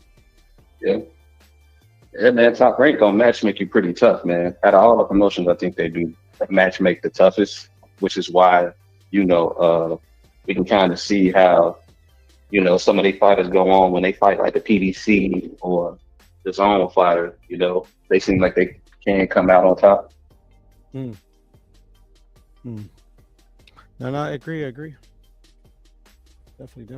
But what you're doing is, we finally, because, even Abdullah, his resume is subject to some criticism, like, oh, he ain't fighting nobody. But, he showed us something today. He's barely getting started, too. My bad, Mark. No, you good. You ain't got to apologize. Let me say something, dude. Yeah. Devin Haney. And I hate to be like, shout out to my good brother, Stephen Nex. I hate to go Stephen Nex with the flow, but, bro, say his name 3 times, he's gonna appear, man. Don't say that name when it comes to Haney. Don't do it. I said it. I can't take it back. I like Stephen. I wish you would pull up. Not like Stephen Nex. I just need him to calm down with the Haney. Yeah, it's kind of. It's giving fanboy vibes, bro. Like, I'm just saying. Yeah. I don't even like to say it's given because I think that's some whole shit. Yeah. That's what I was. But I get what they. Because he say I study Haney. Study somebody else too. Yo, man. I get what they mean when they say these kind of vibes. Like, so I hate to say it's giving, but it's definitely giving fanboy vibes. Like, and it's like, damn, bro. And I've heard it before, but I never. Bro, I've been doing this show 4 years, bro, and I've seen it and I heard it for everybody. Like, I used to think H Money was that. You get what I'm saying? But nah, bro. H Money bent, broke, and folded. Respectfully. This ain't no diss to him, but he flipped. You get what I'm saying? He flipped on the Haneys. And if you know the story about it, you can understand why. If you know the whole I plead the fifth. That's my homie. I plead the fifth. Yeah, and I rock with a homie, bro. I rock with him. Like when Yeah. I rock with him, like I don't watch his channel every night because for one, he go live all the time and I go live when I do. You know what I'm saying? I can't even say all the time no more. But our schedules used to conflict. But also, the flow, the content, the way he delivers and the way his shows run, like that's I don't need to be there. I got my own channel. You get what I'm saying? So it's not, yeah, so I ain't gotta do that. You know what I'm saying? But I rock with him though, because he always gave me a shot when I was first getting started. That's why I don't diss him neither. I'm loyal. I'm loyal to a fault. Like even though we fell out at one point, I didn't make no diss videos about him. Just it's cool. And then what happened? Came back around and he apologized and we squashed it and we moved forward. And in that same video where he apologized, he dissed me again at the end. Good old H, bro. I love that shit. That was me though, because that was my ego and my arrogance, and I was just too rude. Like I clowned him for apologizing. I shouldn't have done that. That makes sense.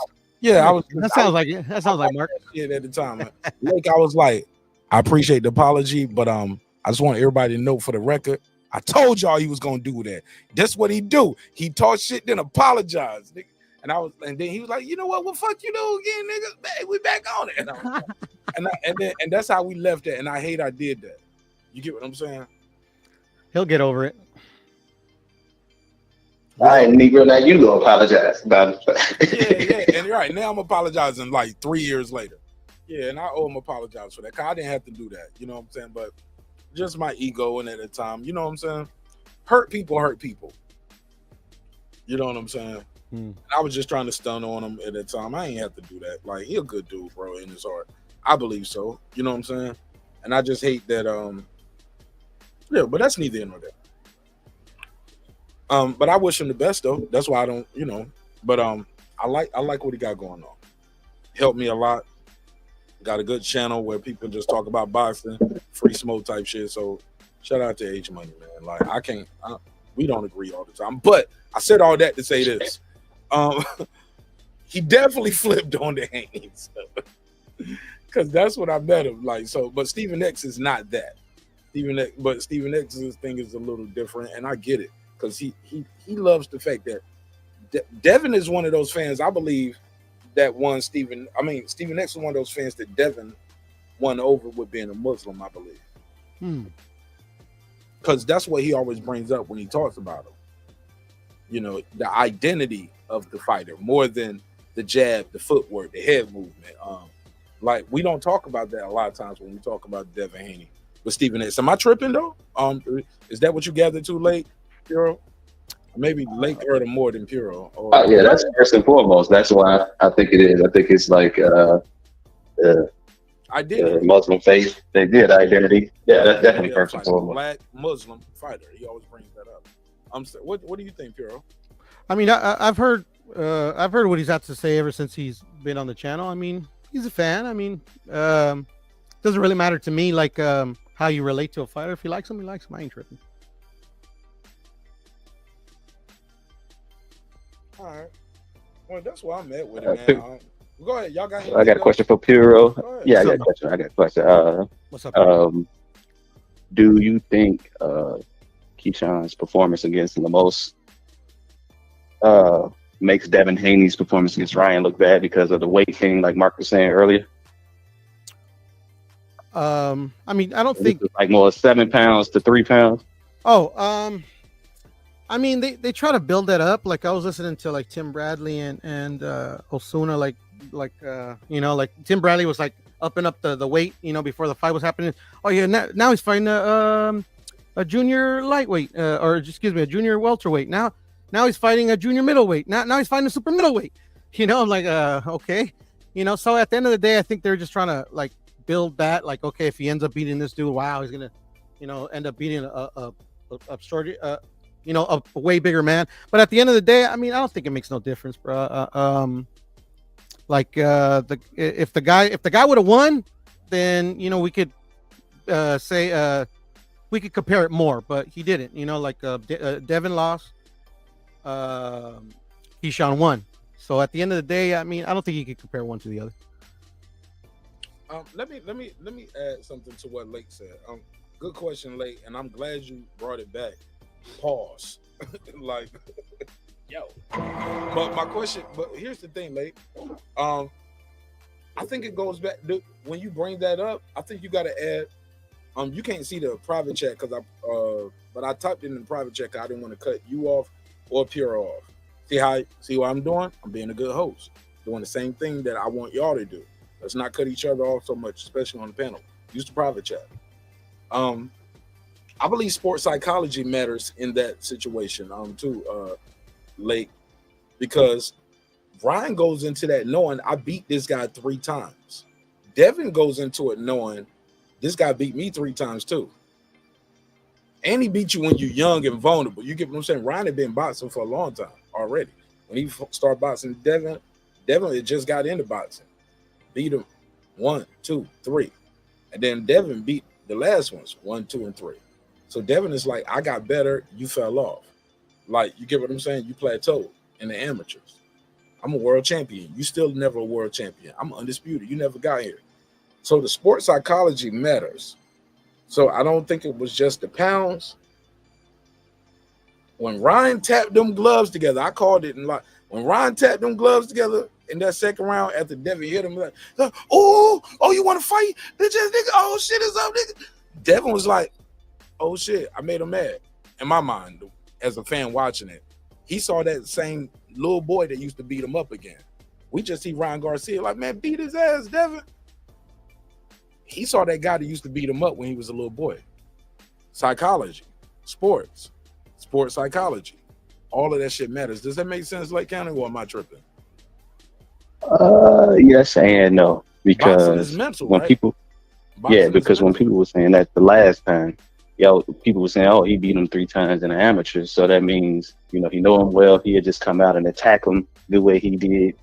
He didn't have to download any data. But my response to that was, it's like, if I ask you who would win in a fight between Boots and Gary Antoine Russell, most people probably would say Boots. Well, Gary Antoine Russell has beaten Boots 3 times in the amateurs. So I don't want people just to be relying so much on that amateur stuff, where it's just like, Boots, if Gary Antoine Russell won up to 147, let's get up into that sports psychology. Hey, remember you whooped his ass 3 times in the amateurs. You know what I'm saying? So yeah, I understand what you're saying, but 3 times though. They look, keep in mind, they fought 6 times. That's the thing. Yeah, Boots and Gary he also lost 3 times. No, but Boots and Gary didn't fight 6 times.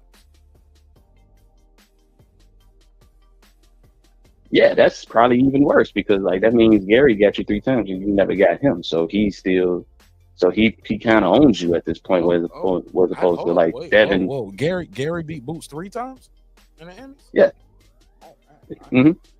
That's what I'm saying. So that's why I said yes and no, because like if you gotta use your rationale or your logic in all situations. Like I can't argue with that shit. You might got him. Yeah, Boots ain't. Yeah, he That's what I said yes and no, like the sports psychology. So I say if Gary was to ever move up to 147 to fight Boots, and he beat on his gloves, can he beat on his gloves and say, hey, I got you, bro? I don't know. That nigga missed weight too. Like, well, I guess too, natural sizes matter too, and like and where you at parallel in your career. These guys was parallel in their career. Boots fought bigger right away, and Gary fought fought more in what they fought at light away. So I don't know, man, but you made a good point, man. Shit, I can't argue with you. Nah. Gary Russell ain't gonna get hit with a shot from Boots and bang his gloves. I don't know. Matter of fact, I don't know. Like, cause I never thought Ryan was gonna beat Devin Haney. I just never thought that. I did, and paid off too. I never thought it, and I never bet money on that fight. But I knew the fight could go either way. But also, I knew I was iffy about Ryan coming to the fight. I bet more on. I don't know if y'all ever told you this late in the neighborhood. Well, most people in the neighborhood know. New people don't know. I bet on Ryan not making it to the fight. I was like, something's gonna happen. He's gonna miss weight. This, that, and the third. He's not gonna show up. Then it started getting to the point where I was like, man, this shit gonna happen. I'm gonna let you know, when I saw Ryan Garcia backstage hitting the pads, And when he started making that ring walk, I paid Brian Norman Sr. his money. We had $20. $20. We had $20 on it. And I bet $20 Brian Garcia is not gonna make it to the ring walk. And once I saw him walking, I didn't wait to see what was gonna happen in the fight. This, then, the third. I lost the bet. Brian Garcia made it to the ring walk. Pay your money. And that's what Mark Nash did. But I think you're right on the psychology end, though, Mark, because at the end of the day, I think that's what Brian tried to do both against Tank and Devin. He tried to take them out their game. He wasn't able to do that with Tank. You know, Tank, I guess, saw it coming, but Devin didn't. I think Ryan banked on the fact that he thought. No, he didn't. No, he didn't do nothing against Tank. He did. Tank had him sitting there waiting in a triple fat goose in a hot arena for hours. Tank Davis was telling him, "You didn't even eat today. We know you starving, bro. You ain't even drink no water." Like, I got people in your, like, he didn't do, go ahead, Late. You get where I'm going though, Late. Yeah, I think Ryan was treated bad in that Tank camp, fan, because like they used all that spy stuff. And that's part of the game. But no, I think it's a bunch of bullshit, to be honest. But go ahead, my bad. No, but making a guy wait at the at the fans for like 2 hours, bro. Made people. But Joe Goosen, but isn't Joe Goosen related to somebody over there at PBC, like an in-law or something? His daughter works. Everybody fucking each other like that's called America. It was. I'm just saying, it was just like, dude, everybody know everything what you're doing when you. But yeah, I think kind of Ryan just got like the short end of the stick in that camp against Tank, man. That's how I feel about that one. I mean, I'm agreeing with you, but for like different reasons, you know what I'm saying? Well, hold on, what does that matter though? Because we knew everything that happened in Ryan camp and the Tank Davis fight, and in the Devin Haney fight, and we knew everything except the PEDs and him missing weight. We knew about him partying, hanging out. Remember, they said, "Oh yeah, we had people from my camp. We knew about him going to the bar, and he was hanging out. He didn't try to make weight." Like, they knew all of this about Ryan Garcia, other than the PEDs. They knew everything. They thought, okay, this guy just ain't training, ain't missing weight. Once you fail a drug test, you blew it. Yeah. You blew it. Ryan could have had the best story ever, bro. Even with him missing weight, nobody would have cared. But once you put them drugs on it, and then you blame everybody, and then all of a sudden everybody starts suing you. Like, Ryan could have had one of the best stories in boxing, bro. Victorsville, bro. You know about Victorville, California? I've been there. Oh my God, it's Nothingville, USA. Respectfully, Facts. It's a sad town. It's a sad little town, man. You know, Ryan could have been from Chicago there, Mark. I don't know what you mean. I was watching an interview just recently. They did an interview with Jose Sr., Ryan Garcia's dad, and Floyd Schofield's dad. And he's originally from Chicago, Garcia. He moved to LA because of boxing. For his son? No, for himself. He started. So I guess he's some guy. Ryan, what boxer? Yeah, Ryan Garcia Sr. Excuse me. What's his name? I don't forget his name. Henry Garcia. Yeah, he was a boxer. Some guy randomly said, "Hey, do you want to fight?" And he's like, "Yeah, sure." And then his brother was already already boxing, his older brother. And they fought in that little boxing tournament or whatever it was. He ended up winning, but they ended up moving to LA with an aunt because he wanted to keep pursuing it full time. Apparently, he came up in the same gyms as Oscar De La Hoya and Sergio Mora. East LA is where he had his gym. Well, I appreciate that, Puro. Like, that's some wrong button. I was getting you the money sign. My bad. That was for the money right there. Go ahead, Late. Did you know that about Henry Garcia? Not at all. No, not at all. That's news to me right there. No, neither did I, Mark, and I've been following Ryan since he was in the amateurs. Yeah, I have no problem with that. I ain't got nothing bad to say about that. It's a good interview, Mark. If you just check it out, if you can. Send me the link. Yeah, I will. Tell the audience how they can find it. I forgot the dude's name. Oh, it was under Fight Hype. It was this. I guess they do a weekly show called. I forgot, but I have it in my. All right, look. The one time, Lake County. The one time I tell them to plug up the channels, they don't even know. Well, I mean, Scott, I mean, I usually don't keep track of where the channels is. You know, I just like. What you Scott? What would you about to say? What you saying? I don't know. I thought you about to say something else. Go ahead. No. What you thought I was gonna say though? I don't know. I ain't like the first sound. You funny, bro. You funny. I ain't like the first sound of the minute. I want to mute your mic, time you out, kick him backstage, get him off my show. I was trying to remember, but yeah, it was Fight Hype. It was Fight Hype. It was this guy that like reminds me of, or at least his background reminds me of Barbershop Conversations. Well, he has like a background of like Nipsey and LeBron. I don't know why. It just reminds me of Cigar Talk. No, it wasn't Cigar Talk. This guy's he's a Puerto Rican cat. His name is Kevin, I believe. Kevin Samuels. Nah, Kevin. He has a. I'm joking, respectfully. I'll tell you right now, bro. It wasn't that long ago I was watching it. All right, man. But I'll send it to you, brother. Anyways, but yeah, I'm looking for It's it. in your YouTube history, so just That's what I'm looking for right now. Just text it to me. Look, that's all I got, man. Because this show was so dope.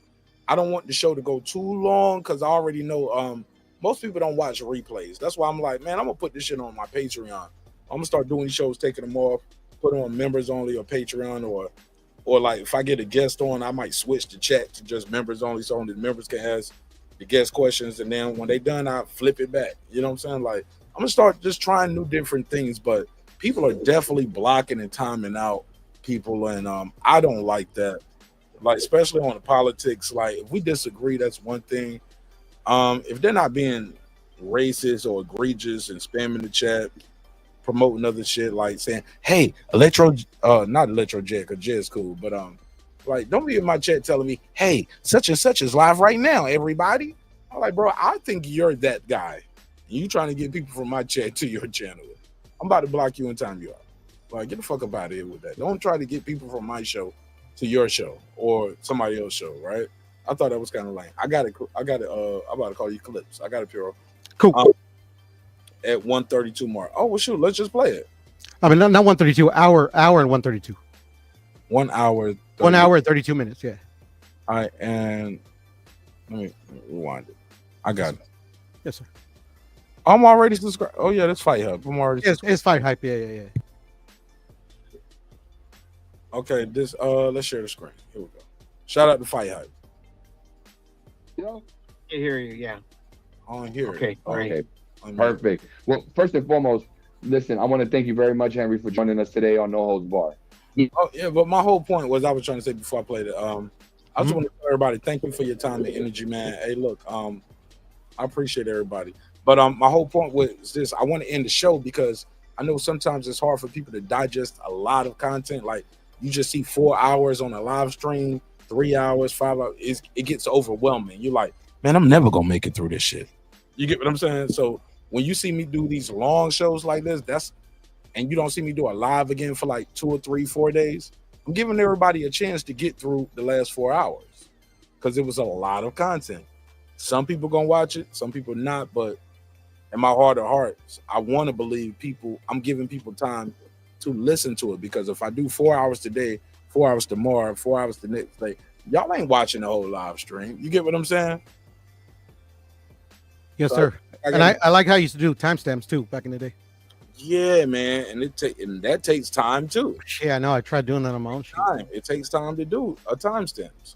Yeah, man. And put a timestamp. So I need to get back to doing it. Like I said, I really want to hire somebody to do it, but I don't know if I care that much, and I don't know the price I'm willing to pay if that's enough for the person who's doing it. Because you got to really just be a fan of the show. You got to want to do it, like.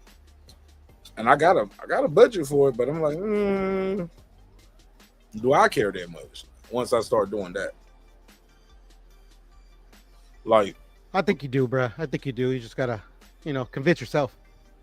Yeah, man. But also that person has to be the one that just likes the show. Like, it's one thing to say, oh yeah, I do it, but I don't know about politics. I don't know about boxing. I don't know about hip hop. Like, I only want to do that person might just want to just do the boxing talk. They might not want to do the hip hop talk. They might not know, hey, this is a good spot to timestamp it.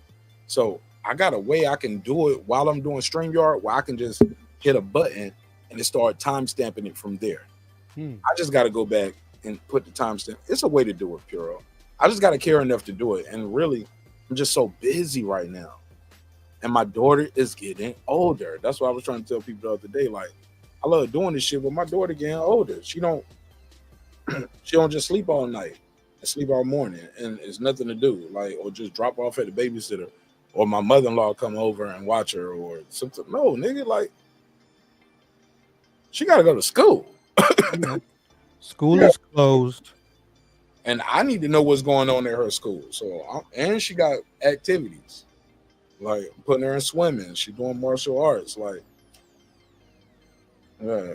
We ain't just cheerleader thing, bro. I can't, bro. I gotta put my daughter in more activities, bro. Spend too much time at home. Bro, it's a building. It's a franchise here where they teach kids how to swim. Nice. And they got buildings all over the place, indoor pools. So it's like in multiple pools, little kids, middle kids, big kids, different pools. It's like 3 or 4 pools in a building. You know what I'm saying? There's a franchise here in Atlanta. Lake probably know the name of it, but I'm signing my daughter up for that after she get her first belt in martial arts. Cool. So I want her to have some balance. You know what I'm saying? But she need to know how to swim. Well, my daughter loves the water. Just swim, but swim well. You get me?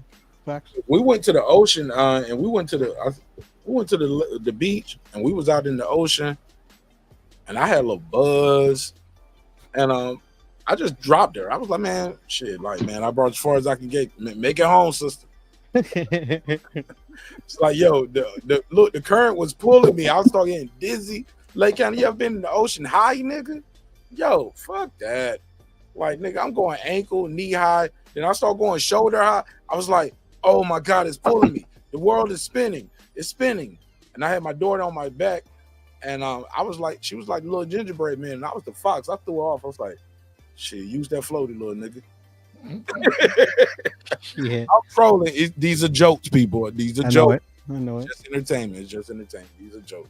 But my wife came over there and got her. She was like, what the hell is wrong with you? I was like, CBD. The CBD must have THC in it, but I don't know where I'm at right now. Because the floaties do work well. When I was a kid, the floaty took me like to where you couldn't even see me anymore. Luckily, my dad was a good swimmer. He swam all the way to where you fucking right there where the horizon line was to go get me. Supposedly, when he caught up to me, I was like, "Hi, Dad." I was like 5. How old were you? 5. You remember this story or somebody told you? No, my family tells me. Yeah. Wow. Yeah, it was my dad's. Like, it was actually on my dad though, because he was supposed to be watching me. And my mom was like, "Where's the boy?" He's like, "Ah, shit." And then they're like, "What the hell is that on the distance?" And it was me. Yeah, and my dad was a good swimmer. You know, he was born on an island. Ocean and just jumped in and started swimming like he was coming to America. Mm-hmm. Yeah, and he got me, and I didn't know no better. I was 5, and I was like, "Hi, Dad," just with a big smile on my face, in the middle of the ocean. Grabbed you and was able to swim and pull you back against the current. Yep. We would not have no Puro, sir, right now. Yeah. And my dad was, because my dad had me when it was late. My dad was 60 when he did that. Oh, nigga, damn. Bob Barker came and got your ass. Yeah. No, my pop, man, he's Damn. good swimmer. That nigga Ben Matlock swung my day, got Puro. Yeah, no, I remember my whole life. My dad's been an excellent swimmer. Hold on, let me add Brian real quick. George Burns swam out there and got your Puro. George Burns. Yeah, no, my pop, he was from an island, you know, born and raised over there, you know. Oh yeah, hold on 1 second. What's up, Brandon? Brandon Washington in the building. What up, gang? What up, Mark? I'm sorry. We are not. Hold up. We are not a gang. We are not a Rico. I do not gang, and not. What was that? I'm not in a gang, and I do not gang bang. I am not gang bang. I am not gang. I do not gang bang. That's what 50 Cent told him. He got on that record. They was on there talking about this gang, that gang, kicks in here. I'm not. First bar, right? I'm not in a gang. I do not gang bang. Yeah, G Unit. He said G Unit. I'm starting my own gang. But nowadays, that's a Rico. That's a Rico now. G Unit would be a Rico. Yeah. Yep. It would be a Rico. Hey, Ben Meach is home. He getting his teeth fixed, and he having this official welcome home party in Miami. All the real niggas, all the OGs here in Atlanta, asking me, Mark Nash, are you going? I was like, for what? I was like, you know how many wires gonna be in the building, nigga? Like, who celebrates? Who go? Man, that was always the weirdest thing to me when my relative got out of prison and came home. They'd be like, Excuse me, Brandon. What you say? It was always the what thing? that's Lake County. That's Lake County. He said he Oh, didn't hear you. Lake County. No, he said he didn't hear you. He said it was the what thing? Oh, it's a messed up thing. I don't go to dudes when they come home from prison. I don't go to their welcome home parties and no shit like that. I want to catch you when you by yourself and see where your mind is. Like, man, because you got out of prison. Man, what kind of weird shit is that? Whenever my daddy come home, his ass ain't getting no welcome home party. Got me blowed. No. Now, did your dad actually do what they accused him of, though? Because I think that matters too. Like, if you didn't do, like, if I got falsely accused and I come home, y'all better throw me a party. But if I did some shit and I just did 30, 25 years for, yeah, nigga, I am BMF. We did sell a lot of drugs, and I'm like, I don't need no party, man. I paid my time. I did. I appreciate it though. Thank you. Send a donation though. Hey, Mark, check this out. I hate to turn to this, but there's some funny shit. I started to send it to you earlier, but I didn't because I was asleep. Not about nothing with Errol Spence, is it? Man, stop. Anyway, have you seen the don't be, I'm over it. Not really, but well. Have you seen the quote? Have you seen the quote where the New York Attorney General Letta James is still trying to go after Trump, and one of the dudes who's going to be his Attorney General said, "You need to back off our president-elect, or we're gonna lock your fat ass up." Have you seen that? No, send me that. Text me that now. Where's Bro, that? Is that hold on, Letta James? She's the Attorney General of New York. She just came out yesterday. She just came out yesterday and was like, "We still gonna fight. We still gonna fight." So one of the dudes who's gonna be in Trump cabinet, he said, "Letta James, back off our president-elect, or we're gonna put your fat ass in prison." He said fat ass. Let me type fat ass. I mean, Trump hasn't made it no secret that that's what he plans to do to his. Let me share the screen. Let me share the screen. I got it. Told y'all we the best. Oh, okay. Let me share the screen. Here we go. New York Let Times. me get out. Send me the link so I can watch the two with you. All right. So I'm gonna get online with you. Hey, look, we going to see Brian Norman. Look, Brian Norman got a sparring match in the morning at 11. And I'm gonna bring Lake County with me, so I ain't gonna be super late. But I'm gonna send you the link right now. Check your text. I'm going too. That nigga said I'm going too. That nigga said I'm going too. Let me share this. Letta James, fat ass in prisons. Here we go. Trump ally who threatened to put New York Attorney General Letta James, fat ass in prison, quote end quote, says he doesn't speak for the president-elect. Let me hear this. President Trump. Let me just say this to Big Tish James, the New York Attorney General. You call it Big Tish? I dare. Yo, late. Do you hear this? He said Big Tish James. Big Tish. Oh my God. He must know her. He must know her. Puro, you heard me say, let me say this to Big Tish James. I heard that. Yeah. Hold on. Let me send this link out real quick. Get Brandon on real quick. I'm gonna end it after that. Because it's already 5 on the East Coast. I ain't gonna be worth. Hey, look, my interview tomorrow ain't gonna be worth shit with Brian Norman, but Lake, I'm gonna text you the address like in a second. I'm gonna text it to you now so you already have it. Let me do this. Hold on, I'm trying to text the link. That nigga call it Big Tish James. Hold on, he said, let me say this to Big Tish James. Let me just say this to Big Tish James, the New York Attorney General.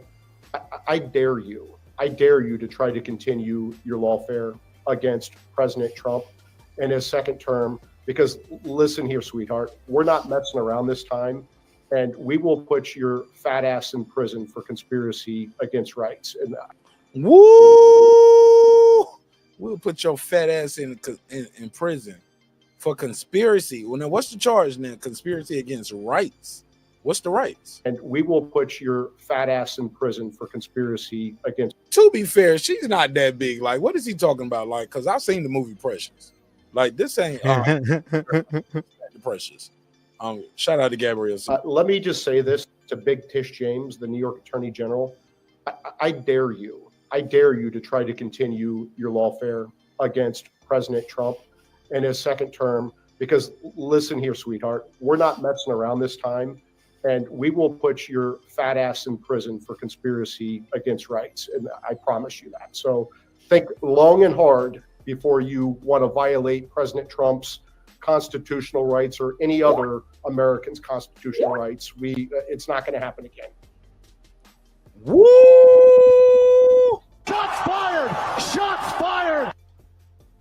Before we go to Brandon Washington, Lake County, respond to this is Mike Davis, if you get potential attorney general for President-elect Donald Trump, talking about Letitia James, calling her Big Tish James. Very personal attacks. Like, this is the world we in now, where that's okay. Like, don't nobody even care about him calling her Big Tish James or calling her fat ass. Like, that's just the headline. No, the line you need to remember is, they're talking about locking up the attorney general for going after the president and violating his constitutional rights. Now, is she violating his rights or did he commit a crime? But Mike Davis warns Letitia James, we will put your fat ass in prison if you try to use the legal system against Donald Trump. What say you, Lake County? Lake.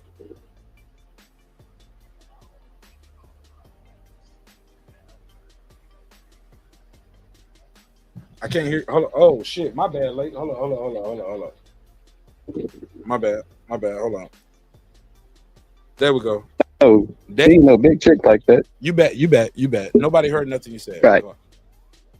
I said, I ain't really hear it because I think I was, but I'm just looking at the picture of the sister. Oh yeah. My bad. Let's hear. You got to hear it. Let's hear it. Let me just say this to Big Tish James, the New York Attorney General. I dare you. I dare you to try to continue your lawfare against President Trump in his second term. Because listen here, sweetheart, we're not messing around this time. And we will put your fat ass in prison for conspiracy against rights. And I promise you that. So think long and hard before you want to violate President Trump's constitutional rights or any other American's constitutional rights. It's not going to happen again. All right, go ahead, Lake. Damn, they say this is a big Tish town. Damn, he went in on her, didn't he?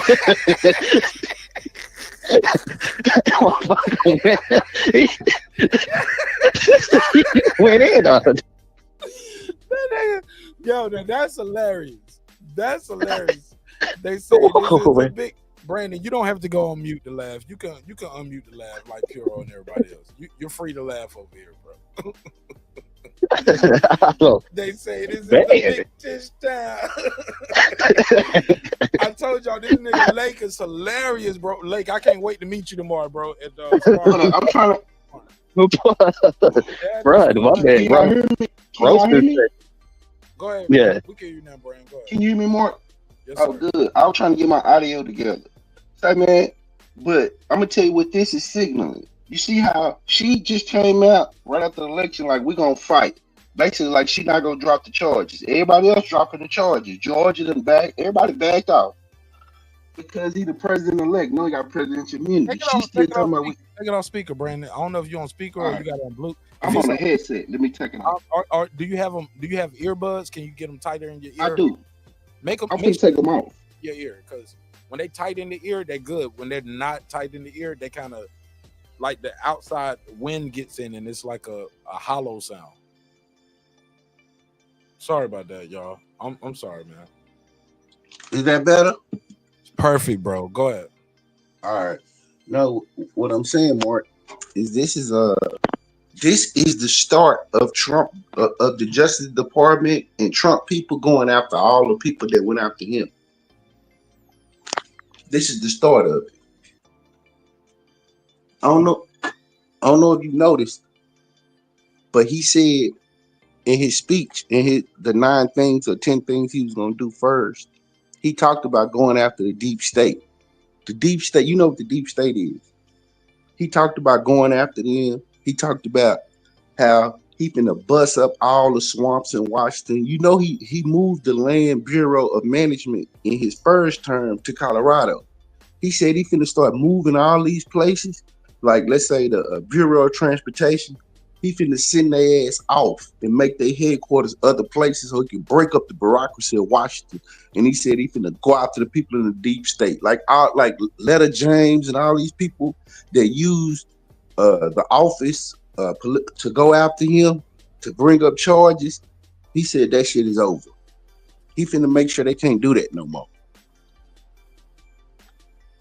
Okay. And, Go ahead. and I'm excited. And that's one thing. Like once, these white people telling you, "Hey, black lady," because she was trying to run for governor in New York, she backed out at the last minute. But they done told her ass. Now this is a warning. They basically letting her know we're gonna destroy your political career. You see how scared she was? If you click on that video and she talking, she's scared to death. We gonna fight. We're gonna fight. If I was her husband, I'll pull her to the side. Like, look her, bitch. He the president now. Yo, I'm sorry. Yo, I can't even laugh on this bitch. Yo, niggas gonna be like, "Oh, why you laughing so hard?" That's funny. Man, wouldn't you? You sound like your wife, the attorney general. Cool. You got when he not the president. Okay, all right, girl, watch yourself. But when he got back in office, I would have said, "Girl, if you don't get your ass up there and drop that goddamn case immediately, hold a press conference. Like we are no longer pursuing." Patrice O'Neal choreographer. That nigga said, "Look at bitch." Type shit. It's over. Not only are we not pursuing charges, where's your passport? We need to leave. Not only that, we sorry. See, we gonna issue a policy, Godspeed to Mr. President. Wish him you. It's over. It's over. Somehow we gonna fight. If you'll see a video, we're gonna fight. Fight who? Fight what? They just told you, look here, Big Tish. That was hilarious, man. White people is getting wild and raw. That's what we finna see. That's why I voted for him. This type of wide open shit. Look here, big back Tish.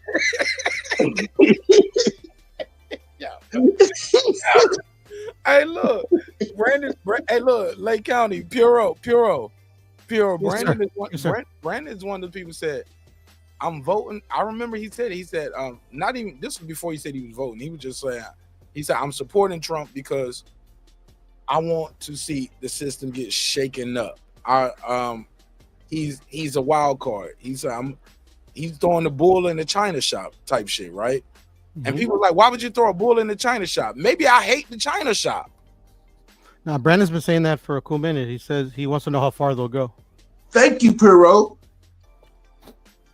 Perot, at least you've been around. You know, you're not mad at me for my political. You think it's gonna go? Nah, why would I be mad at you? Man, for what, man? Like Brandon's y'all be surprised, bro. Whether you voted or not, you got one vote. Dude's got one vote. Philip H got one vote. Me, Pittsburgh T, Reggie, Puro, everybody got one vote except Sir Foul Player.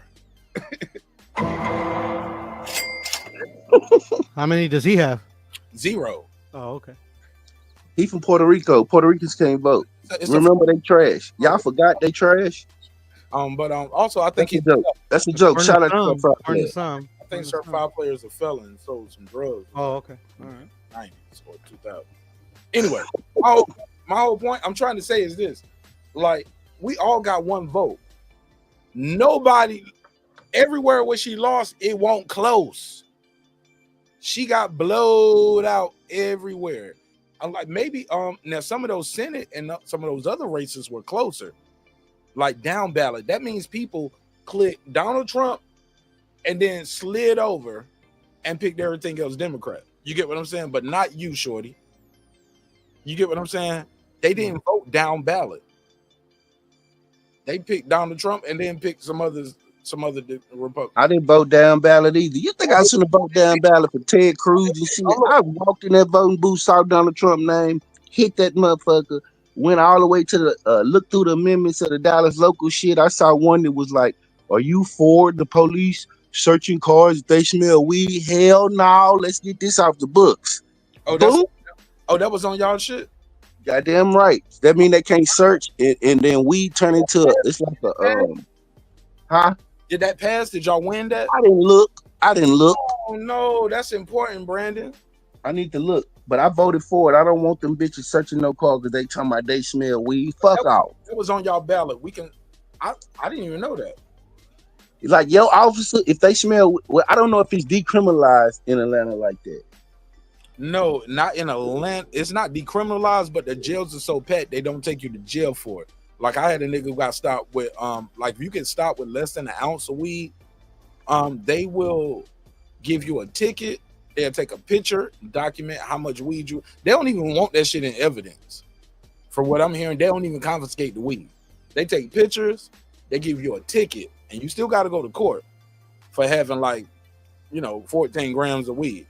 That's what they do here. They do that now. But what I was trying, what I voted for was even if they smell weed, they can't because it's decriminalized and it ain't a big offense. That don't give them the right to search your vehicle. Like, so what? You smell weed? It's like cigarette smoke, bitch. So what? Keep it moving.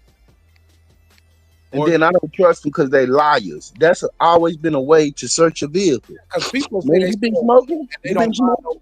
Yeah, they say they smell weed. It's no problem, and that's the preface to like when they always say weed is a gateway drug. I'm like, no, weed ain't no gateway drug. It's a gateway to go to jail.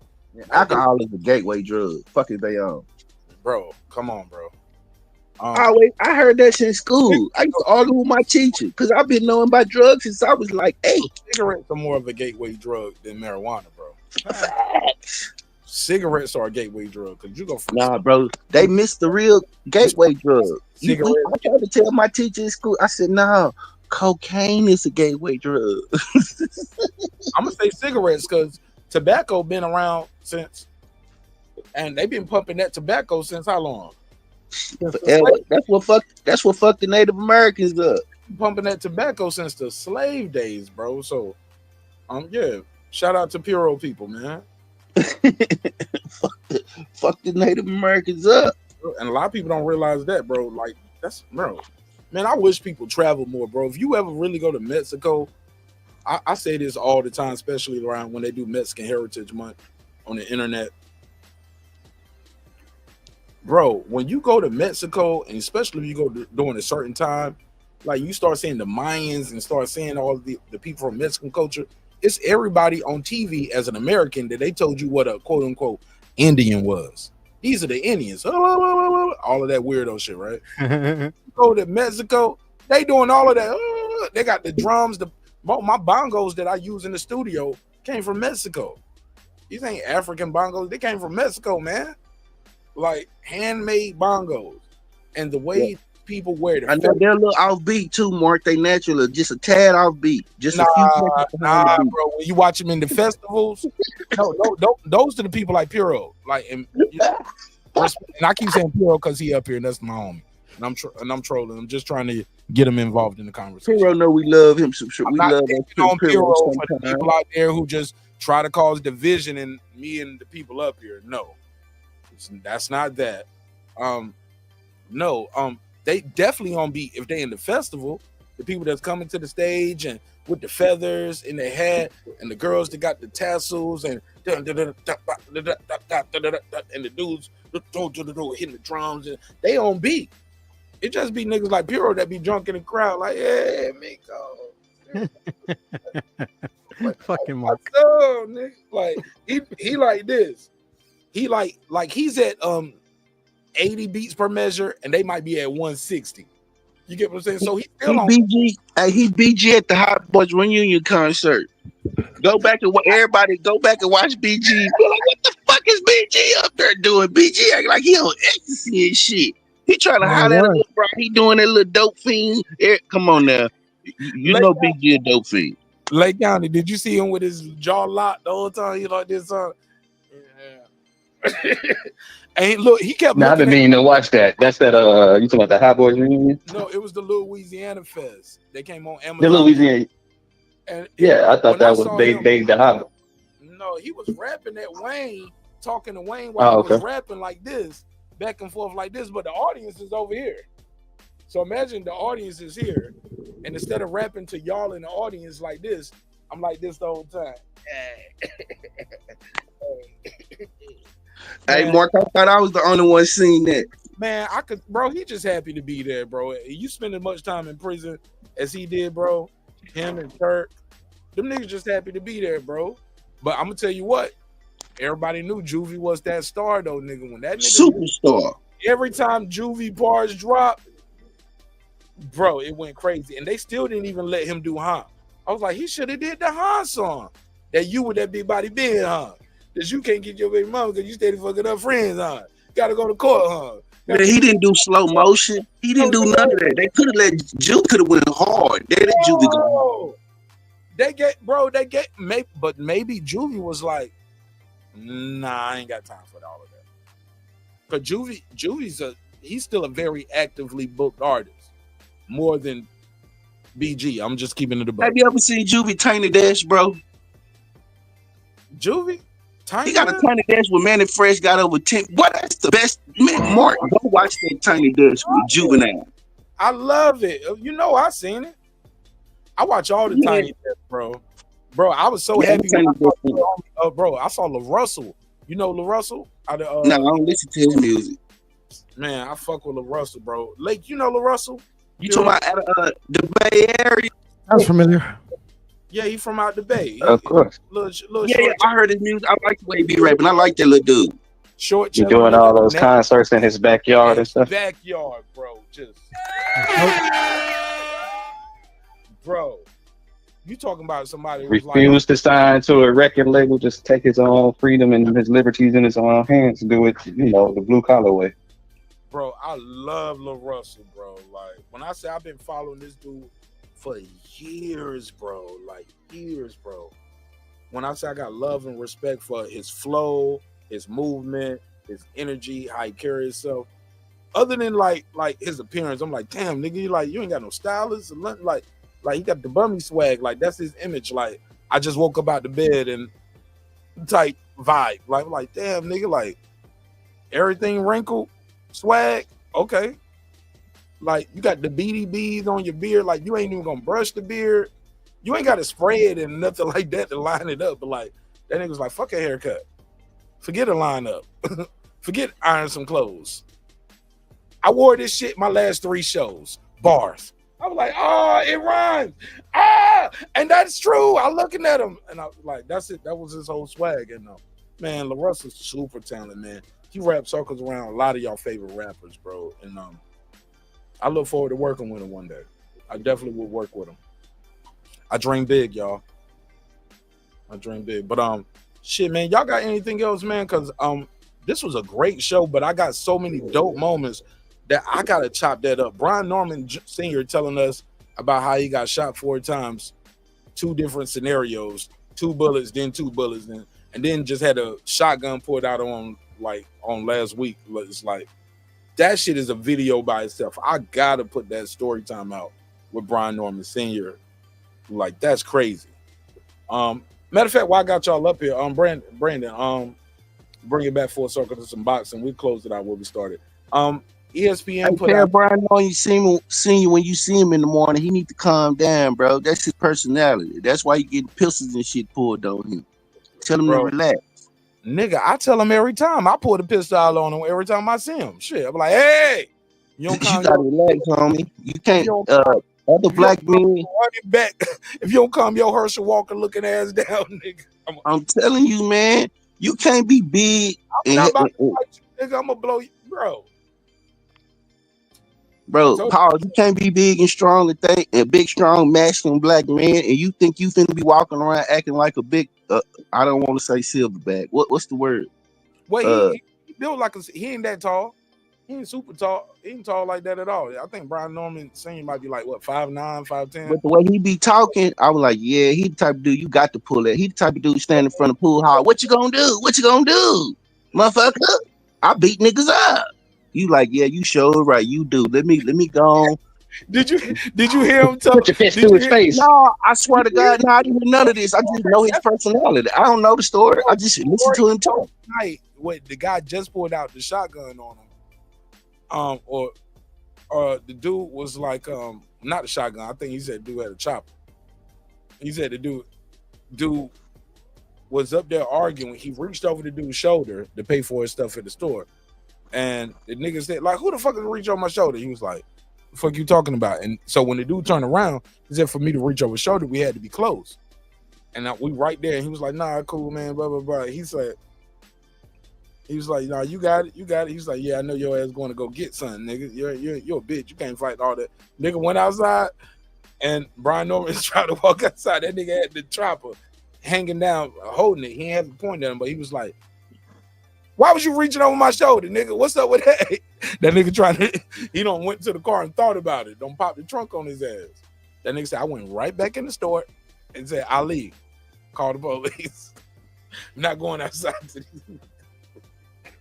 You got that right. And he got every right, bro. Bullets burned, and he already been shot 4 times on 2 different occasions. Two different sets. You see him tell him a call on your show. Told him Brandon Weiss notices that you got an aggressive personality. You need to relax because you're gonna get popped again. You gotta relax. Your son, hands is registered at lethal weapons. Motherfucker can see y'all energy, man. That's a myth. Like technically, I just said that. I just want to come on, more. You always say that. No, you registered as a professional boxer though. So yeah, but it always sound good. These hands is registered. That sound good. With the Department of Ass Whoopings. I feel you. You never heard of it. But I love it though. Yeah. Department I'm glad he put his son in boxing, all that goddamn testosterone. Me and him couldn't hustle together because I'm like, hey man, you gotta calm down and we got to make you the muscle or something. You can't be the brain, you got to be the muscle, all that goddamn talking you doing. Everybody ain't fit for this. You look O'Brien in this situation. You gotta have some finesse, man. Yeah, man. You know I was just looking at the other day, Gorilla Pimpin'. Yeah, we can't send you to go get the hoes, nigga. Nah, you gonna scare him. I'm gonna tell you who aggressive like that. Y'all don't believe, but I'm telling you, he like this in real life. Fucking Megazord. I don't get that from him. I don't get that vibe. Okay. I know he got a demeanor. I know he has a statue and a demeanor and a size and a man. Megazord is the type of dude. Let's say you having a discussion with him, you having an argument. Megazord gonna be quick to be like, "What you want to do?" As soon as you act like you want to do something, he gonna slap the shit out of you. Now you gotta do more to slap certain niggas. Like, no, I'm just saying he that kind of dude where it's like, bro, why you slap him, bro? Why did you do that, bro? That it wouldn't even go in there. Why would you do that? I don't believe that because if he was that guy, he would have 4 bullet wounds in him, and like Brian. He would have. The only thing that saved him is the NOI that saved him. That's it.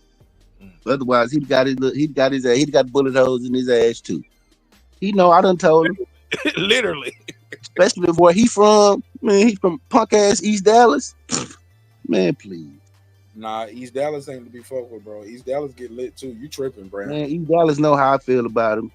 It's like Baltimore and West Baltimore East. What's College say fuck them West Side bitches. Nah, that's my favorite part. For you to say that though, that means they don't did something already. That's my favorite part of The Wire where he say fuck them West Side bitches. But anybody know anything about Baltimore? Know West Side was getting it lit though.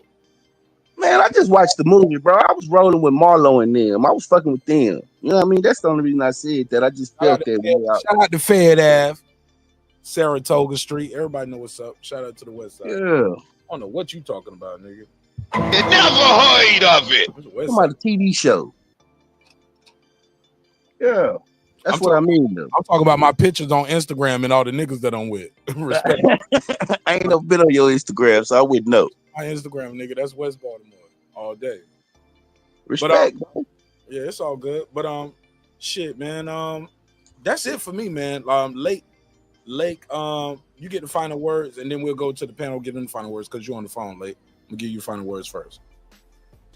Another good episode of Mark Nash TV. Shout out to Brandon for pulling up, man. Wipe the cold out his eyes. See what Mark doing live. And Piro, man, tell us what fights we need to be looking forward to tomorrow, man. Shit, who's fighting tomorrow? I'm already blanked out because I wanted to ask Mark a question. I'm trying not to forget. Who fights tomorrow? Is it Bam? Is Bam and Boots fighting tomorrow? Boots is definitely Yeah, and we got a pro box. I'm looking forward to this 11-0 with 9 knockout fighter, the Haitian sensation, Haitian domination, Darrell Val Saint. He's gonna be fighting on the pro box card that's coming on tomorrow, and I think Jojo Diaz is gonna be on that card as well. So it's gonna be a nice little pro box card. So this whole weekend, starting with tonight and going into tomorrow, we had some boxing. I'm just trying to see if there's anything else I may have left out. You know, I'm gonna let Piro, use his expertise to tell us what's the best fight and which fight to look forward to the most. Mine is gonna be the Darrell Val thing. And I'm done. And I'm sharing the screen too, so everybody can see it. Cool. Yeah, I was gonna say keep an eye out for Bam's opponent. Everybody's kind of overlooking him, since Bam, just pulled out a big win versus Estrada. But the guy he's fighting is a really good fighter. He's been in with some of the best in those weight classes, and he's no slouch. I'm not saying he's gonna win. I'm just saying is that keep an eye out for this guy. I think it's gonna steal that fight's gonna steal the night. 42-4. Yeah, Guevara. Yeah, he's good. 47 fights, bro. That's a lot of experience against a guy with 20-0. Yeah, and like 12 of them is like versus elite world championship caliber experience. So yeah, definitely check that fight out. I think a lot of people are overlooking it. All right. What up? Yeah, I am a little disappointed that Jojo Diaz and Nick Walters fight fell out. Like I said, that was gonna be for free on YouTube on Pro Box, but I forgot why Nick Walters pulled out. But like I said, look out for come on, Mark, man. I'm just saying, you know why Nicholas Walters pulled out? Why? Bro, at 140, Nicholas Walters needs some fights in between, bro. Like, bro, he's fighting once every 18 months, once every 2 years, and they bring him in to lose at this point. Back. Oh shit, he hasn't fought since his comeback. But didn't JoJo just get KO'd his last fight though? No, he won his last fight. He finally won. JoJo? Damn, JoJo got KO'd. JoJo got KO'd. He just got stopped? Yeah, by Duarte. Duarte fucked him up. I thought he fought since then on a smaller card. Let me look at it. I don't think he did, but maybe. Yeah, that was the first. That's the first time he ever got stopped. Okay. Yeah. I'm wrong. Okay. I was like, oh shit. Duarte. He lost to Oscar Duarte. Yeah, and that's the one that I'm disappointed in. Duarte versus Kenneth Sims, bro. Shit, man, that one fell through, man. Saying shit, JoJo retired. He was like, no, I'm not retiring. I'm just now getting clean. He's like, right. You're right. It's just getting sober. But I'm this is my best performance. I'm like, I know what I need to work on. This is just me getting off the dope. Shout out to JoJo, keeping it real. And nigga said I was on that. Ooh. Yeah, so that's the one I'm disappointed in. The Duarte versus Kenneth Sims. Kenneth Sims got injured. Yeah, I like Oscar Duarte, man. All right, well that's it for me, man. It's your man Mark Nash. Thank you again. We gonna be here tomorrow, man. I'm gonna see you tomorrow at the gym late in a couple of hours. I ain't gonna be worth shit in the morning. So late. Don't tell nobody. Don't be taking no pictures of me stumbling and fumbling around either. Can I ask you my question though, Mark, before we go? Oh, I thought you did, but go ahead, bro. No. I was just answering Lake's. No, it's just so one of the ballots I was I think it was or measures that I was looking that kept my eye on was one in California to repeal the involuntary servitude for felons. Like I was just on the county LA County's website. And it says that it passed, like it repealed it, but a lot of the journal or the websites are reporting that it failed. I was wondering why you think that is. Tell me more about the measure. They want to stop. They don't want people to do that, or they want to keep people doing that. I'm sorry. No, it's like the like the amendment that aborted ended slavery, right? But it has that one provision. Yeah, if you're a prisoner, you can still be a slave. Exactly. So on the ballot for California, it was to repeal that in the local constitution, the California one. It was I'll tell you what it's called, State Measure 6. It eliminates constitutional provision allowing involuntary servitude for incarcerated persons, legislative constitutional amendment. So on the results page, it says that it passed, that they eliminated that out of the Constitution. but every website I go to, it says that it failed. So I don't know. So what's the exact question then? Do I? So the exact question is, why do you think people are reporting old information that it failed, which it clearly did not? Do we know for certain that it passed? Like, I'm on the California Gov website that gives you all the results, and this one 100% pre-6 reporting. It was a yes. We'd be the first to report that it passed. Then. Yeah, exactly. But I mean, there's some of these websites are like as of like 8 hours ago. Well, maybe that's good to have people still thinking that if you break a law, you're gonna still be a slave, Puro. Maybe it's part of the mental and the psychology of crime prevention. They tell people that it didn't pass. And it almost didn't pass either, Mark. Like I was like, what the fuck?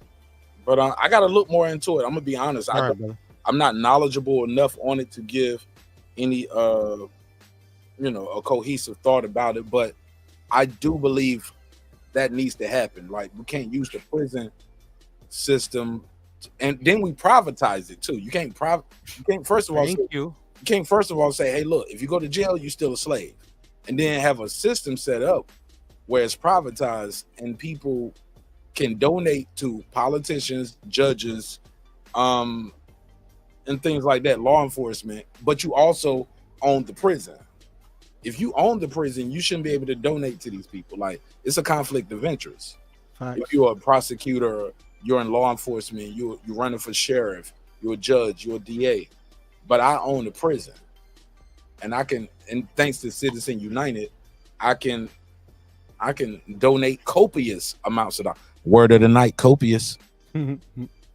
Copious amounts of dollars to your campaign.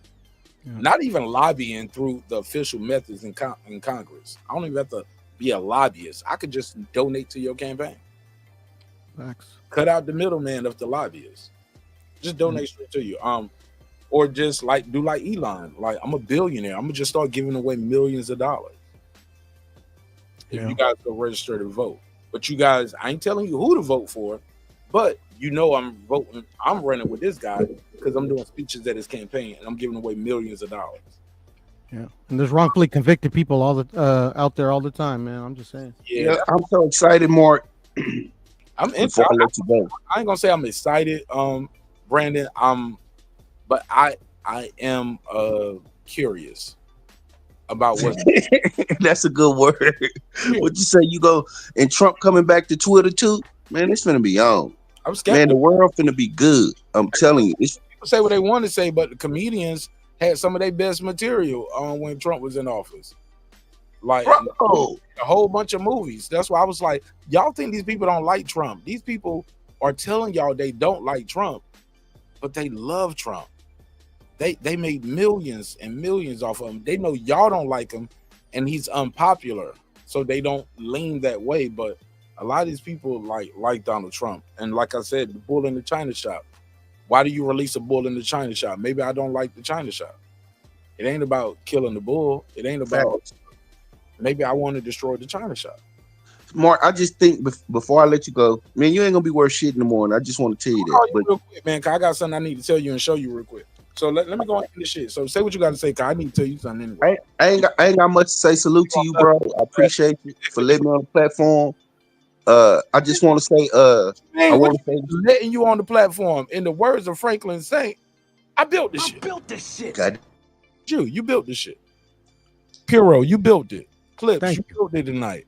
Lake County, Brian Norman Sr., everybody in the chat, Con Shonery, Deuce Times, all of you guys, man, Lisa Bells, like you guys, AJ.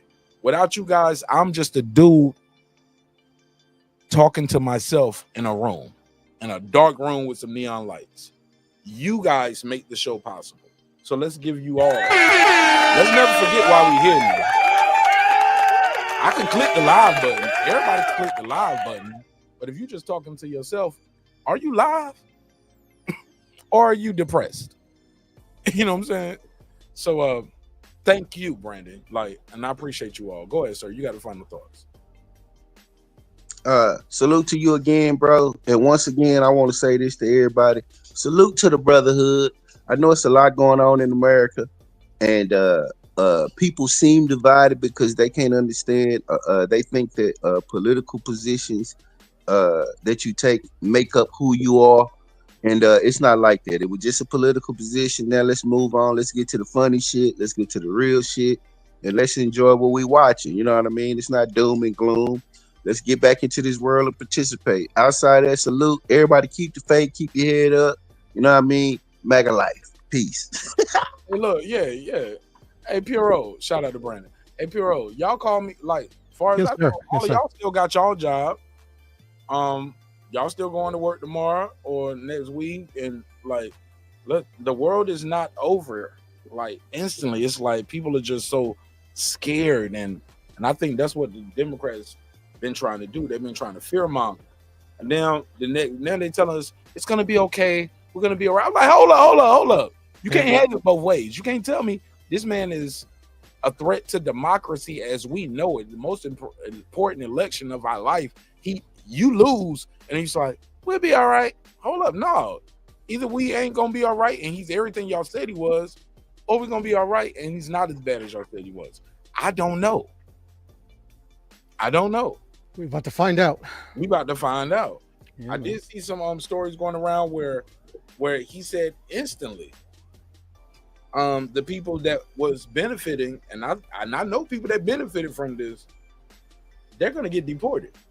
He was like, no. So what, you was married and you was under protection, that parole in place, that's over. Your wife is not a citizen, she gotta go. Non-citizens gotta go. Everybody, that's the new lit. It was like, what people thought they was grandfathered in, I've been for 10 years. You gotta go now. No, it's over. Those mass deportations, that was not a joke, bro. He said, I ain't doing that. Well, now we about to see it. Happened before, it'll happen again, and it wouldn't surprise me in the least if they're American citizens be sent. Right. Certain people thought, oh, that's for them, not me. Because I'm married to somebody who's a citizen. No, it don't matter what your wife is. It don't matter what your husband is. Are you a citizen? Yes or no? No. I'm married to a citizen. I'm going through the process. Man, this goes back. Man, you've been going through this process 10 years. Have you been married over 10 years? No, gotta go. Okay, I've been married 15 years. Even worse. You get what I'm saying? I do. You playing both sides. You never got your American citizen. Take your ass back to what do you say, Telemundo? Remember, he was like, take that shit back to Telemundo, nigga. Yep. Take that shit back to I'm gonna tell you one thing though. Nobody ever calls Elon Musk an African American, which is I think is funny because he's an African American. Lake, yeah, right? Lake, he's an African American. Lake. You see the cultural divide though. Over here, he's just white, but on paper, he's African American Canadian. Correct. I got tri-citizenship with Africa, America, and Canada. I could just leave here. Most of y'all niggas are like, yeah, put Elon in charge. I'm like, nigga, you ain't got no citizenship nowhere else where you can just go. This all you got. Elon can go back to Africa. He can go to Canada. It's crazy, man. I think they're gonna rob us blind, man. But I'm hopeful, I'm optimistic, and as a soldier, I will respect the Constitution and adjust my business and my family accordingly. I'm taking my daughter to get her passport on Sunday, dog. We're going to take the picture and drop the paperwork off. Got to. My daughter's passport is expired. Go renew that shit, because we need to get our passports and make plans to leave before they tell us we can't leave. Right? Yeah, we plan to go for her birthday, go to Florida. So yeah, you're not invited over there. Like right now, American passport, you can go anywhere in the world. You know that? You can go anywhere. Like the you can go anywhere, bro. A Jamaican passport, you can't go any and everywhere. Except for Cuba, right? Colombian passport. You just go to Cuba. That's it. Bro, American passport. You go to Belize. You go to Cuba. A Cuban passport, you can't come to America. It's the other way around. It's the other way around. Obama lifted the Cuba shit. So okay. Can go to Cuba. Yep. But we need to. So I can get coibas now. Yes, you can. And it's not all right. Cool. Yep, it's not a crime. You just got to declare it. I brought Cohibas back from Jamaica. Oh, nice. Mm-hmm. But that's it, man. Dude's in the crack. He said, damn, you stunning, Deuce, you in the crack chat crying, bro. Why you crying? You won. Your guy won. He said Monday Mark said he didn't want to associate with none of Kamala voters. Now he feels betrayed by the. What are you talking about, dudes? That's a lie. What are you talking about? I don't want to be associated with none of Kamala voters. I'm a Kamala voter. So am I. He's talking to me. My mama, like my sister, my wife. Like, what you mean? Like, I just don't want to be around my family. What are you talking about, dude? Deuce, stop telling lies in the chat. Grow up. Grow up, Deuce. All right, that's it for me, man. Y'all got anything else? Nah, Mark, thank you for listening, and thank you for having me on the panel, Brad. I wouldn't have it no other way, brother. Peace. All right, peace. Go ahead, Late. What you got? Nothing. I ain't got nothing, man. Just like I said, good show, man. I'm gonna have to ask you because I know you was talking about your daughter. Like, did she know who Gabby Douglas and Simone Biles is? Avoid of it. She don't know. She don't know. You ain't introduced her to her, huh? Nope, not yet. Okay, cool. And that's it. I haven't introduced her yet. Maybe I should, but you know what? Maybe she do because my sister-in-law takes my daughter to do like gymnastics and tumbling. So maybe she talked to him about it, but me personally, no. I talked to her about fighting. You know what I'm saying?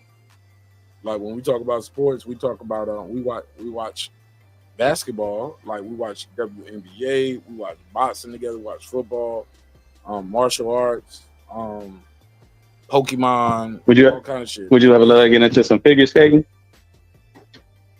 Why not? I let her do whatever she want to do. Gotcha. Figure skating, tennis, golf, bungee jumping. Like, not with that company they had out in Cali though, where they didn't have like people's licenses. Like, I need to see your license. Like, but yeah, my daughter can do whatever she want to do. Swimming, I'm putting her in swimming. Like I'm starting with all the basics of survival stuff at this age, bro. Like, can you swim? Can you run? Can you kick? Can you block a punch? Like, that's my job right now. Keep her alive. Yes. And keep you alive, keep you healthy, keep you fed, keep you read, keep you up on your mathematics, and even with the basics at 5 years old, learning how to count your money. Low key, I'm gonna tell you some crazy shit. My daughter, low key, probably got more in her savings than some of the people in the chat. Just off what my mother-in-law gives her every year for her birthday. My mother-in-law gave my daughter $1,000 every year for her birthday since she was 1. So at 5 years old, she got $5,000 in the bank. Some people in the chat don't have $5,000 in the bank, though. You get what I'm saying? Facts. The stock that we have with Apple and Tesla is for my daughter.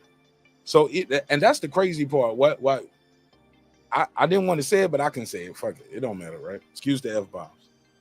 The people in the chat that's so Trumpish and so pro Elon Musk, and they try to. I don't get it. I don't get the nana and the boo boo stuff because maybe I glance at it, but it don't mean nothing to me because, unlike you guys, I actually have stocks. You get what I'm saying? So my stocks are doing great with Apple and Tesla. But it's all for my daughter. See, to me, it was something that we bought like 4 or 5 years ago during the COVID thing when they did the splits, the stock splits. So we just bought. That's how we got into the stocks. And Tesla has went down, but Tesla is about to go up, and it's about to do great for the next 4 years. You get what I'm saying? We ain't losing nothing, bro. I'm gonna be all right regardless. I wanted Kamala to win, but I have stock with Tesla for my daughter. That's good for me. She gonna be all right. But I just find it funny where people like you guys are so pro and so into it that way, but you never invested. Why you never invested into the Tesla stock? You so pro Trump, you knew he was gonna win. You riding with him. Why you didn't buy no Tesla stock? Not one share. Not one share. You could have did, nigga. That's like flipping an ounce real quick. You know, better than flipping an ounce. From what I've been seeing, you get what I'm saying? So I don't know. I don't think people really believe as much as they say they believe they are in, or maybe they're just lack financial knowledge. Maybe it's just for trolling on the internet. Maybe they don't care that much long term. But for me, it ain't even about me. It's about my daughter, bro. I can die tonight, tomorrow. Will my daughter be okay? And that's what matters to me. And that's what I'm setting up, bro. That's what I'm setting up. I got a business trip later on this month in November. I'm going to North Carolina, meeting with the developers, and about to get that remodel started. I'm doing some survey on the other land parts that I have. I'm about to start parceling that out. This ain't me talking about myself to be narcissistic. This is me talking to you all to hopefully motivate and inspire you guys. You get what I'm saying? Because it's attainable. It's not that far. It's not like I'm saying I'm a millionaire. I'm not a millionaire, bro. You know what I'm saying? This shit is feasible for all of you guys, and you got greatness within you. But we gotta apply it though. Like, we can't just spend all our time playing 2K and Madden and talking to Martin Ash on YouTube. I don't even talk to y'all every night on YouTube. You get what I'm saying? Because I'm busy trying to make things happen for my family, and I challenge people to do the same. Go ahead, Lake. What you think? You think people need to focus more on their family and having assets and life insurance and building land and, like, I don't know, bro. Am I tripping? Or do you get what I'm saying? Hell no, that's the real American dream right there. Ownership, financial freedom. Just that simple. Bro, ain't nothing like going to bed, waking up the next morning knowing that everything gonna be okay. Right. You know what I'm saying? Because most Americans can't afford a $500 emergency. That's sad, bro. Most people in the chat cannot afford a $500 emergency. You laughing? That shit ain't funny, bro. Nah, because like you just keep bringing it back to the chat. That's all. No, because that's bro. That's how I knew she was gonna lose the election. My chat is a reflection of the country. Like, every poll and every survey I ever put up trying to ask people like who's gonna win, she always lost. It was like 60 something percent to 30 something percent. I think that's indicative with the pulse of the country. I don't think everybody in the chat just in there clicking on Trump just to troll me or make me feel some way. Like, I'm gonna go against Martin Ash. No, niggas, they don't give. These niggas don't know me. Some of these people just tune in for the first time. No, they clicking what they feel, what they believe, and they just didn't believe and feel Kamala was gonna win. No matter how I tweeted, I was like, is it about policy? Is it about race? Is it about gender? Is it about, man, every time she gonna lose, she gonna lose, she gonna lose, she gonna lose. That's why we wore the black suit, black tie. But it ain't never had no why behind it. No, people called in, man. She just gonna lose. No, you only can click a button. It was multiple choice, so you had to pick a reason. But people were calling in. We had many live shows with a lot of new people I've never heard of. Never heard of them, never talked to them before. People pro, people against. But it was more people against, and it was women too. Black women, Latino women, like Latino. So let me ask you this: why are we being blamed though? Because that's easy. It's easy. Because I gotta send you some stuff. I gotta send you some videos. What's going on? Where it's just like, I'm gonna see you in the morning. Well, actually, I'm gonna see you in a couple hours. So just shoot, bring it with you, or just send it to me when I see you in the morning. I'm gonna text you the. I'm gonna text you the address. I'm setting my alarm right now so I can get up at 10 because I'm meet you there like 11:30. They said 11:30, but I need that address. Let me text it. Just send it back. They blaming Martin Ash, they blaming Lake County, they blaming Brandon, they blaming Who else? Clips. They say, "Oh man, the reason why she lost is because of us." The black man, we didn't show up. I'm just like, damn, the black man do, man. I thought like 71% of black men was mortified. Okay.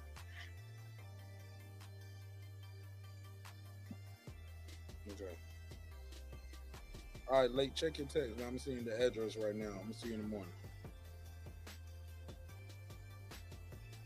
You heard?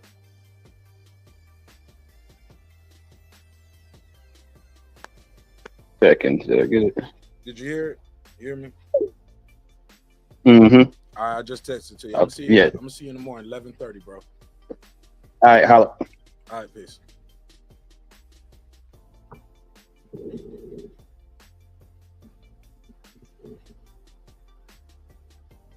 Hey man, nah, man, I ain't in the shadows.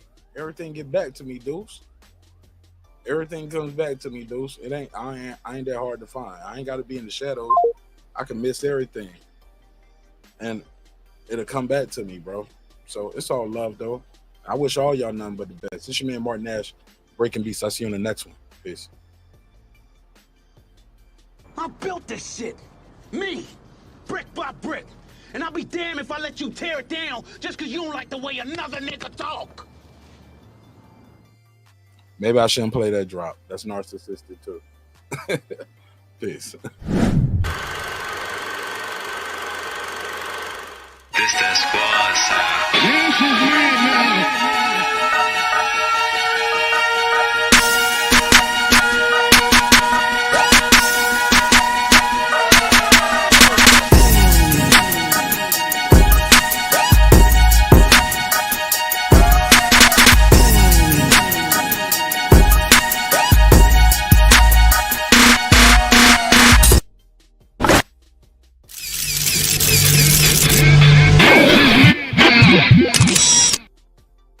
I love y'all. Hope you love yourself. If not, guess what? God loves you. So does Martin Nash and the neighborhood here at Breaking Beats, where we break down business, entertainment, art, technology, sports, and any damn thing else you and I feel like talking about. It is the number one. I shouldn't say that, right? That's narcissistic.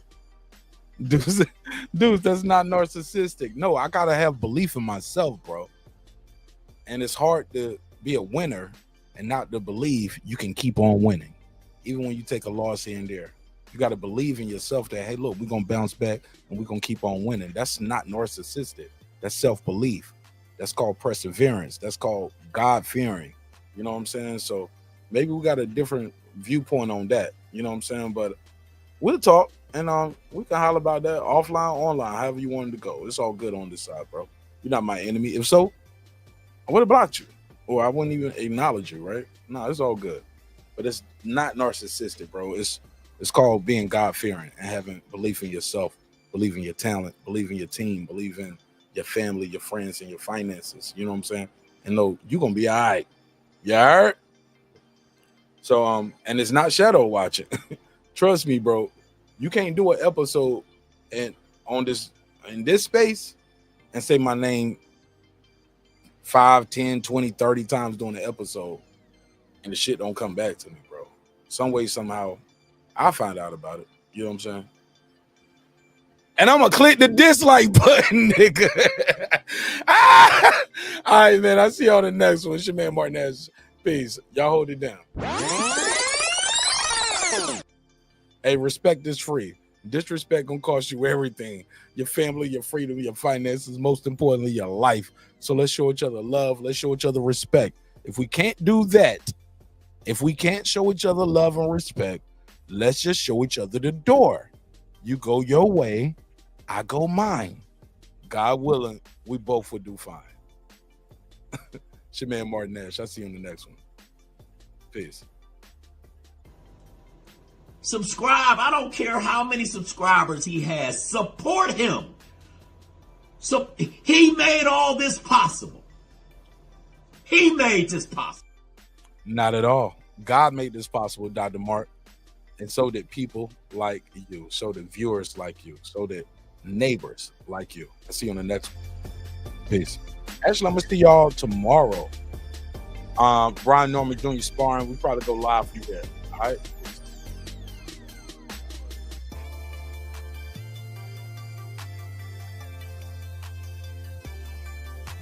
If you think I'm here to play around with y'all, God damn it on ya!